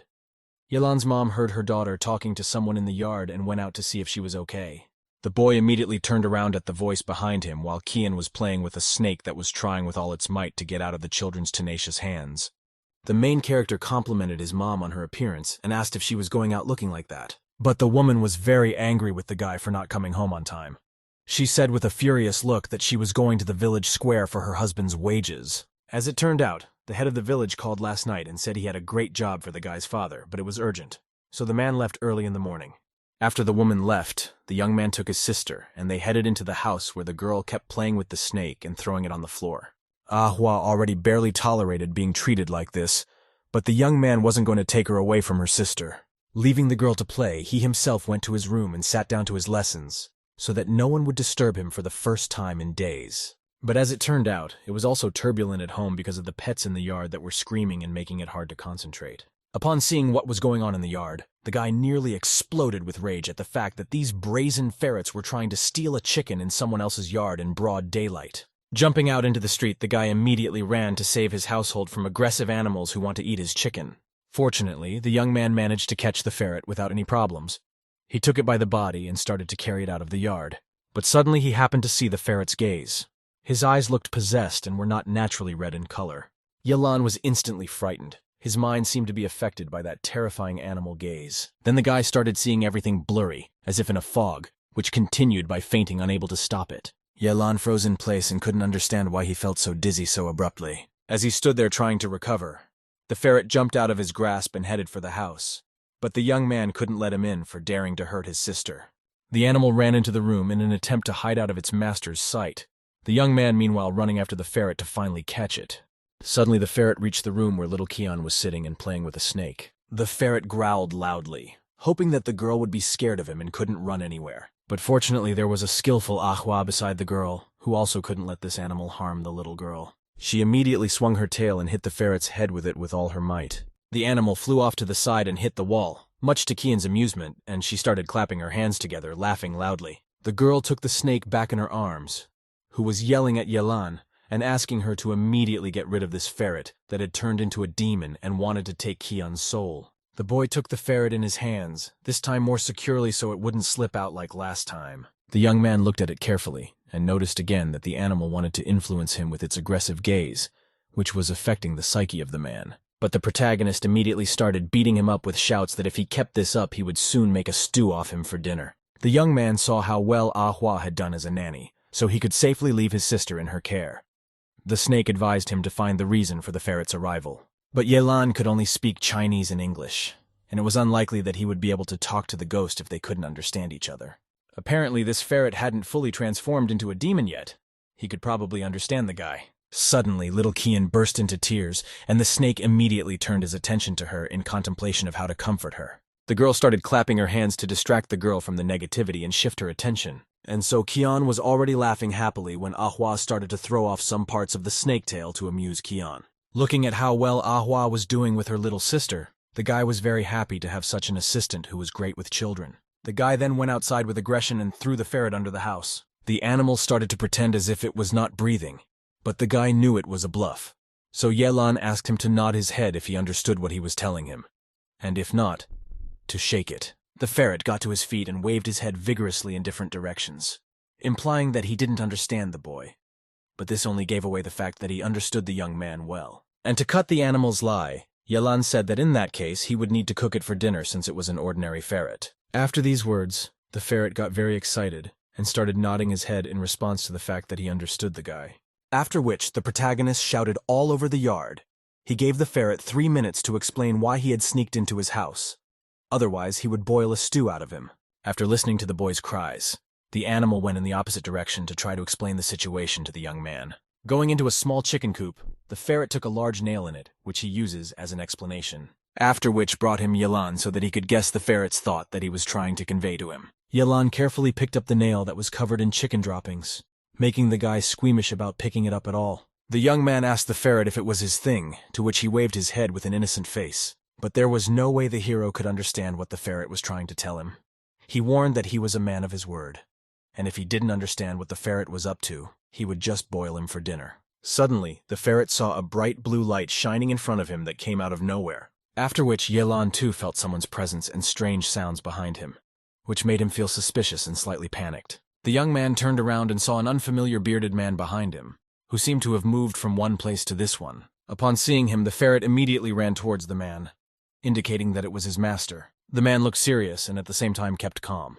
He wanted to talk calmly with Yelan, so he asked to listen and then introduced himself as Fang Yi. When the man called the young man a buddy, it really surprised him, as he was clearly not from this village, and calling him a buddy was ridiculous. But then Fang Yi laughed loudly, calling the guy his buddy again, and said that there was no need to play out this act. Based on what was said, Yelan realized that this ferret belonged to a man, and began to tell him that his naughty ferret had broken into his house and tried to steal a chicken. Feng Yi was shocked by such a statement. He claimed that they now had an issue that concerned people's lives, and the young man was now worrying about some chickens. Yelan was sure that this man was just trying to trick him, and once again demanded to compensate for all the losses right now. Otherwise, this ferret would belong to him. At this time, the ferret hid behind his owner, who tried to calm the guy down and asked him if he knew what the black nail was that the animal had brought him. Yelan examined, after which he said that it was just an ordinary big nail, and he didn't see anything special about it. Then the man explained to him that this is no ordinary nail. These nails are designed for coffins. They are also known as coffin nails, which can hold spirits and ghouls. When the young man listened to him, he let the nail out of his hands with shouts that he now needed to sanitize his hands before touching his little sister. Feng Yi warned the guy to be careful, as these nails lie on the resting place of an ancient winged dragon, and the guy's house is located on the dragon's tail. And then the realization came to the guy that his father had actually made a small fortune, but told the man that his family was actually poor. All because someone planted that coffin nail in a young man's house, and that person is trying to nail the winged dragon. If the dragon can't get up into the sky, it will destroy the soul of the village. After Feng Yi explained everything in detail to the guy and warned him of the danger, taking the ferret, he headed towards the exit. Yelan, on the other hand, acted uncultured and continued to think the man was a strange liar, and his words were hardly taken seriously. When the ferret turned around at the guy and saw his furious face, he immediately ran after his master, frightened. After he left, a snake flew out to the protagonist, which confirmed his thoughts that this old man was lying to him. The young man began to speculate about what had happened, but he could not find an exact explanation. After listening to the guy and his reasonable opinion on the situation, Ahua said with a mocking smile that she didn't even think the guy had a brain that turned out to work. According to Yelan, he doesn't notice a lot of things about other people, but he is definitely smarter than the snake. Just like that, he realized that the snake was beside him, which meant that there was no one near his sister right now. But Ahua reassured the boy that Kian was already asleep. The snake called the girl a holy person, and her life is not in any danger, so she is perfectly safe now. Yelan said with a slight smirk that before this, he couldn't even imagine that Ahua could predict fate. Besides, Old Man Liu belongs to an ancient lineage of feng shui masters and soothsayers, and although this art had disappeared over time, Ahua still remembered some points. The protagonist wondered why she didn't teach him this, considering the old man's business is not going well. But according to the snake, the old man is not ready for it. Which means if the snake knows about feng shui, then that old man was telling the truth, and she just tricked him. The girl confirmed Feng Yi's words. In fact, she had felt it as soon as she walked into his house. This place was indeed blessed by the winged dragon. But the man's story about the coffin nail the snake thought was utter nonsense. She assumed that the old man was trying to use the eightfold soul-catching technique. Yelan asked in bewilderment, "What kind of evil technique is this? Does the old man really want to harm his family?" Ahua asked the guy not to panic prematurely. If one placed 8 pieces of coffin nails in 8 places, they would seal the channels of the wasteland in this area, and it was most likely related to an evil ghoul. Yelan clarified with panic. Did this mean that something terrible was about to happen in the village soon? Ahua had confirmed his frightening speculation, and it would happen regardless of what he was looking for. She had so predicted the beginning of the whole situation for tonight. It was already nearing evening when Yelan and his sister sat down to eat a dinner of rice and other appetizers. The young man ate so fast that even his mother noticed it and asked him to take his time as no one would steal his food. Chewing his food, the boy with a full mouth asked his mom to prepare more food next time, since he wasn't full now. It was very vulnerable for the woman to look at her hungry son. She felt that he was not being fed at all well at school, and was suffering greatly away from home. Yelan decided to find out the information through his mother, so he asked about the village's affairs and important news, such as whether anyone had passed away. The woman replied that most likely not, but according to rumors, the old man Liu Shi wants to build a new house, but the villagers won't let him start building. Because of this, he has a war with the head of the village. Soon it was quite deep night outside and all the villagers must be asleep. Including Yelan, he was sleeping sweetly in bed and loudly slumbering, but then Ahua flew over to him. She started tapping the guy's face to get him to wake up urgently, and thankfully she managed to wake him up very quickly. Snake pointed out the open window and gave a disgruntled look of warning that something was going on outside. The young man went to the window and looked out carefully, asking the snake what could have happened there. But then they saw a strange girl trying to look into their yard, and her behavior was extremely suspicious. Ahua said it was a ghost and asked the guy if he knew her, but after taking a closer look, the protagonist realized she wasn't from here. Unexpectedly, he took out the very underwear from the forest and gave the snake a sniff to see if the aura of those underwear was similar to the ghost, but Ahua refused to do so. So the snake's first suggestion was to grab her and compare her aura and her aura. And most importantly, Yelan should not let her allow her to enter his house, as bad luck might befall his family if an evil ghoul enters the house. After these words, the guy immediately started to leave the house and stopped the strange girl who was already heading towards him. He instantly ran outside and started looking for the ghost with an aggressive look. Upon approaching her, the guy immediately punched her in the face, preventing her from entering the house and hurting his sister. With that, he grabbed her leg and began to quickly pull her outside of his yard, making sure she wasn't even close to being here. He ran with her to the beginning of the forest and threw the ghost into the bushes, and then he could already exhale with relief, as his family was now safe. When Ahua saw the guy capture ghosts without any weapons, she was shocked. The young man himself thought using weapons was a complete waste. Yelan began to contemplate how to compare the auras, and with a lustful smile, he offered to put this underwear on the ghost and see if it fit. But Ahua immediately stood up for the girl and said that there was no way they were doing that, then said that she would leave the whole matter to herself. The girl scrutinized the ghost's body and compared her sensations with her underwear and immediately found out that they belonged to this stranger. She said this with complete certainty. The protagonist immediately grabbed the girl by her shirt and lifted her up to the level of his face. He started shaking her and yelling for her to finally wake up and treating her with fierce roughness. Suddenly the girl woke up covering her wound and asked the master not to hit her and was saying that she was admitting her guilt and was sorry for what happened. Yelan ordered her to stand up straight and not to cover her face, as she was still a ghost and her face wouldn't swell no matter how hard he hit her. After that, he started the interrogation. The first thing he was interested in was the girl's age, name, and the reason for her death. According to the girl, her name is Hu-He, and she died because the tomb collapsed on her. Hearing what she said, the guy was puzzled when he realized that she had been a tomb raider in her lifetime. Hu-He confessed that she and her team were looting the tomb under this village under the pretext of building a house for old man Liu Shi. The young man remembered his mother's words and immediately ordered the girl to tell him who was in charge, to which Hu-He replied that the person in charge was called Li Fang Yi. The boy immediately realized who he was talking about. It was the same old man who had sent the ferret to Yelan's house this morning. Suddenly, an enraged Ahua jumped into the conversation, asking the girl if this meant that Li Fang Yi was also a tomb raider. As here, the snake had a completely different question. If this girl was no longer alive, then why didn't she turn into an evil ghoul with grudges? After the girl's answer, things became clearer. According to her, she always knew that she would leave her life in a horrible way once she became a tomb raider. That's why she didn't feel any resentment. The guy warned the girl that she needed to be careful with Li Fangyi even after his death, as he wouldn't leave her alone even here. And as it turns out, Li Fangyi wants her to possess the body of old man Liu's wife and seduce all the bachelors in the village. First, he needs to check the tomb he's going to rob, so he sends Ahua home to take care of his baby sister. But Ahua was furious that he wants his entire house guarded by an ordinary snake. Li Fangyi is an evil magician, and if anything, she is no match for him at all. The young man decided to placate the snake with nice words about how she seemed capable when she caught that ferret. Plus, she could call him from his mother's phone. The snake instantly jumped off the boy's shoulder and raced home as fast as it could, leaving behind the young man's joyful gaze. Yelan threw one last glance at the snake that was already in the courtyard and about to enter the house. He then turned to the girl with a suspicious smirk, who asked with a worried voice what he was up to. To the girl's question, the guy replied that she would see everything now, whereupon he began to possess the ghost's body. Already a few seconds later, the guy opened his eyes in the girl's new body, something he had even gotten used to during this time. From the feeling, everything was fine, but now he needed to hurry up and inspect old man Liu Yi's house. In this deep night, the young man reached the old man's house, which looked unfinished in some places and with a crumbling fence. Yelan flew to the very entrance of the house to sneak inside and inspect everything thoroughly. He decided to get into the house in a ghostly way so that no one would notice him in any case, so the guy got through the wall. Looking halfway inside, the guy saw one of Liu Yi's subordinates sitting by a deeply dug hole and watching funny videos on his phone. Yelan decided to scare this guy first, hence he gently blew on him from behind to feel the unknown wind. The guy immediately jumped up and looked towards the girl with a frightened look with the realization that she was in the row. But apparently he didn't see Hu-He, which meant he wasn't a mage.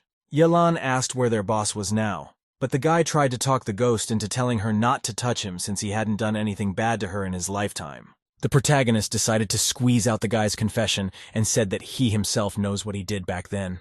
The guy started threatening that he had a talisman that his boss had given him, and if she came any closer, the guy threatened to use it. Suddenly, the young man snatched the talisman out of the guy's hands with the words that he wasn't afraid of all sorts of protective things, causing the guy to be completely terrified.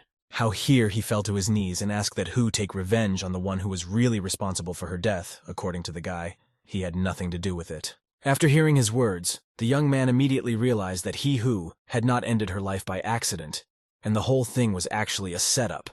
The boy was in tears and begged for forgiveness. Suddenly, a cold and strong wind blew in from the window, which meant a not-so-good end to their conversation. After hearing the whole truth, Hu-hee started to turn into an evil ghoul due to the fact that she developed grudges against these people, in a way that if it wasn't for them, the girl would be able to live now. Her appearance had changed drastically in a bad way. Her hair was disheveled, and her gaze was filled with rage and a desire for revenge for all the bad things she had done. Old Man Fong heard the screams from the room and ran into the room.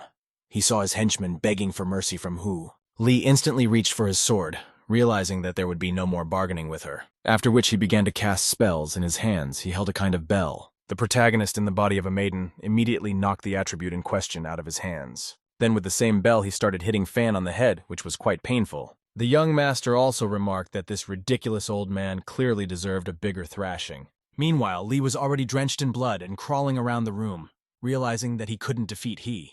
The young lady noted the overkill of the gentleman and proceeded to beat the old man. At a certain moment, Fang released poisoned bile towards Ye, but it flew into the wall. Then he immediately struck the sly Lee, causing him to fly backwards. The wounded Yi urged her to stop, as she would no longer have a chance to be reborn and her soul would die. In response, Hu stated that he would follow her and it would be fair. Then dragged the old man behind her. Fang tried to grasp, but only scraped the ground with his fingernails. Thus he and the Lan in her body descended with Lee into the basement, where they found unknown people and some kind of huge black shadow. The guy asked the girl what the shadow was. Besides, it didn't look like tomb looting to me. Suddenly, a group of people discovered the young lady and hurriedly grabbed her. After all, she had their boss in her hands, which resulted in the throwing of talismans. The young man muttered that they obviously underestimated him, since they decided to hurt him with some papers. Ye instantly started beating up the ill-wishers who didn't even have time to blink. It was an extremely unequal fight, in which naturally the protagonist came out victorious. Hu suddenly uttered that she would kill anyone who interfered with her, and Fang must be punished for his deeds. Most of the beaten guys made the right decision in time and didn't hinder her revenge. At this point, they noticed that the door actually appeared to be a paper door. The young man assumed they were out of their minds because these people had spent money and killed a girl, and the door ended up being drawn. And it's not like plundering a tomb. Hu asked the old man what it all meant. But he remained silent, whereupon he grabbed one of Fan's minions. However, the guy started claiming it was all Lee's fault, who they are forced to obey so he doesn't kill them. The protagonist urged him to calm down and asked if he was in his right mind. The bewildered young man pronounced that he could absolutely think soberly. Then Ye asked the next question, why they had dug a hole and hung a painted door on the wall. Yi's frightened disciple said that they only wanted to make a way into the tomb, but only mages, zombies, or demons could get in. Lan tossed it aside and stated that it was all some kind of fiction, and he was trying to deceive. But the old man's henchman once again muttered that it was Fan who had told them, and only he could open the door. The young master instantly rushed towards Yi and dragged him towards the paper door. Originally, Lee was not eager to open the secret entrance, yet knew how to persuade. Whereupon the old man pushed the door leaf with his hand and it opened incredibly. Naturally, it was Lan who first let Fan in, who reluctantly headed forward. Outside the door, however, was some sort of forest thicket, not a tomb, and there were huge human footprints on the ground. The extremely surprised Ye in turn remarked that he had actually expected otherwise. Lan suddenly noticed the huge footprints and decided to examine them more closely. The guy soon speculated that the trail in question might have been left by a zombie rather than a human. At this moment, there was a strange sound from the direction of the forest. The birds instantly scattered. Lee said that the people from the Blackstone organization had already started to act, and Hu would not escape his fate. But Yi replied that he wasn't even afraid of the people from the special company, and some Blackstone so much so. Fan kept at it, and the teenager urged He to tie him up, which she eventually did, after which he went further into the deep forest. Unexpectedly, Ye came across the Kong sect members. They were Dao and Shin. Lan was surprised, and didn't think to meet them in such a place, which gave birth to even more questions. While the young man pondered what had happened and why they had gone into the forest, a huge, nasty zombie ran out to them and declared that anyone who tried to interfere with the Black Stone would die. The Verzila then struck hard in their direction, however. They managed to avoid the monster's attack. Yang Yi began to use blade magic to resist the powerful ghoul. Jen also used his chains, which he used to try to immobilize the zombie, which he managed to do as a result, but the big man in turn began to pull away. Shin, on the other hand, hurriedly delivered her crushing blow to the enormous beast. For a moment it seemed like the monster was defeated. Suddenly it stopped attacking and stood idly by. Yes swept up that he looked intimidating, but he was also extremely stupid and weak. Suddenly, the bulky man started shouting loudly and started pulling Liu Dao's chains. After a couple seconds, he broke the shackles altogether. Zheng was shocked to see such strength from the bulky man. So he started running away from the zombie, who naturally chased after him. Xin Yi at this moment hurriedly launched an attack to finally stop him. Subsequently, the monster was cut in half and one would think it was over. Zheng and Yang sighed with reassurance, but their jubilation was premature. Because this was only the beginning of their confrontation, Xin could not believe her eyes. After all, the zombie has literally fused with its second body part and thus fully recovered. After which he once again ran towards Yi and Dao, who were perplexed and didn't know how to overpower the big man. Suddenly, the young master asked them what they were doing here. At that moment, another monster appeared near him, but smaller in size. Hu laughed, for his face was blurred with pixels and she assumed he was too horrible to look at. Zombie stated that he could actually turn invisible, and she should have been informed. He replied that the supervisor didn't tell her anything about it, and she was responsible for laying the path. But the monster urged her to get out of here immediately, Lan in turn wondering why they were fighting. Then the zombie told him that this road project was commissioned by the Dong Seoul State and they want to destroy the tomb, adding that they were supposed to make their way into the tomb to destroy it. But the two masters broke the array, after which he went to kill Dao and Yang, which he informed the young maiden about. Meanwhile, Xin and Zhen continued to fight with the huge Verzilla. The invisible monster instantly came running to the aid of his zombified friend. The young master immediately shouted to them about another zombie behind them. However, as soon as he tried to OS back to attack Yang, he was suddenly struck by lightning. The main character instantly hid behind a wall and didn't realize what had happened. At this time, Master Shishu, who was engulfed in magical flames, approached them.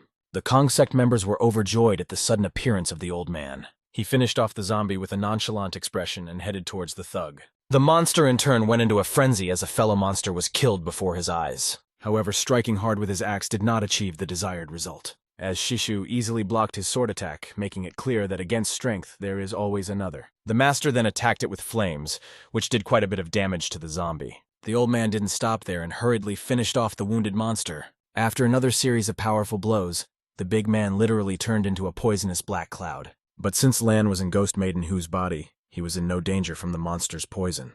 At this, Ye realized that the Kong sect was not as simple as it appeared to him at first glance, and Shishu had incredible strength. The disciples immediately thanked him for his assistance. The old man pointed out that the demon soldiers were superior to Dao and Xin in many ways, so it was better for them to stay out of the way. The guy realized that the monsters were indeed from the Blackstone clan, and Fan hadn't deceived him. Seeing that he was suddenly discovered, the young master hurriedly fled. However, he instantly bumped into Yang Yi, who was standing right in front of her. A perplexed Xin in turn inquired as to who she was and what she was doing here. Hu started to say that she had nothing to do with their showdown and was just passing by. At this moment, Shishu came over to her with Zheng. Lan realized that he was in danger. Suddenly, the old man muttered that she was a spy of the Blackstone and was trying to escape.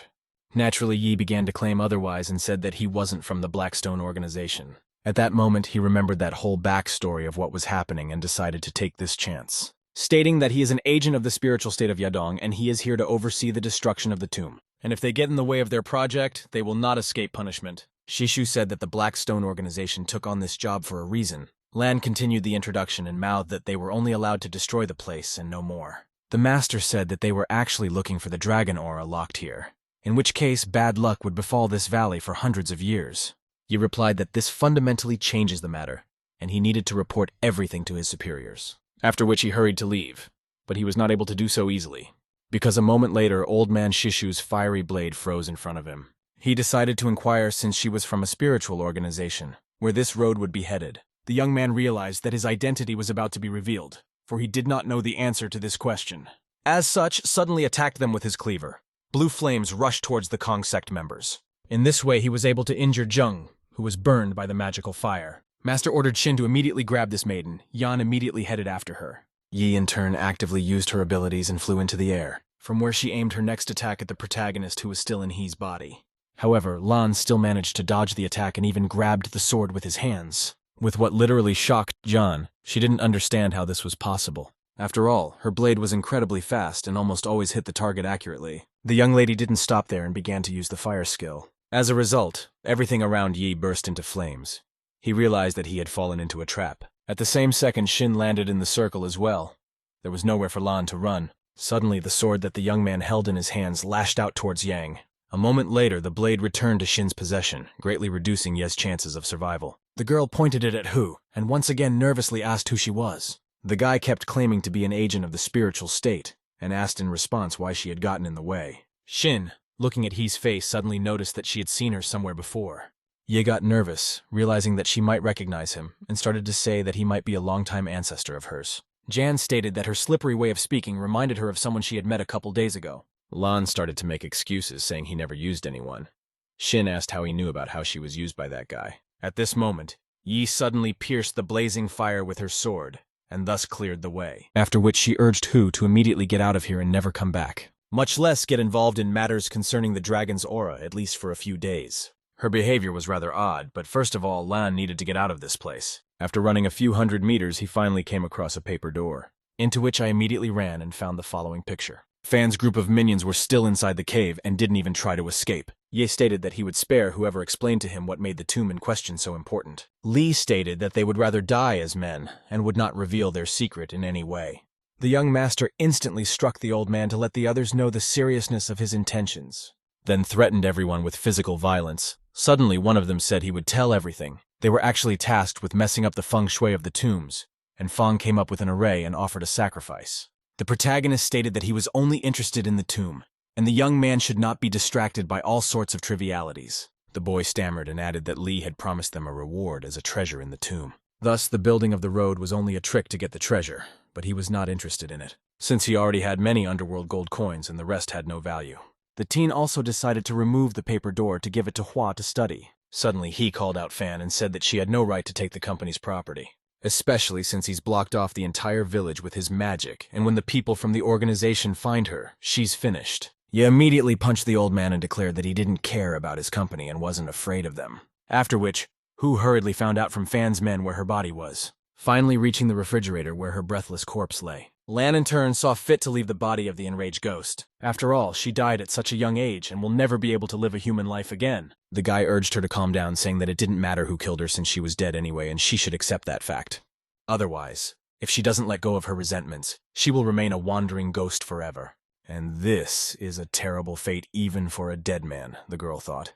The young man did not think he would be able to persuade her so easily, but Hu thanked him and still admitted her guilt, for she had chosen such a job herself. It was amazing enough. The damsel also added that she would never forget Yi's kindness. Suddenly, these events seemed quite familiar to the young master. At that moment, trees literally began to grow out of the floor. The teenager as well as He's ghost couldn't realize what it was. After a couple of seconds, the bent tree was some sort of magical portal. An unknown person's hand suddenly came out of the bright green gate.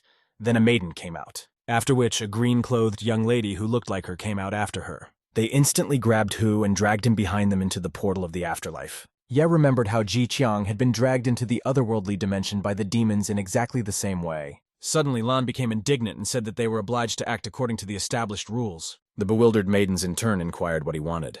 The young master immediately took out a pouch of underworld gold coins from his pocket and showed them, stating that they were obliged to pay him back with just such money, and then he would let Hu go with them. One of the demonesses nervously muttered that they didn't have that many gold coins. Ye took out his cleaver and said that he wouldn't give the girl back without money, and there was no way to cheat him. The monsters replied that they could offer him something else in return for the gold. Lan had a hint that they should definitely offer him a special thing. Suddenly, the demoness held out an unknown small box to the protagonist. The teenager picked it up and began examining it from all sides, then asked what it was. Opening the box, he found the ring inside, but he knew not to be interested. The guy started asking about the value of this item and what the market rate is now. The indignant damsel said that it was the best dragon ring, and if the case dragged on long enough, the special company would cause them trouble. However, the young man assured that he was not afraid of this organization and demanded more money from them.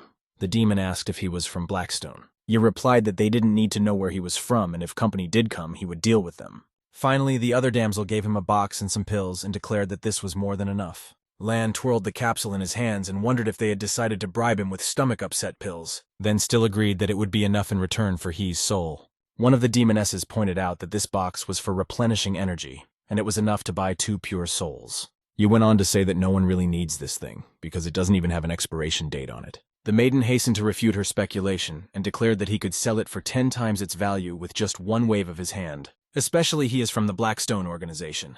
But the young man said that he has nothing to do with this sect. The other muttered that in that case, she would not be able to offer him a business deal. An interested Lan uttered that even if he wasn't from the Blackstone organization, he would gladly listen to her suggestion. Then the young lady said that she had some black jade fruit, and if he found a buyer, half of the profit would be due to him. It wasn't exactly what the teen had hoped for, but he thought about the suggestion nonetheless. After all, from this sale he will be able to get an impressive amount of necessary funds. Yi asked them to provide him with a box of jade and a phone number as a copy to let them know he was willing to do the deal. The maiden's sister took her commander aside and whispered that they did not know this man, and whether he should be trusted. However, the demon decided to still take the opportunity and agreed to Lana's terms. A moment later, she pulled out a box of black jade from the portal and handed it to the young man, then gave a disposable phone number to prevent detection by a special company. The guy took the piece of paper in his hands and couldn't understand how a phone number could be disposable. At this time, a satisfied Hu said goodbye to the protagonist and thanked him once again. The young master in turn reciprocated and encouraged her to behave well, yet assumed that she would fall into a more favorable place than Ji Qiang. The portal instantly closed, leaving only the branches of the tree, which also began to fade away. But Lan managed to tear off the leaf, figuring that it might turn out to be an extremely important thing. After that, he started twirling it around in his hands, but he couldn't figure out how to use the sheet. Suddenly, the teen remembered that he needed to get home so his mom wouldn't be nervous. And after a while, the young man found himself in his home where he decided to open the box. Looking at the black jade berries, he caught himself thinking that they reminded him of something out of Van Piss. Taking out a strange fruit, Ye carefully examined from all sides and doubted that anyone would buy it. At this moment, a joyful Hua snake suddenly jumped onto his shoulder. Ah immediately began questioning Lan about what had happened, and who he had run into in the tunnel. The guy stated that none of this was all a movie, but real life, where he actually faced a threat.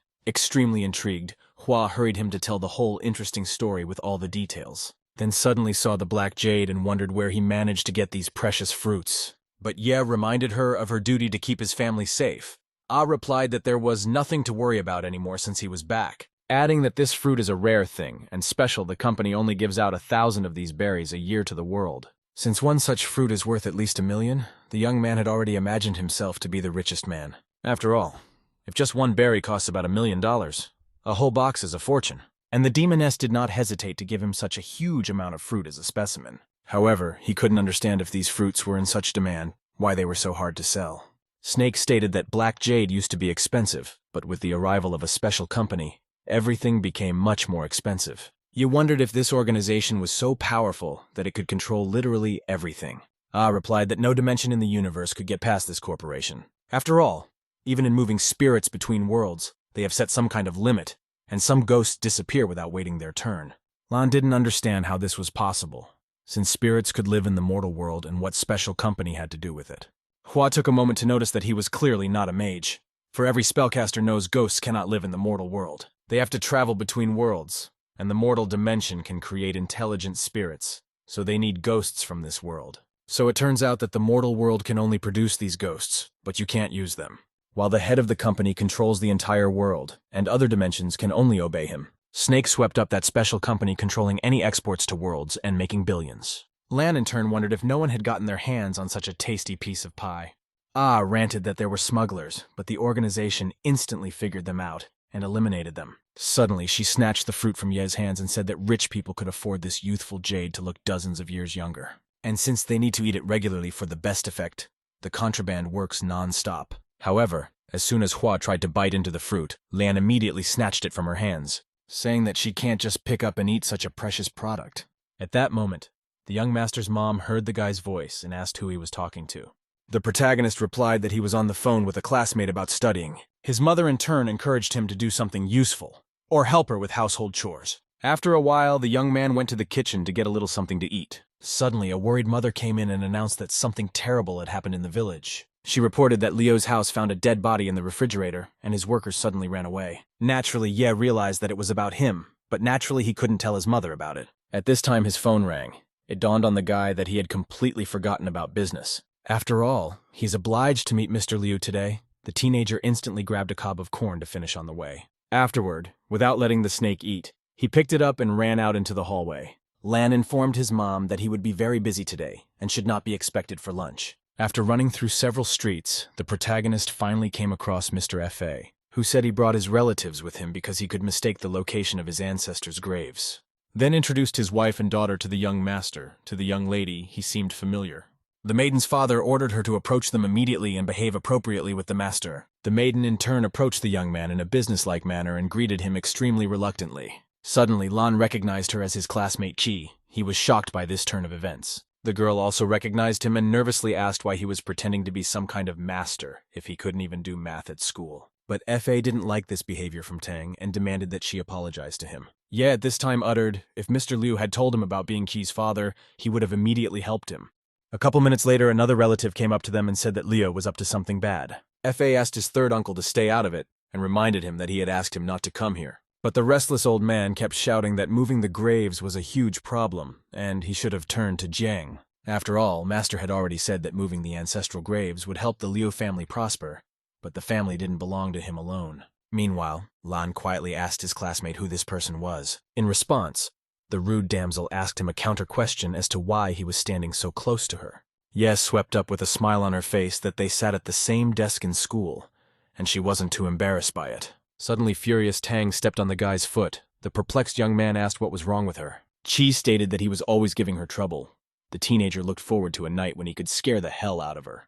Afterward, she still told the story of how the ancestral grave had been moved once before, and her uncle's life had gone downhill. Liu in turn was also still trying to settle the conflict and asked third uncle to talk to Master Ye. However, the old man stated that this little puppy couldn't understand anything about moving graves. His good friend Jiang, on the other hand, is indeed a true master of his craft. Suddenly, the Hua snake informed its master. There was something wrong with this old man. Lan immediately asked Jiang to have a word with him about grave movements since they happened to be on the same team. But the man started acting extremely strange and said he urgently needed to leave. Suddenly, the protagonist stopped him in an orderly tone. He also noticed the beast on the old man's shoulder. The young master in turn instantly reached for the vixen sitting on Jiang's shoulder. The boy took the animal and thought his little sister would obviously love this toy. The old man immediately fell to his knees. The young man looked at him with a perplexed look on his face. At this time, the third uncle intervened and said that he had no right to behave like this. Liu Fa in turn did not hold back and ordered him to immediately shut up. At this moment, Jiang suddenly jumped up from his knees and ran up to the annoying uncle, after which he suddenly struck him and continued beating him. Everyone was shocked at what was happening. The old man remarked that he was being too cocky while talking utter nonsense. The uncle shouted that there was no more family for him, as their relative was being beaten, and they just stood by and watched. The whole kinfolk really didn't give a helping hand to the old man, as he was constantly harassing the whole family. Unexpectedly, Ye stopped Jiang and muttered that they would deal with this later. Suddenly, the old man collapsed to his knees again and began apologizing to Lan. The teenager didn't know what he was talking about, or what was even happening to him. Hua prompted that when he suppressed the fox spirit, Jiang was greatly frightened. The perplexed Yi once again looked at the beast and asked if it was really the spirit of a fox. Ah said in surprise that it was impossible not to know this, for there are 5 house spirits and the spirit of the fox is the main one. The spirit in question gave Jiang abilities. It allowed him to dispel evil spirits. The guy swept up that he had heard of it. Consequently, he tried to talk to the animal, but the fox was silent and constantly twirling in different directions. Even when the guy started stroking her, the fox got scared and curled up in a ball. Then the young man offered her the leaf he had plucked from the portal tree, but the beast did not respond in any way. Suddenly the snake shrieked loudly that it should not be allowed to give this one to eat. A surprised Lan wondered if the vixen was a vegetarian and didn't eat meat. Suddenly the fox did lift up and looked at his new master with his big red eyes. The young master was once again surprised and thought she wanted to escape. However, she asked the gentleman to take her in, saying she didn't eat much and wouldn't give him any trouble. At this moment, Jiang reacted like a madman to the vixen's request, and started literally yelling for her not to dare leave him. The old man immediately ran up to Ye. But the fox spirit attacked its former master extremely unexpectedly, dealing a series of blows, claiming that he made a fortune off her and they owed each other nothing. The vixen then returned to the protagonist, who was shocked by what had happened and didn't know what to say. However, the fox wasn't done with that and muttered for him to get out of here immediately. The old man jumped up at the same second and ran in an unknown direction, the people around him not realizing what was even happening. The spirit beast then pronounced that if the master demanded, she could curse anyone or make them die. Lan was shocked and stated that they had been with Jiang for over a decade and she had turned out to be so cruel, adding that if his sister liked her, he could leave her with her. But Ah was extremely indignant and said that actually these spirits are just like demons and bring only problems, and if he would let her eat the fox. The beast asked her not to do so and to serve her master faithfully. Ye got angry and muttered that she wasn't in charge here and there was nothing to drool over this spirit. Hua naturally agreed that he was in charge here, but bringing a demon spirit home was a bad idea. Then the young man put the fox under the responsibility of the snake, saying that she would now watch over her at home. Ah instantly said that from now on the fox would obey her in everything and follow her orders. The beast had no choice but to agree, stating that she was now under the command of such a lovely snake and would do her best to avoid misunderstandings. The young master assumed that the two of them would obviously not be bored at home together. Ye suddenly noticed that everyone was looking at him. He realized they couldn't see the spirits and probably thought he was crazy. Whereupon, Lan immediately muttered that that old man had turned out to be a rogue and suggested that everyone take a look at the graves. Mr. Liu in turn commanded everyone to get in their cars to get to their desired location. The teenager took a seat in the back seat with F.A. and his daughter Tang, who was as always unhappy about something. The young man still couldn't believe that Qi had such a rich family. After all, they had studied together for 2 years and she had never bragged about her wealth. After a while, they finally reached the right place and got out of the vehicles. However, at this point, a strong wind picked up, causing it to get sharply colder. There was also an unmistakable, disgusting odor. No one could figure out what it was. The vixen sitting on Ye's shoulder had picked up on the fact that there was most likely a ghoul ahead. Also, the evil aura is too strong, and they should be careful as it's an unusual zombie. After reaching the ancestral burial site of the Liu family, the guy looked around. He realized with horror that he was actually here when he met a lot of zombified people and that damsel. Informed her that this is where the dragon's head lies and it is connected to the tail where his home is located, which is why Fang came to see him. And the feng shui of the graves can't be restored, as many underworld soldiers died here, and the graves need to be moved quickly. At this moment, Liu asked Ye why this area had changed so much in 24 hours. After all, it was normal just yesterday. The young master asked him not to worry about that and let him take a look. Lan understood that the Kong sect members had killed zombies here a couple of days ago, and that was why the land was polluted. But how to explain it to F.A., especially since he wasn't 100% sure of it himself? Ye still decided to tell Mr. Liu that a lot of monsters were killed here last night. Qi in turn remarked that true masters speak in verse.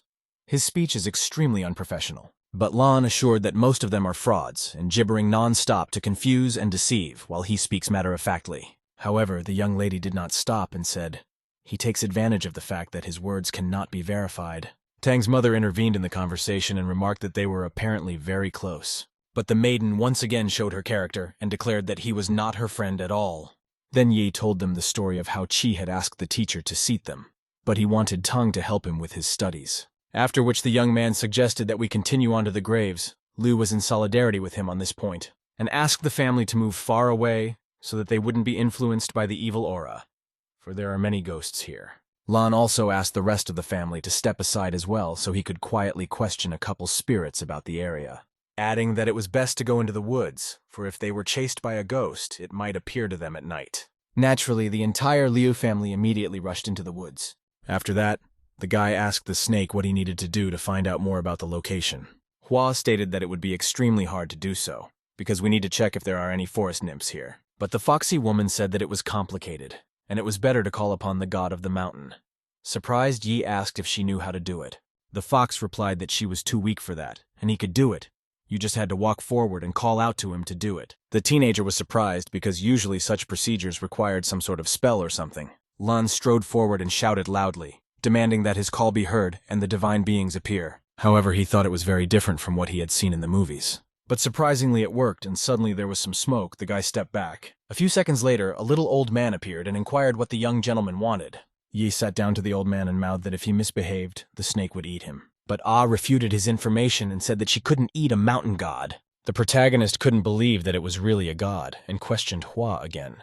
A perplexed Lan lifted the old man up and wondered if he was a god, why he was so small. The elder replied that in fact, great teacher Yang Ming himself had given him the title of mountain god.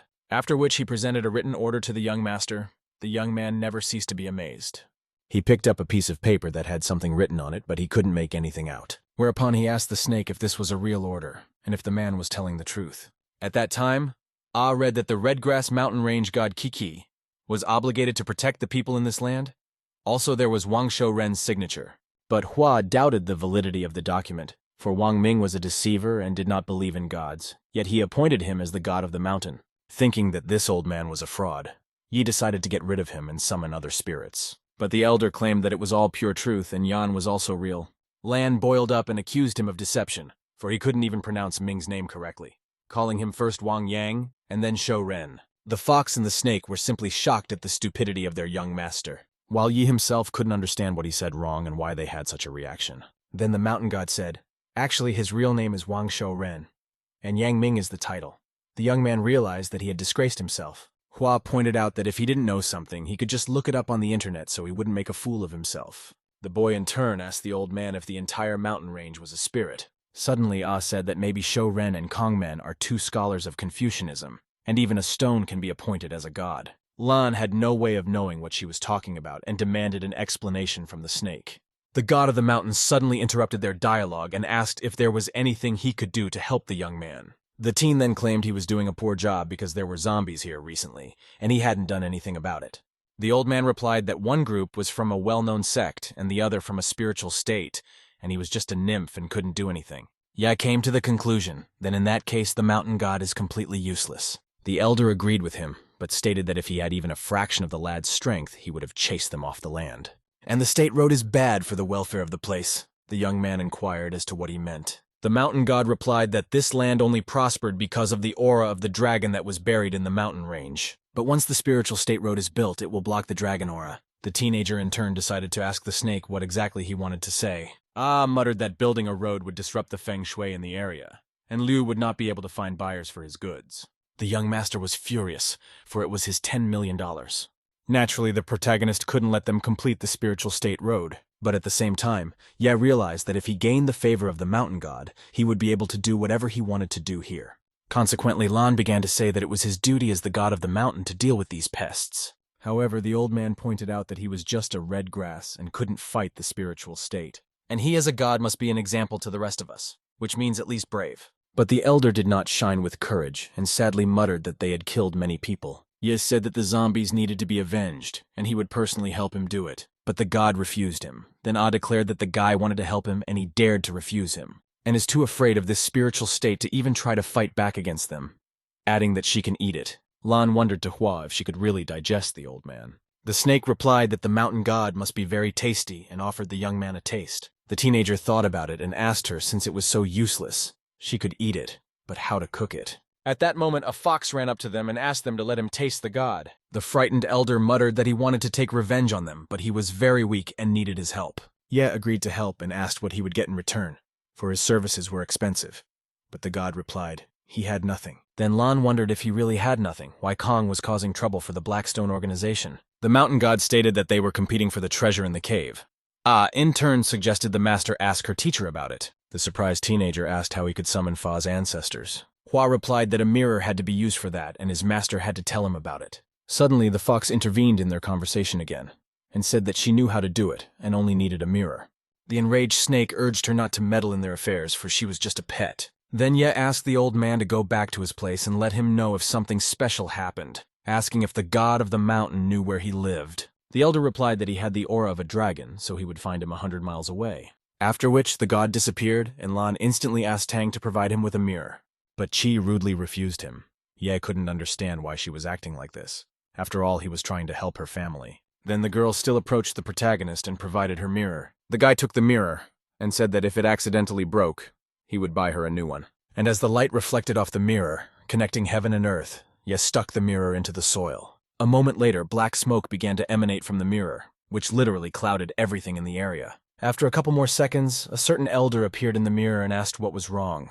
Lan informs him that his son has a problem and he believes it has to do with ancestral graves. The old man replied that although the young man was a master in this branch, he would not be able to fix it. But the confident Ye muttered that he had 2 magic pets and a mountain god at his disposal, so don't underestimate him. Ancestor Liu said that by no means discouraged him, but it was extremely dangerous. Lan said that the spiritual state is building a road, and it will disturb the harmony of the cemetery, and the Kong sect and the Blackstone will create problems again. The old man muttered that they had specifically chosen a place in the center of the mountain range for their graves, as it had a favorable dragon aura. However, at a certain moment, the aura suddenly changed. Ye asked what he meant.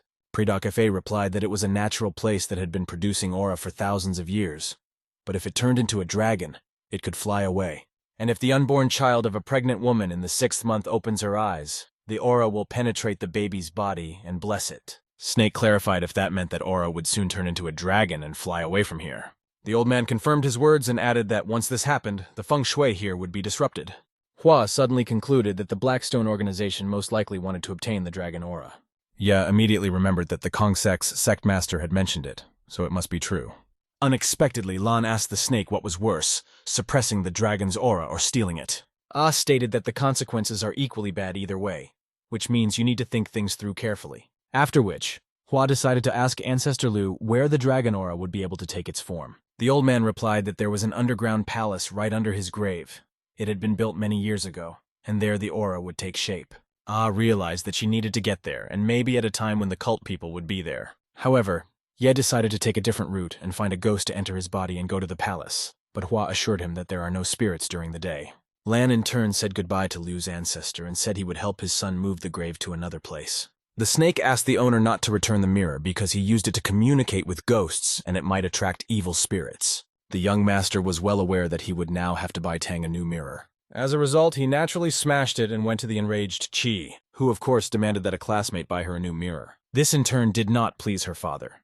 He declared that he would buy her 100 of them, and there was nothing to yell at the master. Also, the main character mentioned that he won't be returning with them as he needs to make things right here. Fa thanked the young man and asked if he needed people and could even set up tents here. But the guy refused, saying there was too evil an aura wafting around and they might not be able to tolerate it, so he'd do it himself. However, the young lady was still not satisfied, and once again demanded that Yi immediately give her the new mirror.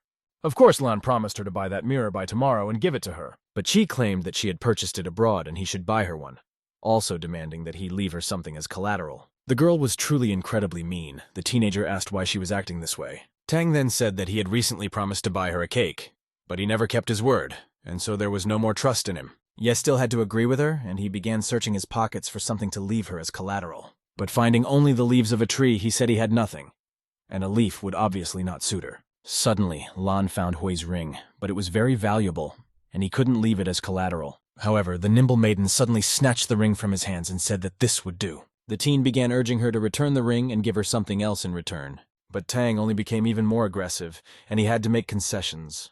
All the more reason for the snake to assure that this ring would not harm its wearer.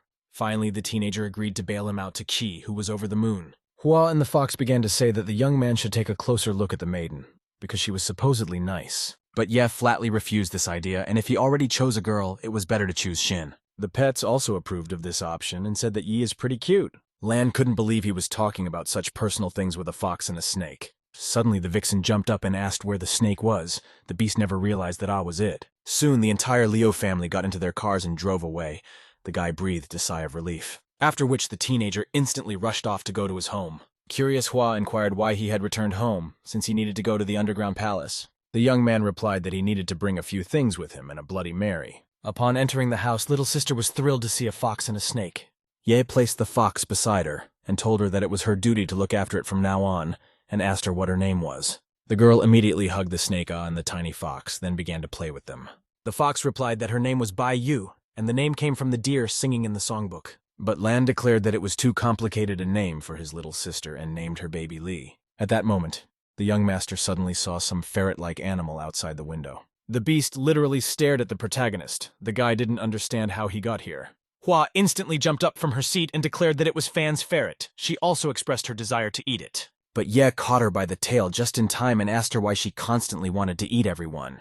Ah indignantly replied that she could use a good snack as it would have a positive effect on her health. Lan reminded her, because earlier she had talked about only feeding on solar and lunar energy, and that was why he had sheltered her. After which, in an orderly tone, he demanded an explanation from the ferret as to why he had come to him. The beast mumbled something inaudible to the guy, but nothing was clear. Ye stated that if he didn't tell why he came within 2 minutes, he would become Hua's lunch. Then the ferret saw a writing pen and wrote with it on a piece of paper a request to be accepted. Lan was shocked at the animal's abilities and asked why he was obliged to take him in, since he was stealing chickens. Weasel finished that Fang took away part of his soul and ordered him to obey, but he was able to escape. Also, he is willing to serve the guy. The protagonist made the point that he had written so much and still wasn't tired. The beast kept posting about how he couldn't talk for some reason. Ah stated that this was the difference between the higher and lower monsters, and only the former could speak. Then the young master asked the snake how to make it finally speak. Hua offered to give him the one leaf that Ye had plucked from the very same tree. Lan pulled it out and wondered if it would really be able to help him talk. As a result, the teenager gave him a whole leaf to eat and the ferret happily took to gobbling it up. Suddenly, Ah wailed that he should have only given a small piece, not the whole sheet. The young man gushed that if he continued to be cranky, he would return her to Old Man Liu. Snake immediately calmed down, but said she was just urging him not to throw away such expensive resources. After the beast had devoured the leaf, it thanked its new master in a quite human voice. Lan instantly urged him to tell everything he knew about the Blackstone organization, and the beast stated that they wanted to steal the dragon's aura and were waiting for it to take shape. So they asked Fan to activate the barrier. Ye needs to destroy this magical barrier, but swept the mountain range will become a hellish place anyway. Regardless of whether the aura would be stolen or not, the snake advised the master to capture the dragon aura himself to sell it. But Lan muttered that if the mountain range was doomed anyway, there would be trouble in his home as well. Hua reiterated that he should steal the dragon aura and sell it to go elsewhere. The young man then inquired how he could do so, for the Black Dragon organization had already begun to act. Replied that he needed to wait for Aura to open her eyes. Then they would cause havoc and just steal her without engaging in a battle with the sect. Ye in turn asked the ferret where the magical barrier was. The beast said it was under Liu's new home and waiting for the sacrifice. After all, only then would the barrier activate. Lan realized that they needed to act quickly before they killed someone. Hua stated that they needed a sacrifice because they didn't have the necessary materials, but Lana had leaves and could make soup. Then need to pour it on the magic barrier. The guy in turn mouthed that in that case they need to hurry up. After which he reminded the vixen again to keep an eye on his little sister. Looking at the ferret, the young man inquired if it had a name. The animal hesitated. Realizing that he didn't have a name after all, the teenager decided to call him Huang. However, the beast suddenly became sad, yet couldn't understand what was wrong or why it was having such a reaction, which I hastened to ask the ferret if he didn't like a name like that. The ferret instantly pronounced that he really liked the name and would love to have it. The young master immediately ordered his new pet to go to the magic barrier, but Juan declared that Fan had a part of his soul, and if he met him, he would not be able to resist. Muttered that it wasn't really a problem at all and urged the host to demonstrate it to him. But the protagonist didn't understand what she was talking about or what he had to show for it. The snake urged him to give the beast a replenishment pill. Ye took out one capsule and fed it to the ferret to see if they were effective. Suddenly, the beast mumbled that he was very scared to take the pill. But the unceremonious snake in turn literally shoved a pill down his throat. A moment later, the ferret coughed violently, as if it had choked on a capsule. Hua ordered him to stop coughing and check his soul, for if there was really something wrong with the pill, he would have died by now. After a couple seconds, a magical glow enveloped the beast, indicating a successful result. The ferret at the same moment started jumping with happiness as he was finally free. The exasperated instantly reminded him of his task, and ordered him to head to the magic barrier. The brute immediately rushed to the exit and mouthed that he would make it all better. The serpent then urged the young man to put the water on the fire to bring it to a boil. Lan had picked up on the fact that she was too keen on giving out orders, and moreover, he couldn't start cooking here, for his mother would object. Then recommended that he find a better place to do it. After a while, they headed to the river where they proceeded to make soup. The teenager threw a leaf of magic wood into the boiling water and tried to light the wood on fire. However, they were completely damp and there was no way he could set them on fire. The surprised snake wondered if he didn't know how to spit fire. The young master replied in the negative and asked her to demonstrate how it was done. But Hua swept up that she could only teach him this magical technique. The protagonist in turn refused and suddenly pulled out a cleaver. Was frightened. After which Ye set fire to the firewood with the blue flame magic weapon. Snake yelled like a madwoman that you can't start a bonfire with hellfire. Lan immediately started to put out the fire, but there was no way he could do so. As a result, the water had completely evaporated in the vat, and only a leaf lay at the bottom. Hua continued to behave in a highly inadequate manner and muttered that they were in serious trouble. Ye urged her to calm down and said they would just get more water and boil it. But assured her that it was an unusual leaf, and a drop of water could turn a simple grass into a sentient being. And steam can summon monsters. Lan stated that their pets are also demons, but they're obedient after all, so no problem. Snake replied, "She is not a monster, and the ferret and fox only obey him because he's stronger than they are. And if strong monsters appear, they will need to eat souls and people." Adding that he did create a serious problem, and now one must be vigilant. You wondered if all the monsters would appear overnight so he would have a chance to interrupt them. Hua replied that they will gradually appear, and it will take them 5 days to absorb the water. Also, she wants to teach him how to write the talisman. Lan's implication was that she should have taught him that earlier to keep him out of trouble. After a short time, the teenager wrote a talisman on the stone and asked how to activate it. The snake mouthed that the master had terrible handwriting, but it was enough to use magical energy. You realized that as a mage he couldn't disgrace himself anymore, but how to use magic power he didn't know. Lan assumed that some sort of energy needed to be released and concentrated, but it didn't work out as a result. The perplexed didn't understand what was wrong. The young master in turn smiled and said he would try again. Suddenly, the stone with the drawn talisman in his hands still blazed with fire. Snake couldn't believe his eyes and took stock of the fact that he appeared to be a capable mage. He then threw a burning stone into the firewood and thus lit the fire. After a while, the water began to boil. It seemed the worst was over. Finally, having done the necessary procedure, the soup emitted an incredible aroma. The protagonist then hurriedly blew out the fire, much to Hwa's surprise, who wondered why, and more importantly, how he blew out the flames. The perplexed young man replied that it was too dangerous to leave the fire, for there might be a fire. But asked how he did it, since a 3-month fire cannot be extinguished, and even a divine ghost cannot do it. Yi urged her not to be so surprised by such ordinary things and said he would bring more water. After a while, Lan brought water and continued to prepare the magic soup, which beckoned with an incredible flavor that had the teenager drooling. All of a sudden, the guy realized that pouring so much water on the barrier would waste a lot of resources. But Hwa said this leaf is fashionable to use up to 1,000 times,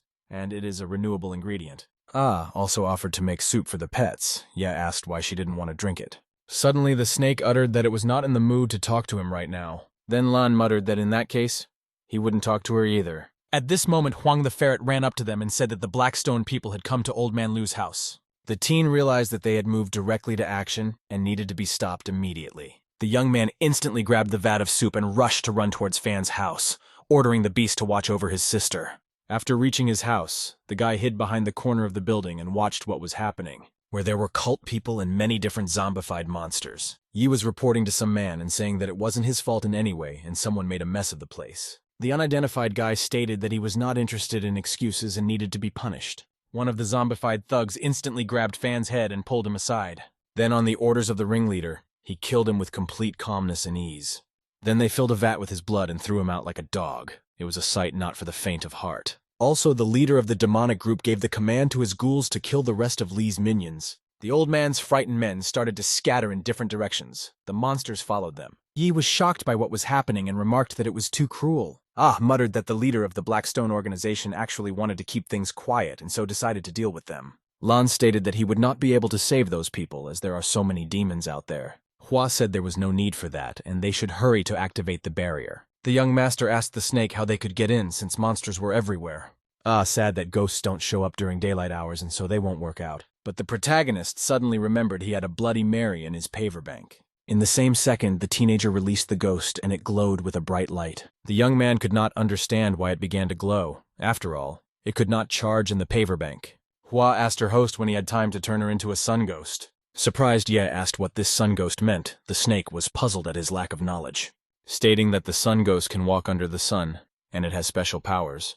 Also, it is not afraid of divine thunder. Snake still had no way of knowing how he did it without the necessary equipment. Lan replied that the salesman had not told him anything about such an important feature.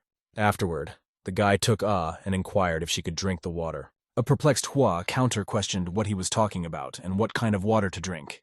Ye muttered that a whole vat of water they wouldn't be able to drag to the barrier, so she needs to drink the water and spit it out on the barrier, at which point the teenager lowered her into the vat. A couple of seconds later, the snake literally drank all the water out of the vat and took on a spherical shape.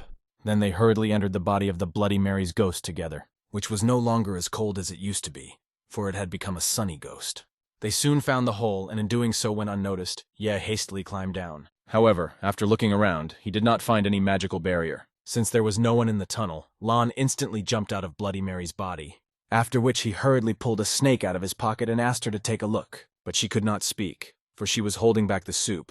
Then Yi said he would show her places, and where she saw a barrier she would spit out the water. The young master began to show her corners and walls, but couldn't see a barrier anywhere. At a certain point, Hwa still spit out the soup. The guy thought she had found it. He asked if there was a magical barrier, because there was nothing in that place. An exasperated snake declared that he didn't know about barriers, and they wasted the soup.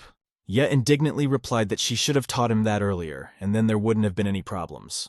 Suddenly they heard footsteps. A frightened muttered that someone was coming down here. Lan, along with Hwa, immediately jumped back into the ghostly Bloody Mary's body. He then hid behind a wall, and zombies led by his patron entered the room, who, after looking around, suddenly pulled out a cell phone and pressed some button. After a couple of seconds, a magical barrier in the form of numerous yin-yang signs appeared on the walls. Suddenly, the demon leader ordered an uninvited guest to show up.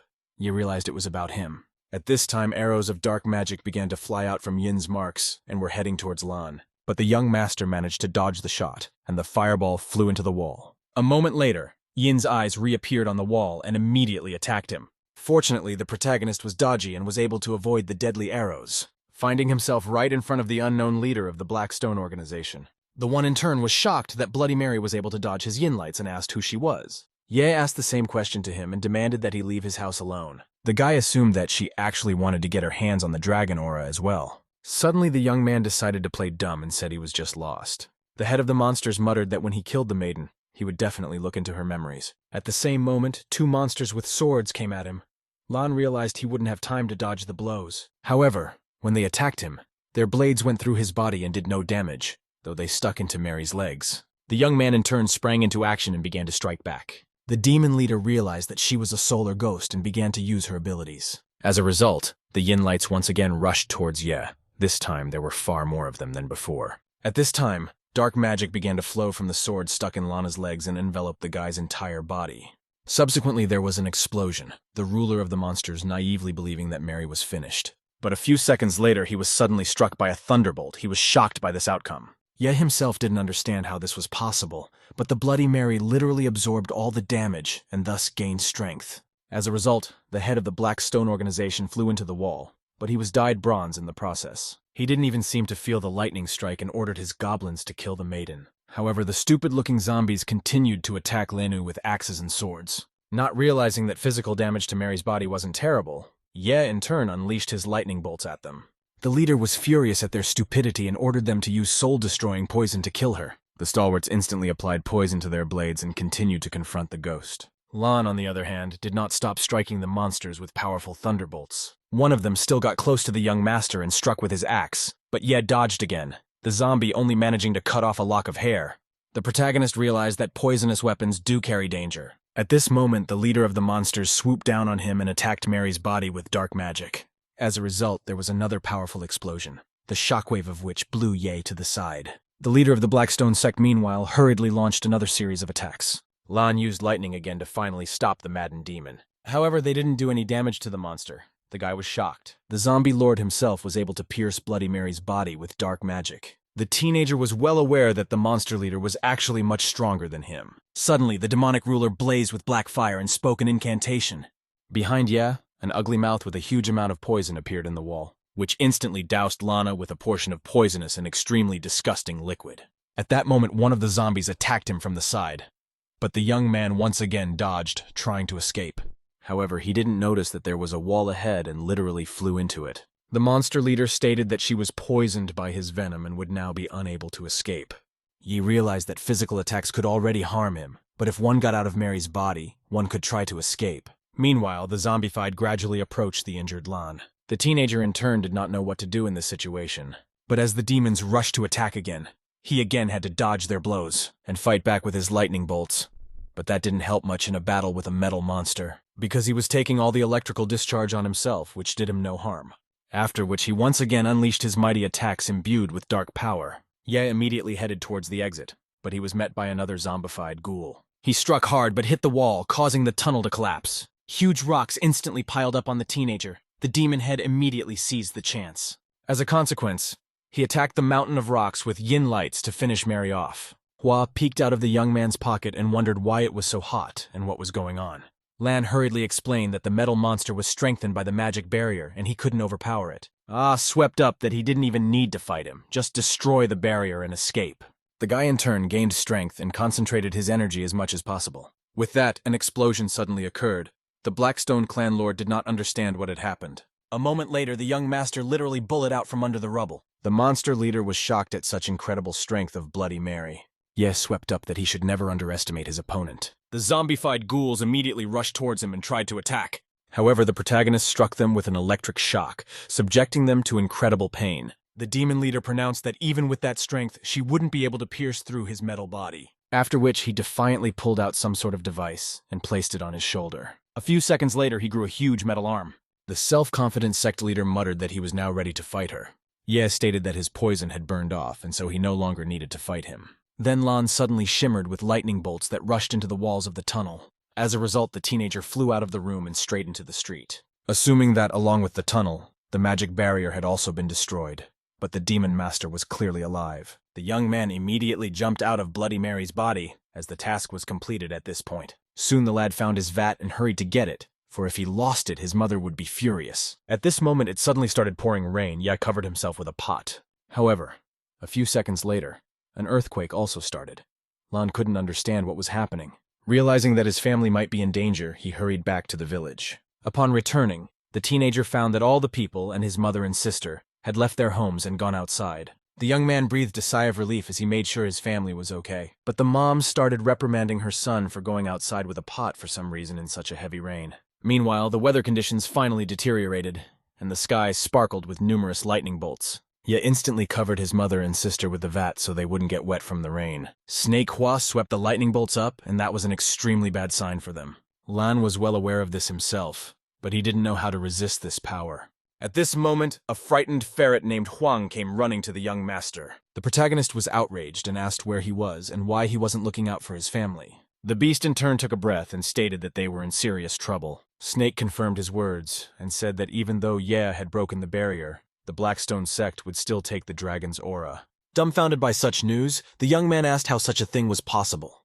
Hua sadly said that Aura was scared, and if they couldn't calm her down, the entire village would be destroyed. The teenager instantly rushed off in an unknown direction, his surprised mother asking where he went. Ye extremely ridiculously replied that he wanted to check if their house was okay. He then ran toward the building and ordered Huan to protect his mother. Suddenly, Lan turned his attention to the beasts running from the forest, who were clearly frightened by what was happening. Guy demanded a quick and clear explanation from the snake as to what exactly had happened. Hua replied that the young man had ruined Blackstone's plans, and they decided to awaken the dragon aura on their own. Thus, the organization has come to a frenzy and it promises big trouble. A dumbfounded Yi asked the magical pet what they should do now. Ah muttered that such a drastic change in feng shui could have irreversible consequences. And there are only two ways to appease the dragon.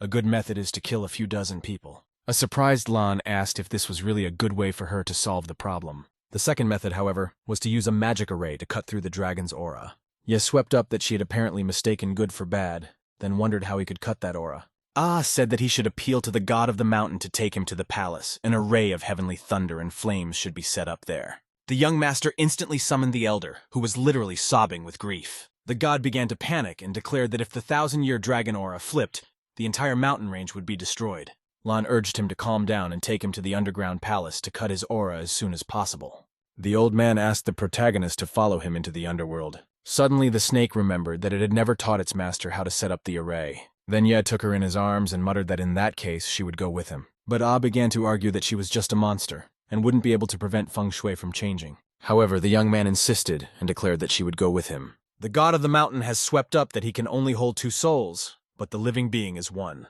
The teen pulled out his paver bank and sadly said that he was indeed a useless god. A moment later, Lan released the sunny ghost of Bloody Mary.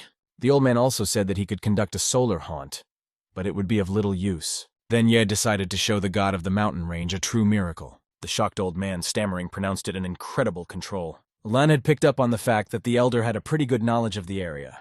The mountain god muttered that he actually knew absolutely nothing about control, after which they finally traveled to the underground palace, floating in space. In the distance, the silhouette of a dragon could be seen, and there was no way one could not miss it. Ye asked the mountain range god if this ray was the aura. The frightened old man replied that they were, and they were approaching the target. Lan then asked if these thin threads were also part of the serpent's aura. At this time, a huge stone statue with a turtle appeared right in front of them. The guy instantly grabbed the elder to fly into the unknown creature and asked what it was. On top of the stone pedestal, an unknown old man in a robe could be seen.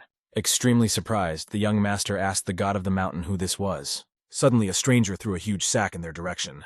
As a result of which the bag covered them, the protagonist could not resist it in any way. So they were placed in a sack, and the old man tied it in a knot, saying that he would provide a wild ghost as a sign of blessing. And if he does his work, he will give him a pass to the spiritual state. Ye meanwhile tried to get out of the bag, but he couldn't get through the material in question and asked the old man what the bag was made of. And does the god of the mountain range know who it really was? The elder wondered. Then muttered that this Taoist also intended to steal the dragon aura and some treasures from the underground realm. At this moment, the old man heard their conversation and ordered them to be silent immediately. After a certain amount of time, they suddenly fell into a kind of abyss. They then found themselves in a strange cave. Lan asked what it was and where they were. But from the looks of it, the god of the mountain range himself didn't realize what was going on. Suddenly, Ye saw the Kong sect fighting with the members of the Blackstone organization. Master Shishu in turn fought against the powerful monster lord. Ah Zhen and Xin Yi were up against a huge number of ferocious zombies. Lan wondered to the elder if this was the underground palace. Moments later, Daos came up as well, declaring that they were all nobodies. The teenager, however, couldn't figure out which side he was on, or whether he was a supporter of either side. Suddenly, an unknown old man pronounced that the wild ghost had a chance to survive. He sent Ye to a certain house to find some kind of bracelet for him. And if she fulfills his request, Daos will grant her a pass to the spiritual state of Yadong, and Mary can take the rest for herself. Lan realized that although the old man looked kind, he was at the very least a thief. Suddenly, the Taoist elder set the hourglass down and said that she didn't have much time, and if she didn't make it in time, her soul would die. Ye realized that this was his only hope of setting up the array. The guy immediately grabbed the mountain god and dragged him along. But the old man said that he was just a herb, and wouldn't be able to harm someone who fueled the dragon's aura.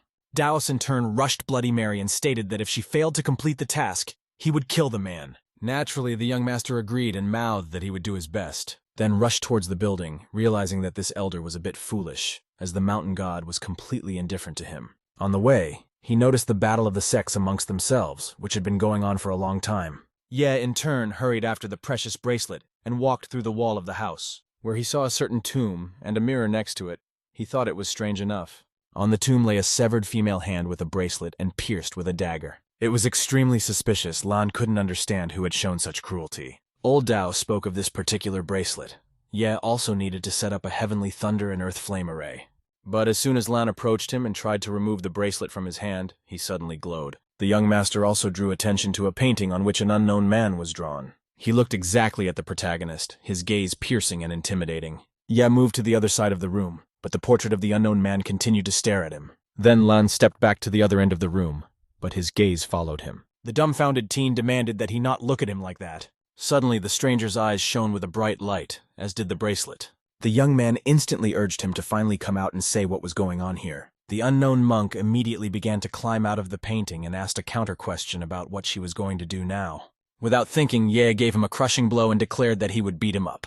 Afterward, he asked why he was hiding in the painting, for he could have stayed there forever. The stranger shouted that this was actually his house. Lan was surprised, then asked why he was hiding and what his true purpose for being here was. The unknown man muttered that it was his duty to protect this cave from uninvited guests. The young man began to literally taunt him, saying that he could hardly protect anyone. The guardian replied that he wasn't weak, she was just too strong, and most evil spirits were afraid of him. Ye wondered again what exactly it was that he was protecting in this seedy place. The stranger said quietly that there was a treasure here, and when the Manchus ruled China, Xi had left valuables in the house. Lan suddenly started beating the guard and stated that he intended to cheat him since he decided to use the deer and cauldron affair. The unidentified man immediately apologized and said the house was built for Marshal Zulin's daughter, where many jewels are buried. But the guy once again didn't believe him and started throwing punches again.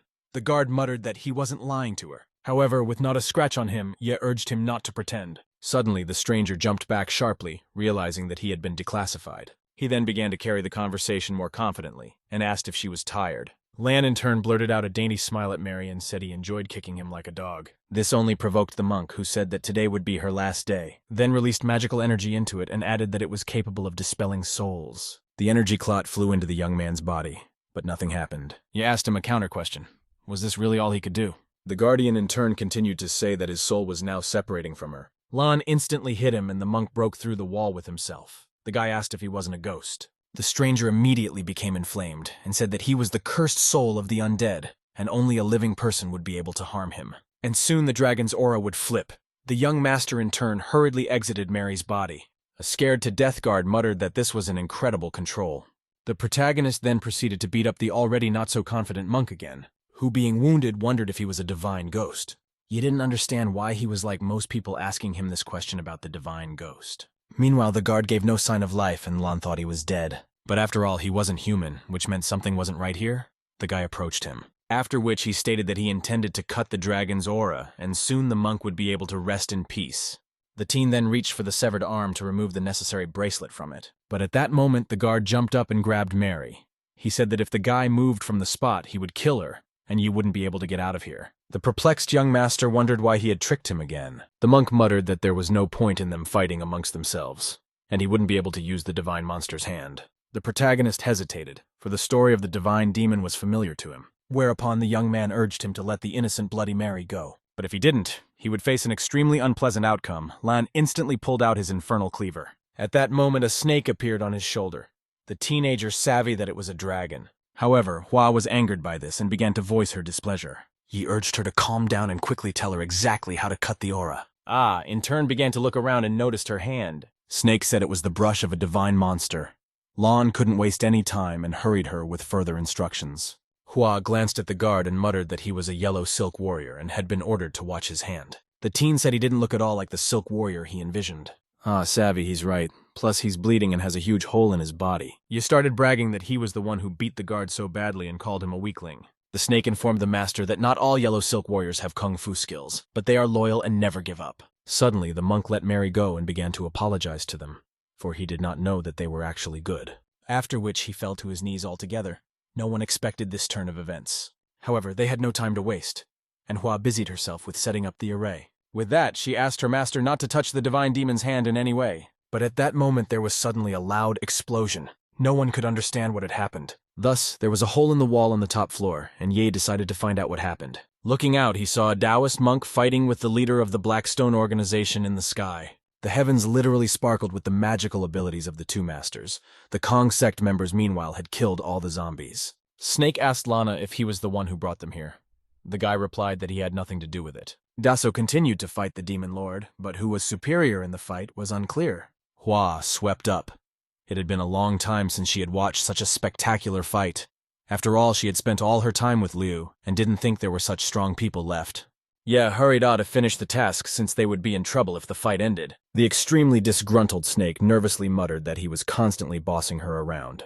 Turning around, the young master found that the guard had disappeared and asked Mary where he had gone. The ghost pointed to the painting he had crawled out of, but he was no longer there. The main character walked up to the painting and wondered if he had decided to hide in the painting. Upon touching it, the teenager found his hand literally going through it. A moment later, the young man passed inside the painting and saw a warrior of yellow silk hiding behind a stone. The fat man also saw him and became frightened, not knowing what to do or where to run. Unexpectedly, he still tried to escape, and ordered the others to run away as well, as a divine ghost had entered their house. Yi caught up to the guard with a lightning fastback kick and thus knocked him to the ground. The yellow silk warrior began to scream, but Lan sized up that no one would help him anyway. At this moment, a thunderstorm suddenly erupted and lightning flashed in the sky. The clouds immediately began to thicken above them. After another moment, an unknown damsel flew in from above and landed near the guy. It literally broke through the stone foundation, for it was incredibly huge. The giant nervously questioned him as to how he dared to come to their immortal land, adding that in that case he must die, but first she would gouge out his eyes. Yi urged her to remove her foot because there was a yellow silk warrior underneath her. The young lady immediately stepped aside and looked down fearfully, where lay the mutilated monk, who at first glance was already halfway to the other world. But suddenly he lifted his head and muttered that she should have run away. Lan instantly rushed to get out of the painting and headed towards the exit. However, he accidentally caught his belt on the frame. The teen became nervous and tried to break through. At a certain point, he ripped his belt and literally flew out of the picture, after which he hurriedly removed and rolled up the work of art into a ball. The young man also placed it in his pocket so they couldn't get out of the picture. A perplexed Bloody Mary asked Yi why his belt was torn. Lan replied that he was chasing that person and asked if she had finished her training. Snake swept up, all ready, and his body fluid would be able to activate it. And when the dragon's aura takes shape, he will need to use the Hellfire Cleaver. The young man inquired where he could get this wildness and if he had to take off his pants. Suddenly, Hua shouted loudly that his belt had torn. The guy was surprised, after which he stated that there was nothing wrong, and he didn't understand why it was such a problem. The young master then pulled a crumpled painting from his pocket, and it literally soared into the air. Suddenly, that yellow silk warrior's henchwoman flew out of it. With that, the stranger instantly released 2 daggers towards the teenager, but the protagonist easily caught them, and he noticed that it was too slow. However, at this moment his pants suddenly fell off. The damsel was shocked. It is worth noting that it was no longer as big as in the picture. The unknown person asked why he took off his pants. Ye realized that she had to be stopped before she completely ruined his reputation. The guy swooped down on her at the same second, the girl in turn demanding that he let her go immediately. The young man scooted her to the floor and grabbed her arms. He nervously urged the maiden to calm down as they just needed to talk. Meanwhile, the painting landed next to them, and a guard came out of it. The yellow silk warrior immediately demanded that the teen take his hands off her. The teenager immediately pulled out his lasso and threw it around the fat man's neck. Along with him, he also tied up the maiden so that they would not cause any more trouble. After which Ye muttered rather pathetically that he was actually the fastest. However, at this time his pants fell off once again. The girls were dumbfounded. Lan instantly pulled up his shorts. The snake in turn suddenly laughed. The young master asked again where he could get the liquid to activate the array. Hua calmly replied that it just requires cutting one's finger. The young man wrote a certain inscription on the wall with blood, and it glowed purple. After a certain amount of time, the room was literally enveloped by Ye's blood trail. Hua uttered extremely worriedly as the dragon's aura took shape. At this moment, there was an explosion, and a Taoist monk and a monster leader flew into the room. Bloody Mary had picked up on the fact that perhaps when the aura reincarnates, the house is short on energy. A moment later, a huge dragon appeared and started flying all over the room. The leader of the Blackstone organization shouted out that the serpent's aura had awakened. Daos suggested that he first catch her before she disappeared, and afterward continue their battle. Suddenly, the metal demon agreed with him and rushed towards the dragon. The old man also grabbed onto the monster. The monster lord grabbed the serpent's head. However, after a couple seconds, the dragon broke out of their embrace, thus scattering them to the sides. Hua immediately urged the young master to take charge of the situation and catch the aura. The young master instantly swooped down on the magical creature with a weapon, after which the protagonist immediately stabbed him with the Hellfire Cleaver. However, he was never able to cut it. Moreover, it abruptly flew off to the side. Ah urged him to hurry up and try again before she turned around, for then it would be too late. Ye followed his pet's recommendation and attacked the dragon aura once again. And this time he actually managed to cut the mighty snake in half. The perplexed Daos asked who he was and why he had cut the dragon's aura. Hua kept yelling and demanding that the master finish the job to the end. Meanwhile, the dragon saw the severed arm with the bracelet and rushed towards it. A moment later, an aura penetrated the divine monster's brush. Everyone was shocked by what was happening. The Taoist monk was furious and muttered that this was the end. The leader of the Blackstone sect also understood how this could turn out. At this moment, a hand suddenly flew into the air and headed towards the metal demon, who in turn tried to block the blow, but she still ended up punching through his iron body. Subsequently, he flew into the wall of the building, realizing that coping with it would not be easy. The Taoist elder immediately released his sword into the divine beast's hand. However, she literally grabbed the blade with her fingers and broke it, something the old man didn't expect. The magic brush then sent his same weapon into him, but only in pieces. Suddenly, the monster's arm began to deliver powerful and extremely painful blows at Daos. With several crushing series of attacks, the elder also flew into the wall. Hua urged her master to catch her immediately, for if she flew away, the entire mountain range would be destroyed, adding that he should use a lasso and never touch his hand. Lan instantly removed the rope from the guard and his girlfriend. Meanwhile, the divine demon's brush rushed towards the injured Shishu and Shin, but Yi managed to fend her off with her blade and thus dodged the blow. However, the hand lightning fast knocked the sword out of her hands and tried to attack them again. But Ye timely came to the rescue and lassoed the magic brush. Thus, the dragon aura in her hand instantly froze right in front of Shin's face. The young master urged them to run away immediately and began pulling on the rope. Yan and Elder Shishu immediately ran aside and watched the scene. The divine monster's hand was much stronger than Lan's and literally lifted him into the air, after which she threw the protagonist straight at the Kong sect members with a sharp movement. As a result, Ye flew into Shin and they ended up on the ground, which was extremely painful. But she didn't stop there and once again pulled the rope, so the guy started flying all over the room again. At a certain point, the hand suddenly turned around and swung at the young man. But the teenager still managed to dodge the intimidating attack in midair. He then pulled the rope towards himself and slammed the divine monster's brush against the floor. The hand in turn began to lasso in response, and Lan literally slid across the ground. She grasped the shattered base of the floor and a game called Tug of War began. Ye shouted that he was unrivaled at this and used his best efforts to prove it. However, at a certain point, his magic rope unexpectedly broke. The teen immediately flew backwards and couldn't understand how this was even possible. After all, this was the only thing that was left of the beautiful Cao Xiaoming. Lan instantly threw himself towards the divine monster's arm and began to crush it with his foot. Everyone present was simply shocked at what was happening and urged him not to do it. Leaders of the organizations were also surprised by the young man's courage and thought he was finished. However, the young master would not listen to them and continued beating the brush, even with his hands. At a certain point, the arm suddenly curled up and stopped resisting. Ye assumed it was over, but suddenly the brush rushed upward, trying to attack the guy. The teenager managed to dodge the impact, and as a result, she flew into the pedestal, where it had already finally passed into inactivity. Lan assumed that this was the end of their confrontation. The protagonist defiantly turned to his friends and mouthed in a businesslike manner that it was no problem for him. A dumbfounded Hua wondered if he didn't feel anything and was okay. The metallic leader of the Blackstone organization asked him a similar question. A bewildered Ye inquired back what they were talking about and what was even going on. The serpent had remarked that the hand was very contagious and must not be touched, for he might become its slave. Lan asked why the dragon aura suddenly penetrated his arm and if Ah had ever cut it. Hua replied that she couldn't do it, but she had seen someone do it. The guy literally freaked out, saying she should have warned him about it. Meanwhile, the divine brush monster began to transform into some kind of monster. After a while, she reincarnated into a full-fledged demon and headed towards Ye. The young man in turn was shocked at such a transformation of the demonic entity, after which the monster threw out its tentacle towards him with lightning speed, which was able to do significant damage to Lan. The guy immediately pulled out a hell cleaver and tried to chop off the demon's limb. However, Never able to do so, the monster soon released another tentacle at him. As a result, Ye flew into the wall and realized that he was not his equal and would not be able to handle him. The monster's divine hand continued to brutally beat the teenager. Bloody Mary and the snake realized that at this rate he would soon be killed. After dealing with Lan, the monster hurriedly attacked the other masters. However, the Blackstone sect leader and the Taoist monk bounced aside, thus leaving Shin all alone. But Yang decided to fight the monster and bared her blade, which blazed with hellfire. The divine demon's brush instantly grabbed her with its tentacles. She then tried to throw her right onto the stone pedestal, but Ye was in time. Lan caught the maiden and thus took the blow upon himself, literally flying into the structure. But the monster's hand didn't stop there, and once again pointed its tentacle at the young man. Subsequently, she managed to pierce through his body and make a hole. Shin was terrified. However, there was no way she could help him, much less stand up to a powerful being, which in turn rushed to finish off the wounded young master. But she was unable to accomplish this because Bloody Mary protected her master and struck the monster with lightning.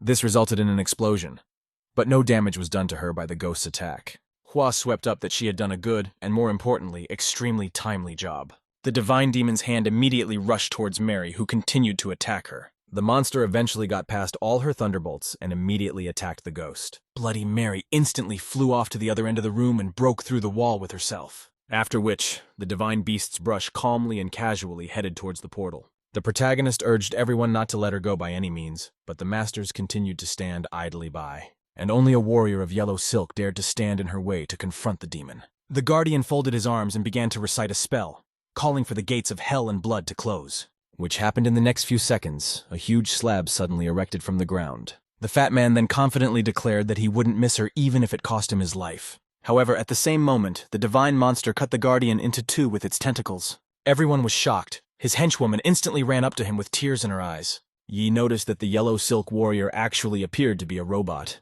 The maiden muttered that the underground palace was closed, and now no one could leave. The head of the Blackstone sect and the Taoist monk were dumbfounded by such news. The divine demon rushed into the portal at this time, but was electrocuted, thus preventing him from entering. As a result, he flew off to the side in a state of utter bewilderment. At that time, the aura of the monster incarnate started destroying some seals on the walls. The leader of the Blackstone sect immediately started shooting it. He had a huge cannon at his disposal, but Hua urged him to stop doing so, for by doing so he could destroy the palace. The metal demon ignored the snake's demand and continued to shoot the monster with the power drill. He aimed the beam at the portal to destroy it, but nothing happened. The weeping maiden swept up that he wouldn't be able to break the divine seal. Also coming to his aid was Daos, who channeled his magical blades into the portal. Thus, two incredible forces of craftsmen rushed into print, but it had no result. The old man noticed that he was literally absorbing all their attacks, and apparently, they were not going to succeed. The divine demon in turn, in which the dragon aura lurked, suddenly stopped attacking the warriors. Hua urged the master to use the mirror channel, because if the hand knew that it could get out of here, it would kill everyone. Ye assured her that she couldn't hide from them anymore and hurriedly climbed into Mary's body. Lan noticed that while in the haunt, his wounds had stopped hurting. After that, the young master began to summon spirits, but he never succeeded in doing so. Because the lord of the Blackstone organization immediately broke the mirror, claiming he's caused everyone trouble and now he just wants to escape. The enraged protagonist said he wanted to summon a mirror channel so they could all get out of here. The maiden continued to hold the yellow silk warrior's dead body and muttered that even a divine ghost wouldn't escape. Sadly adding that they would all die today as the channel was blocked, there was a note of hopelessness in her voice. Unexpectedly, the divine demon once again rushed to attack. Ye immediately used an electric discharge. Called on the rest of us to do something about it. Meanwhile, Lan continued to fight an unequal battle with the cruel monster. At a certain point, the monster was able to break through the guy's defenses and he ended up on the ground. The young man hurriedly stood up, but suddenly the teenager found that the Hellfire Cleaver had chipping on it. At this time, the divine demon hurriedly struck another blow with its long tentacles. But the leader of the Blackstone organization didn't let that happen and shot out the imprisoned dragon aura. Realizing full well that the monster would switch to him, moments later it did.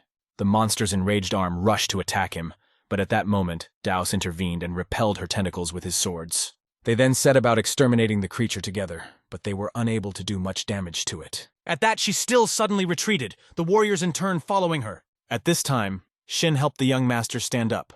Hua swept up. She was immortal, and normal attacks wouldn't work. Ye then speculated that the dagger that the divine hand was holding could change the course of events. But the monster saw the protagonist heading towards the gun and began to act quickly. As such, reached out with his tentacles to prevent Lan from taking the dagger. What he eventually managed to do, the knife flew aside, and the young man did not have time to grab it. The Daoist monk and the ruler of the Blackstone clan continued to actively fire at the monster. Suddenly, the bracelet on the divine monster's arm activated and began to emit a bright light. This put the demon in a protective barrier and seemed to give it strength. A moment later, the divine brush pierced Dao's body with tentacles, then made a hole in the metal head of the stone sect as well, thus neutralizing the threat. The Daoist monk as well as the demon leader collapsed dead on the ground. The divine beast decided to finish them off and extended its tentacles towards them. At this moment, Ye instantly grabbed the dagger in his hands and pounced on the monster. Lan immediately plunged the dagger into the demon's body, who screamed loudly in pain. After a while, it began to shrink in size and eventually turned back into an arm. But at the same time, she didn't lose her incredible strength. The guy realized he couldn't hold her back any longer. The young man asked Hua how he would be able to destroy the brush. Ah replied that not even a god could kill her, and so she was split into 8 parts in places where there was natural energy. At that time, the young master asked Daos and the Blackstone sect leader if they knew how to kill this creature. The monk muttered that no one knows that and human spells can't defeat her. The perplexed teenager wondered why he had asked to steal the bracelet for him then. The old man stated he would supposedly bring him back, at which time the metal demon intervened and said he could kill her. But there's no signal here and he won't be able to contact his organization. Yen noticed that the maiden was able to save the Silk Warrior.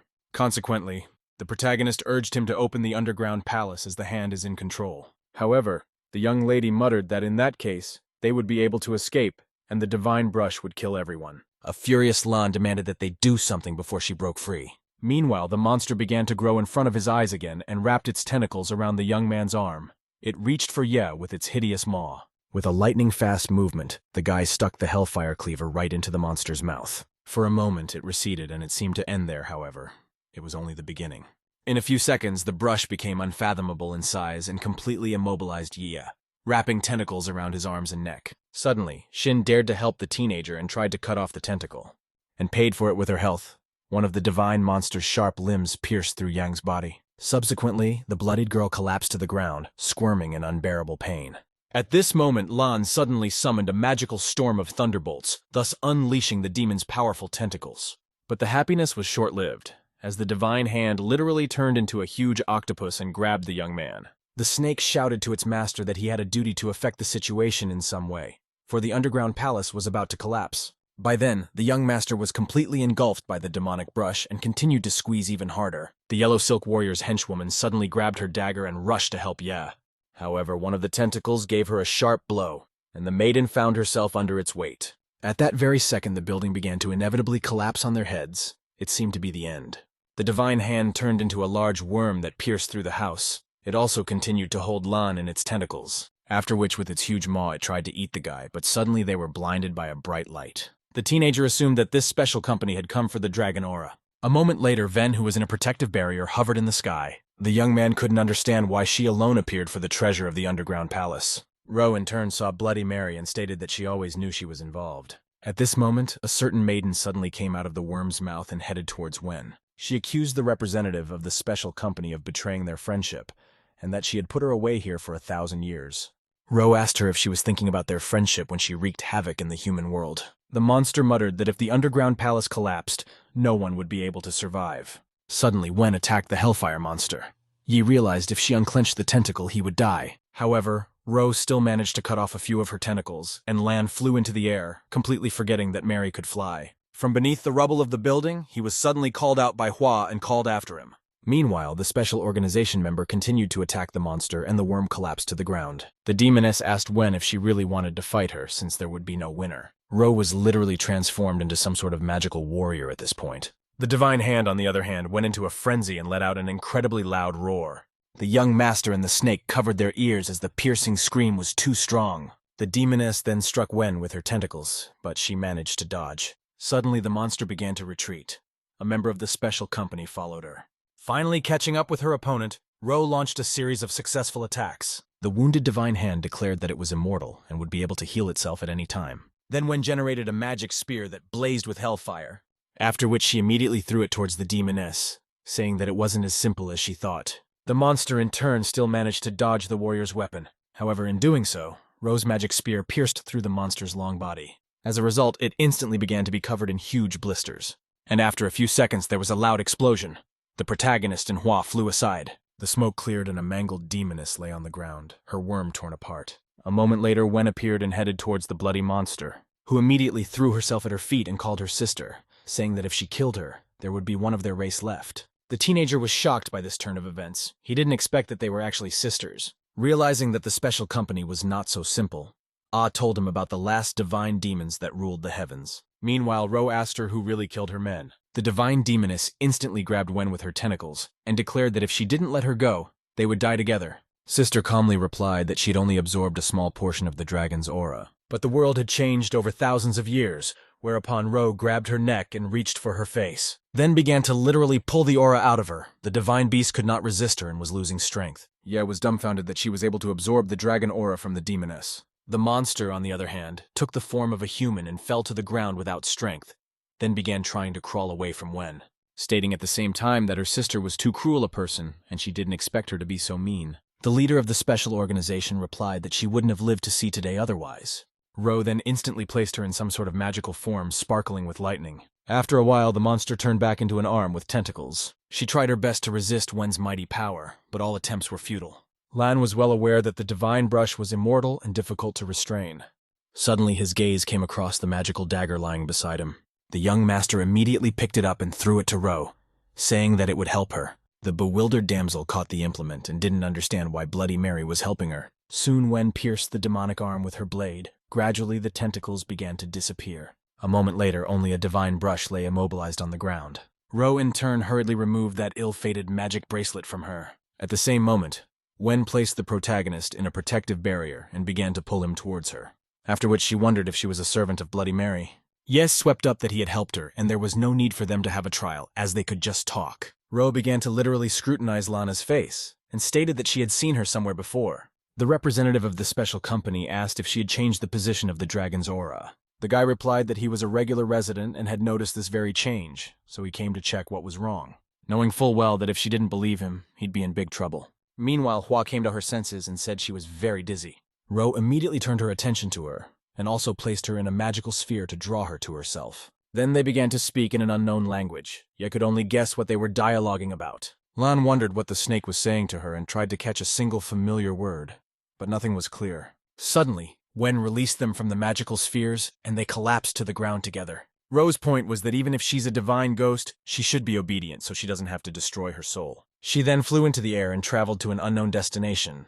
Ye hurriedly left Mary's body. Hua in turn asked how he managed to bring the regional manager here. The young master asked her a counter question about what she was talking to her about. Ah replied she explained to her that they had come here to inquire about the reasons for the changes in the dragon's aura, adding that if she hadn't told her so, they wouldn't be alive. A moment later, a huge rock suddenly landed in front of them. The wounded members of Konga's organization and the leader of the Blackstone sect began to climb out from under the rubble. They saw the main character, and beside him a divine hand with a dagger, assuming he had handled it single-handedly. The Taoist monk began to say that he hadn't expected such strength from the young man. After all, he had personally dealt with the monster. Lan stated deftly that he had to put in a lot of effort to overpower her. The old man didn't know that he was in Bloody Mary's body, so he wasn't aware of the events that had happened. The Taoist immediately asked the young master for his name and his mentor. Ye reported that his teacher told him not to give personal information to strangers. The elder didn't insist and left, calling his disciples after him. Lan noticed that everyone had left, but the lord of the Blackstone organization remained and asked him why he wasn't leaving. The guy swept up. He knows the teenager intends to take the spot. Suddenly, the metal demon threw something that looked like a grenade towards it. As a result, he activated a portal, and a huge magical gate appeared in front of them. He also stated that he has already had time to contact the central office, and they will take care of everything. Suddenly, the young man felt a kind of intense pressure and assumed that some kind of demon was about to appear. However, after a few seconds, an unknown fat man who in no way resembled a strong warrior emerged from the portal. The stranger called himself Peng Yue and said that he was the supernatural item operations manager, and he was impressed with his work. After which he gave the guy his business card. A perplexed Ye took the card but couldn't understand what was going on. The metal lord asked Pan if anyone else had come with him. Yue said the general manager was saddened by his actions and had to go to the central office. He was literally shocked by such a statement and silently headed towards the portal. Pan then asked Lan if he was going to take over the human world. The young master noticed that the manager's expression changed dramatically. Yue in turn showed the protagonist 5 fingers and asked if he would be satisfied with such a cost. Ye was actually indifferent to the divine hand, but he couldn't understand what its 5 fingers meant. And since he didn't want to sound stupid, the teen said he'd be fine with twice the price. Pan mouthed that the special company is beyond competition and will never offer him more, so it's a good deal. Finally, Lan agreed to his terms, and the manager asked what his account was so he could transfer the money. Ye began to name China's banks, but Yue said that they only cooperate with the Full Access Bank, then raised a divine hand. The young man showed him the gold coins of the underworld, and asked if they had such currency. A dumbfounded Pan replied that if he had that kind of gold, he wouldn't be working as a manager at all. The fat guy then set up a table and also provided a chair for the guy, saying he could only offer a card from their bank. A perplexed Ye asked him if he was still moonlighting at the bank. Yue replied that the Blackstone sect doesn't pay him much and he has to moonlight. Lan then asked if they had any bonuses in the Full Access Bank, and if not, he didn't need the card either. Fatty stated if Ye didn't have a bank card, he couldn't transfer the money either, then added that he had a gift for him. Pan blurted out a smile and instantly placed 2 small bags on the table. The teenager opened them and found that there was rice in there. He was shocked. In view of which said, "This is extremely little," but Yue assured him that each bag contains 100 kilograms. It was then that Lan realized that they were actually storage bags, and he would obviously need them. Ye put the pouches in his pockets and hurried the manager to process the card since it was already time for him to go home. Suddenly Pan demanded the sacks back and remarked that he had not given them to him. The indignant young man muttered that in that case, he was obliged to return the divine hand to him. Suddenly, Yue began to increase in size, and his eyes blazed with dark magic. After a couple seconds, however, his angry expression changed back to a smile, and he said he would do it all now. Pan then pulled out a contract and mouthed that the guy needed to sign it. The teenager dipped his finger in some sort of mixture and left his imprint on a piece of paper. Suddenly, his trail began to smoke. The young master couldn't figure out what was wrong. At that moment, it was as if his own soul appeared in front of him and soared upwards. Then the manager hurriedly handed him a wristwatch. The young man looked at the gadget in surprise. Taking them in his hands, Ye noticed that he could perform many different operations with the smart watch. Moments later, he received a message about Yue's money transfer. Lan decided to check the balance, but when he saw only 70,000 yuan in the account, the teenager boiled up. The guy said if he had known it was all for such a small reward, he wouldn't have taken him up on his offer at all. The manager was shocked by such a statement and replied that he only earns 100 yuan a month. But Ye didn't believe him and pronounced that his organization was smuggling and they clearly had good profits. The fat man, in turn, hurriedly bid farewell to the protagonist and mouthed that the deal was closed. Then the cunning Pan hurriedly ran into the magic gate. Lan realized that he had tricked him. At this time, the portal suddenly shattered into small pieces and then disappeared altogether. The teenager was furious and decided to ask the snake if Yue had tricked him. Ah, replied, considering he wasn't killed while arguing with the manager of the Blackstone sect. Then it's fine, but it's not worth it to test fate. At this moment, the young master was suddenly called out by a yellow silk warrior. The surprised young man turned around and the guard asked what he intended to do with them. Ye in turn asked them if they were really yellow silk warriors. The monk began to refuse, saying that they were just looking after the divine hand and were not warriors. Lan noticed they had a guilty look on their faces, which meant they were silk warriors after all. Finally, the maiden couldn't stand it and confessed that they were indeed yellow silk warriors. Hua said that the master was lucky, as intelligent fighters are a rarity. Ye asked her why it was rare since they are personal fighters of the gods. Ah explained that usually warriors are stupid dolls, and if he sells them to a special company, he gets 2 pure souls, adding that she could also tell him the spell he would use to control them. However, the teenager refused, and then in a commanding voice urged them to listen to him. The snake laughed and pointed out that he wouldn't be able to get them to listen to him with that method, and he could easily test that by giving them an extremely stupid order.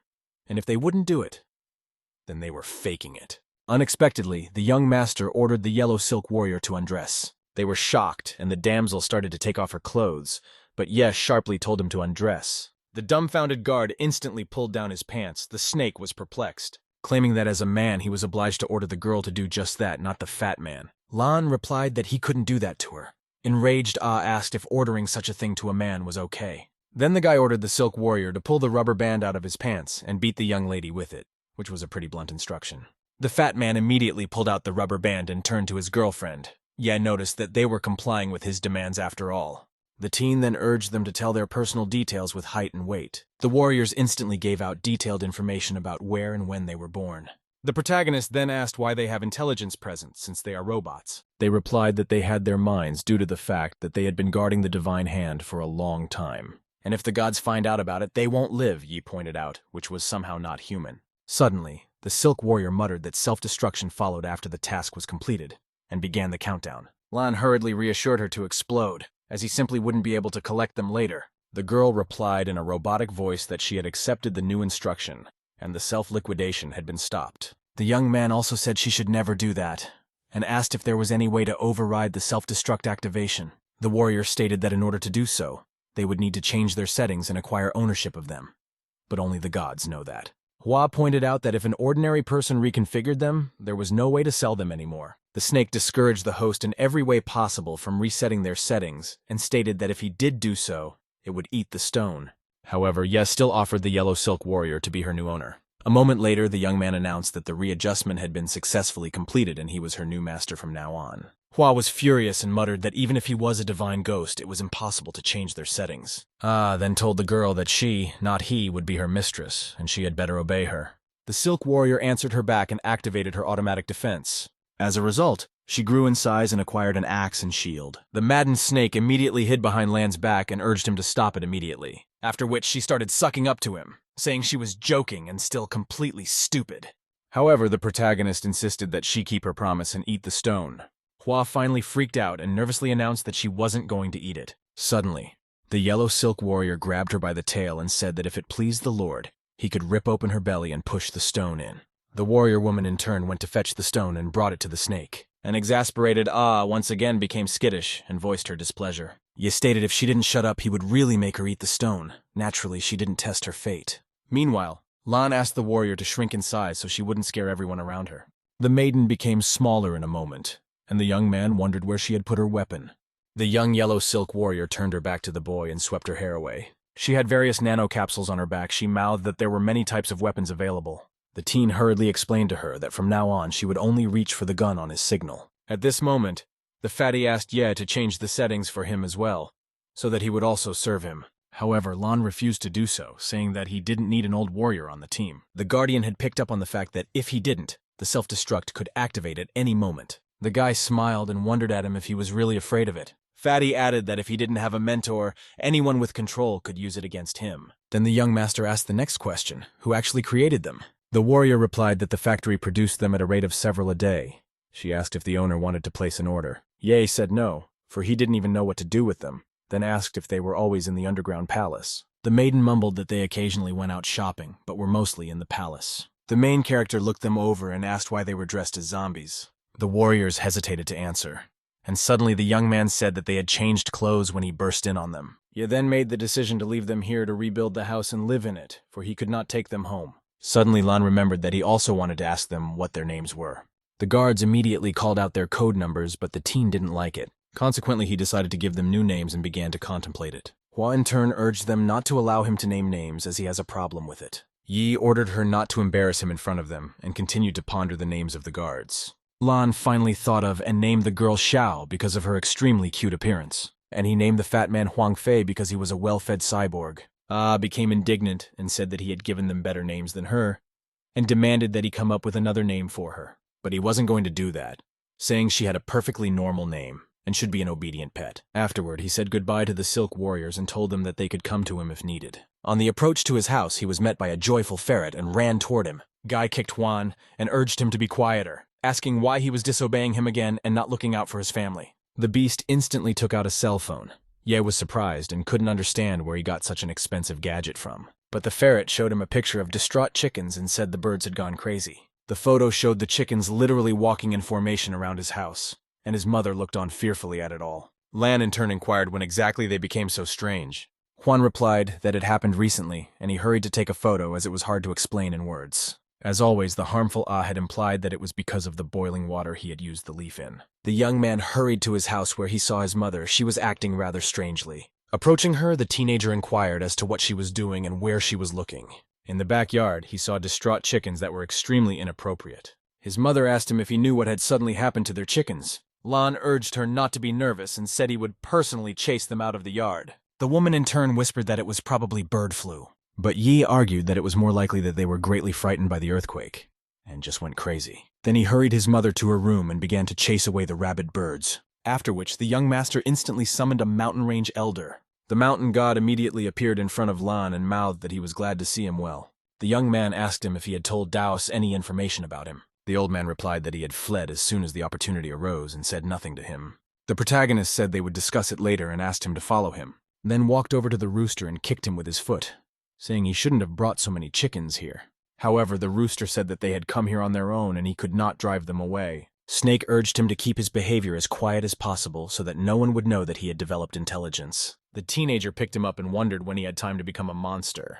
The rooster explained that last night he was scared by lightning and ran outside in the rain and drank from a puddle, and now he can talk. Once again noticed that the water had evaporated from the vat and mixed with the rain, so he needed to get all the demons under control. Since the villagers were now in danger, but the problem was that Ye didn't know how to control them. Then Lan ordered the rooster to gather the hens over the hill to organize a gang, and those who don't want it will be eaten. The chickens in turn weren't really up for it. But Hua showed them the god of the mountain and said that the chicken who finds the most monsters will get a bonus, which actually worked, and the chickens instantly went in search of demons. Yao in turn asked what would happen when they found all the beasts. The snake replied that they were pet birds, meaning food, and he needed to use his skill to kill them all. A surprised Lan pronounced that they had intelligence and she couldn't look at them. Ah swept that if he personally couldn't do it, he would just need to ask the Yellow Silk Warriors to do it. However, the teenager had a completely different thought at that moment. Consequently, Yi ordered the ferret to keep an eye on the chickens so they wouldn't cause trouble. Sam summoned the god of the mountain to go to the underground palace so that he could tell the guards to accept some monsters.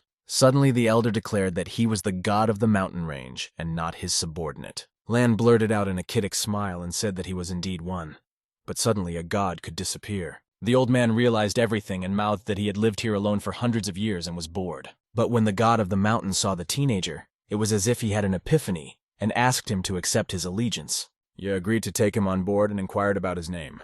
The elder lowered his sad eyes and said that he didn't really have a name. The young master smiled and mouthed that he could give him a good name. Suddenly, the snake shrieked that she had already thought of one, and he could be fashionably named Alvi. The elder remarked that the name is really not bad, but he doesn't have a last name. Snake added, since he is the god of the Chichi Red Grass Mountain Range, this could very well be his surname. On that they decided, henceforth the elder was called Red Chichi Alvi. The protagonist realized that the old man actually has absolutely no taste. After which Ye hurried him to convey the necessary information to the Yellow Silk Warriors. Then Lan went to the mountain, whence could be seen a gathering of beasts which the hens had brought. Ferret in turn commanded them and divided them among themselves, sending the cats with the dogs and birds on different sides. Suddenly one of the dogs went to the cats, and Juan asked him to go to his fellows. But the dog didn't seem to understand what was wrong. Even the cats were starting to look at him crookedly. Then the pig fell asleep in the middle of the clearing, and the ferret could not wake it up. The chicken suddenly shrieked for Juan not to build up the main one, as recently he wanted to eat them all together, but was afraid of Bob.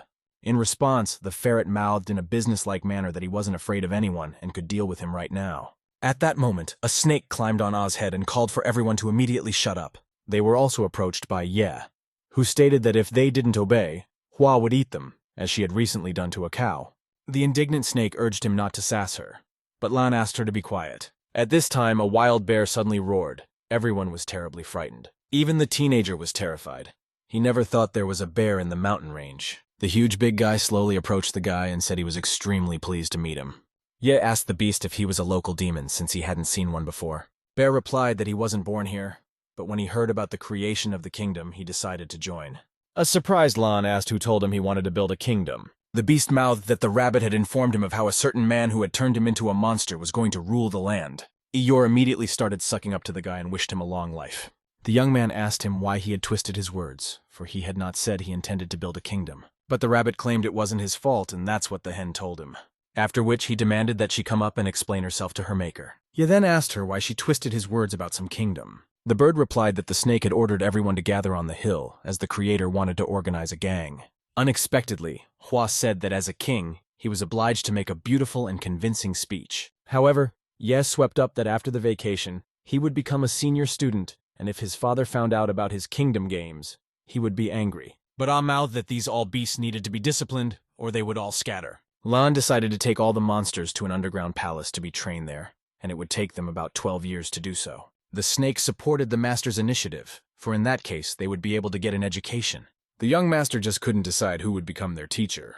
Hua suggested Fox Lee as he was extremely cunning and would be able to help them complete their 12 years of training. He will also be able to consider other animals, such as a bear, for the role of teachers. Suddenly, the teenager claimed that because of the water he boiled, they were able to gain intelligence, but it wasn't a free favor. One of the chickens shouted extremely indignantly that they had no money and would not be able to pay. Along with her, the others began to say that they did not have the means to pay. Ye added that he gathered them here to give them a chance to survive, but to do so, they have to be together. The cat replied that if he really wanted to take over the mountain, he could rely on them. But Lan reported that some knowledge is required to do so, and if they can train and pass the exams, they can work for him. Suddenly, the duck declared that it didn't need to learn anything, so it was leaving. Then the main character demanded money from her, since she belongs to him and the effect of the boiled water the duck had already gotten. The angry bird shouted that it had no money and would not be able to pay for this service. Ye implied that in that case he would have to roast it and sell it. Also, he intends to do such a procedure with all the ducks. However, the other ducks were suddenly eager to learn and said he should kill only this finicky bird. Finally, and this duck agreed to be trained to work for him in the future. At that moment, Alvi appeared and said that he had passed the information to the Yellow Silk Warriors, who would prepare everything. Lan immediately ordered the mountain range god to take these all beasts to the underground palace. After the young master had settled all the points, he hurried off to his home. The boy found the fox and his sleeping sister inside, but his mother was nowhere to be found. The protagonist immediately asked Ali to come out to him to discuss something. The young man offered him to be the director of the beasts, so that he could train them in everything they needed. Lee noticed that keeping track of such a huge number of monsters was quite difficult, and he needed to hire a few more teachers. As he also touched on the topic of salary, Ye asked how much he wanted to earn. The teenager already imagined lying by the pool on a chaise lounge, and he is surrounded by beauties because soon he will be insanely rich. Meanwhile, the sly fox mouthed off that he didn't need the money and wanted 1 leaf a month. However, Lan stated that this was out of the question and he would rather opt for money. At that time, Lee said that he would be satisfied with 100 Dian a month, but if he didn't like that option either, he should look for someone else. The young man looked at his watch and thought about the fact that the manager of the Blackstone had given him 70,000 Dian, which means it would be enough to pay for the fox's labors for a long time, to which end he agreed. Lee in turn asked what exactly to teach the demons, martial arts, or to make educated individuals out of them. Ye said they should be given 9 years of compulsory education and 3 years of higher education, and he would buy textbooks for that tomorrow. The fox urged him to teach them at least a couple spells so they could defend themselves. Lan said that he would teach them that later. The most important thing was basic knowledge in psychology, so they wouldn't get confused in this life. The teen then traveled to the underground palace where work was in full swing. Hua began to boast that under her careful leadership all the beasts were working harmoniously, and soon the school would be built. At this moment, a few monsters dragged a sign that said, Redgrass Mountain School. Suddenly, Ye called for everyone to gather as he had something to say to them. After a couple minutes, everyone walked over to Lan, who had climbed up on a rock and was pushing his speech. The guy introduced the fox to them as their mentor and stated that he would teach them everything, and they in turn are obliged to obey him in everything, after which he passed the word to him. However, at this moment, a magical portal suddenly appeared behind the protagonist, out of which, within a couple of seconds, unknown men in robes emerged, no one realizing what was happening. One of them menacingly asked who gave them permission to build anything in this place. The perplexed teenager inquired in response who they were and what they were doing here. The stranger introduced himself as a Mad Coffin Construction Company employee named Wang Defang and ordered them to leave. Yi asked what they had to do with the Blackstone organization. Wang stated that the sect had given up on building the road and that is why they took on this project. Lan smilingly muttered that they were being silly, for they hadn't even considered why the Blackstone clan had refused to build. Suddenly, the snake called all the monsters to kill these people as they want to stop the construction of the school. Defan had picked up on the fact that they were overconfident and it would soon ruin them, adding that even if he couldn't match them, the spiritual state of Yadong wouldn't leave it that easy. He muttered that if they wanted to fight, then the beasts were ready for it. But if not, they should just leave. Wang angrily shouted that he was giving them 3 days to leave the place, after which, grumbling something to themselves, the construction workers finally hurried away. Snake jumped on Lanu's arm and mouthed that they would most likely report this to their superiors, adding that a special company was buying monsters that had only recently been born, and they were paying 1,000 Dian for each one. The surprised young master wondered if the currency of a full access bank was so valuable. Hua estimated that 1 Dian was worth $1,000, and the 70,000 that the fat man gave him equaled 70 million.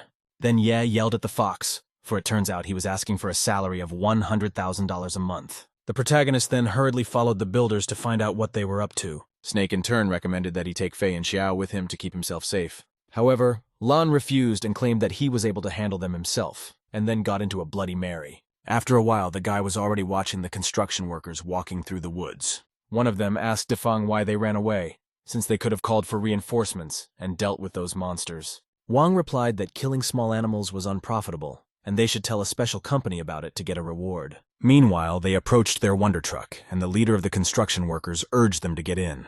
Ya knew perfectly well that he needed to stop them. He instantly generated a helmet like theirs and a cloak, then got in a truck with them, which suddenly grew metal legs and they went to the cult. Suddenly, one of the workers noticed a maiden in a helmet and asked who she was. The guy realized he was about to be declassified, at which point the whole crew was already staring at him. Lan realized in time and said he was sent from the central office to deliver the gift as well. The young man showed them the phone and remarked that it had a lot of things to offer. Some builders fell for his ploy and started showing interest in the gadget. Yi urged them not to tell the boss about it and become one behind the other.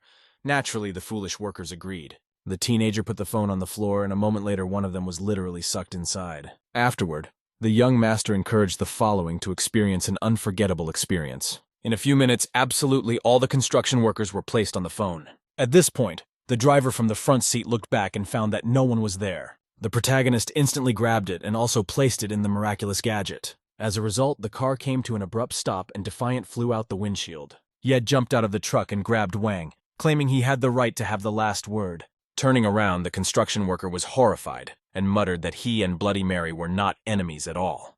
Then Lan left the ghost's body and said they were enemies, as they intended to tell everything to the special company. Defeng was shocked by this turn of events and shouted that it was a divine ghost. Wang in turn immediately started apologizing to him and literally burst into tears, adding that he only wanted to make money to buy a chance at rebirth. Ye swept up and said that he would destroy his soul to keep everything a secret. Wang kept crying and begging for forgiveness in him, saying he wouldn't tell anything to the special company. The young man thought about how to do this, and the only place to turn to was where Ji Chang was caught. Suddenly there was a loud explosion behind Lan. He didn't realize what was wrong. Defeng's body slowly began to fade away. He begged the teenager not to. But the gates of the afterlife had already opened, and the demons were waiting for his sinful soul. The guy's point was too easy, because he'd only had time to think about it before they'd already shown up. Monster asked him if he was afraid that because of his frequent selling, a special company would find him, adding that they need to wait it out for a while to really not fall into their hands. Ye in turn insisted that they pay him, but not on credit. The demon stated that he was too evil and had enough hellfire armor, then handed the young man a box. The young master took out an amulet with a certain monster from the box and asked how to use it. Suddenly the little beast spread its wings and shouted loudly. Suddenly the demon ignited with fire and literally flew into the dazed guy. Thus the protagonist turned into a huge monster with wings. The young man assumed that with such quality armor, he could become a demon of hell. The gate protector swept up that this is the best hellfire armor. It also comes with 2 axes. And if they didn't need the soul replenishment pill import, they wouldn't have given it to him at all. Ya instantly stepped out of the huge demon and approached the Hell Gate monsters, after which he muttered, if they really needed them that badly, he could give them a few pieces. The teenager immediately took out 1 pill from his box and handed it to the demons. The others said they had no money to buy the capsule back from him, since they had not acquired a second armor. Lan said he would be fine with the gold of the underworld, but they didn't even have that in the right amount. Then Ye put the pill back in the box and muttered that in that case that was the end of their deal. However, one of the monsters offered him goods of his own making. The young man urged them to show their product. The demon said that they have a lot of weapons, but a special company controls the transactions of such goods.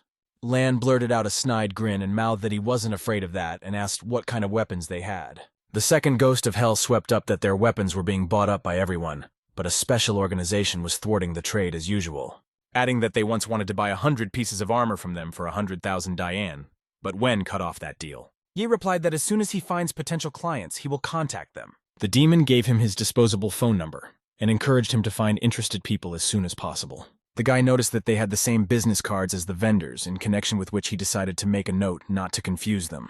The young man also stated that he needed some kind of weapon to show his clients. The ghost asked him for a storage bag. The bewildered young master handed him the bag and asked what it was for. In response, the hell monster hurriedly ran into its magic portal. The protagonist assumed that this demon had decided to just trick him and steal the rice. After a while, the demon did return with a certain box in his hands. He stated that storage bags hold 1 cubic meter, so he improved the bag and now it holds 500 meters. But for this modification, he demanded some soul replenishment pills. Yi gave him 3 capsules. Looking inside, Lan found some robot with an automatic rifle. The teen immediately began to climb into the storage box and walked over to the immobilized robot. He was truly incredible looking and awe-inspiring. The young man hurriedly asked the ghosts of hell about it. One of them replied that it's actually a standard armor, and a special company sells it for 1,000 Diane. And it's worth 5 times as much on the black market. The second monster swept up that he should sell it for 2,000. And if anything, they could even discount it. Whereupon the ghosts hurriedly bid farewell to the guy and stepped into the portal. Thus he had a new business. But when Ye would be able to see real money, he didn't know. Lan then decided to put the armor back in the storage bag until some special company showed up here. He also remembered the truck, which he also loaded into his bottomless box. The teenager soon returned to the underground palace, where work on building the school continued. Suddenly, the lad noticed that the fox was tied up and hanging from a tree, with a snake guarding him. Hua greeted her host and wondered what he was going to do about this sly fox. Lee immediately started apologizing and saying he didn't mean to deceive him. Swept up that he shouldn't be let go, because if the beasts found out that he deceived Ye, they would stop respecting him as a leader. The little fox in turn finally burst into tears and begged me not to hit him. The snake quickly realized and said he needed to sign a contract as punishment and showed him the slave contract. The young master looked at the piece of paper and wondered what it was that she had come up with so far. Hua replied that it was a master and slave contract used to tame higher-level creatures, after which she promptly made Fox sign it.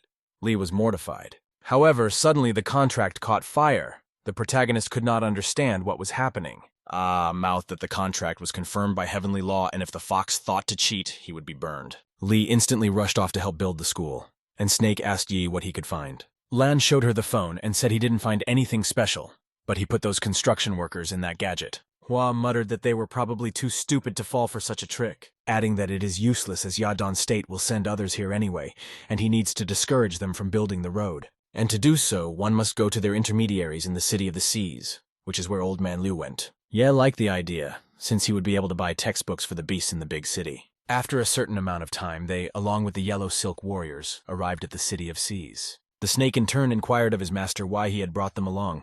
Lan replied that she wouldn't carry that many books by herself, and he couldn't put them in a storage bag right in the store. Moments later, they walked into a store where they picked up a few dozen books. At this moment, the young master was suddenly called out by Tang and asked what he was doing here. The protagonist never thought to meet her in the City of Seas, and was surprised to say her name. At the same time, Ro approached them, and the damsel called her his aunt. The guy was shocked at such news. Chi immediately ran up to her and hugged her, saying that she missed her auntie a lot, and that's why she decided to visit her. Wen reciprocated and turned her attention to the young man. The woman asked Tang if he was her friend.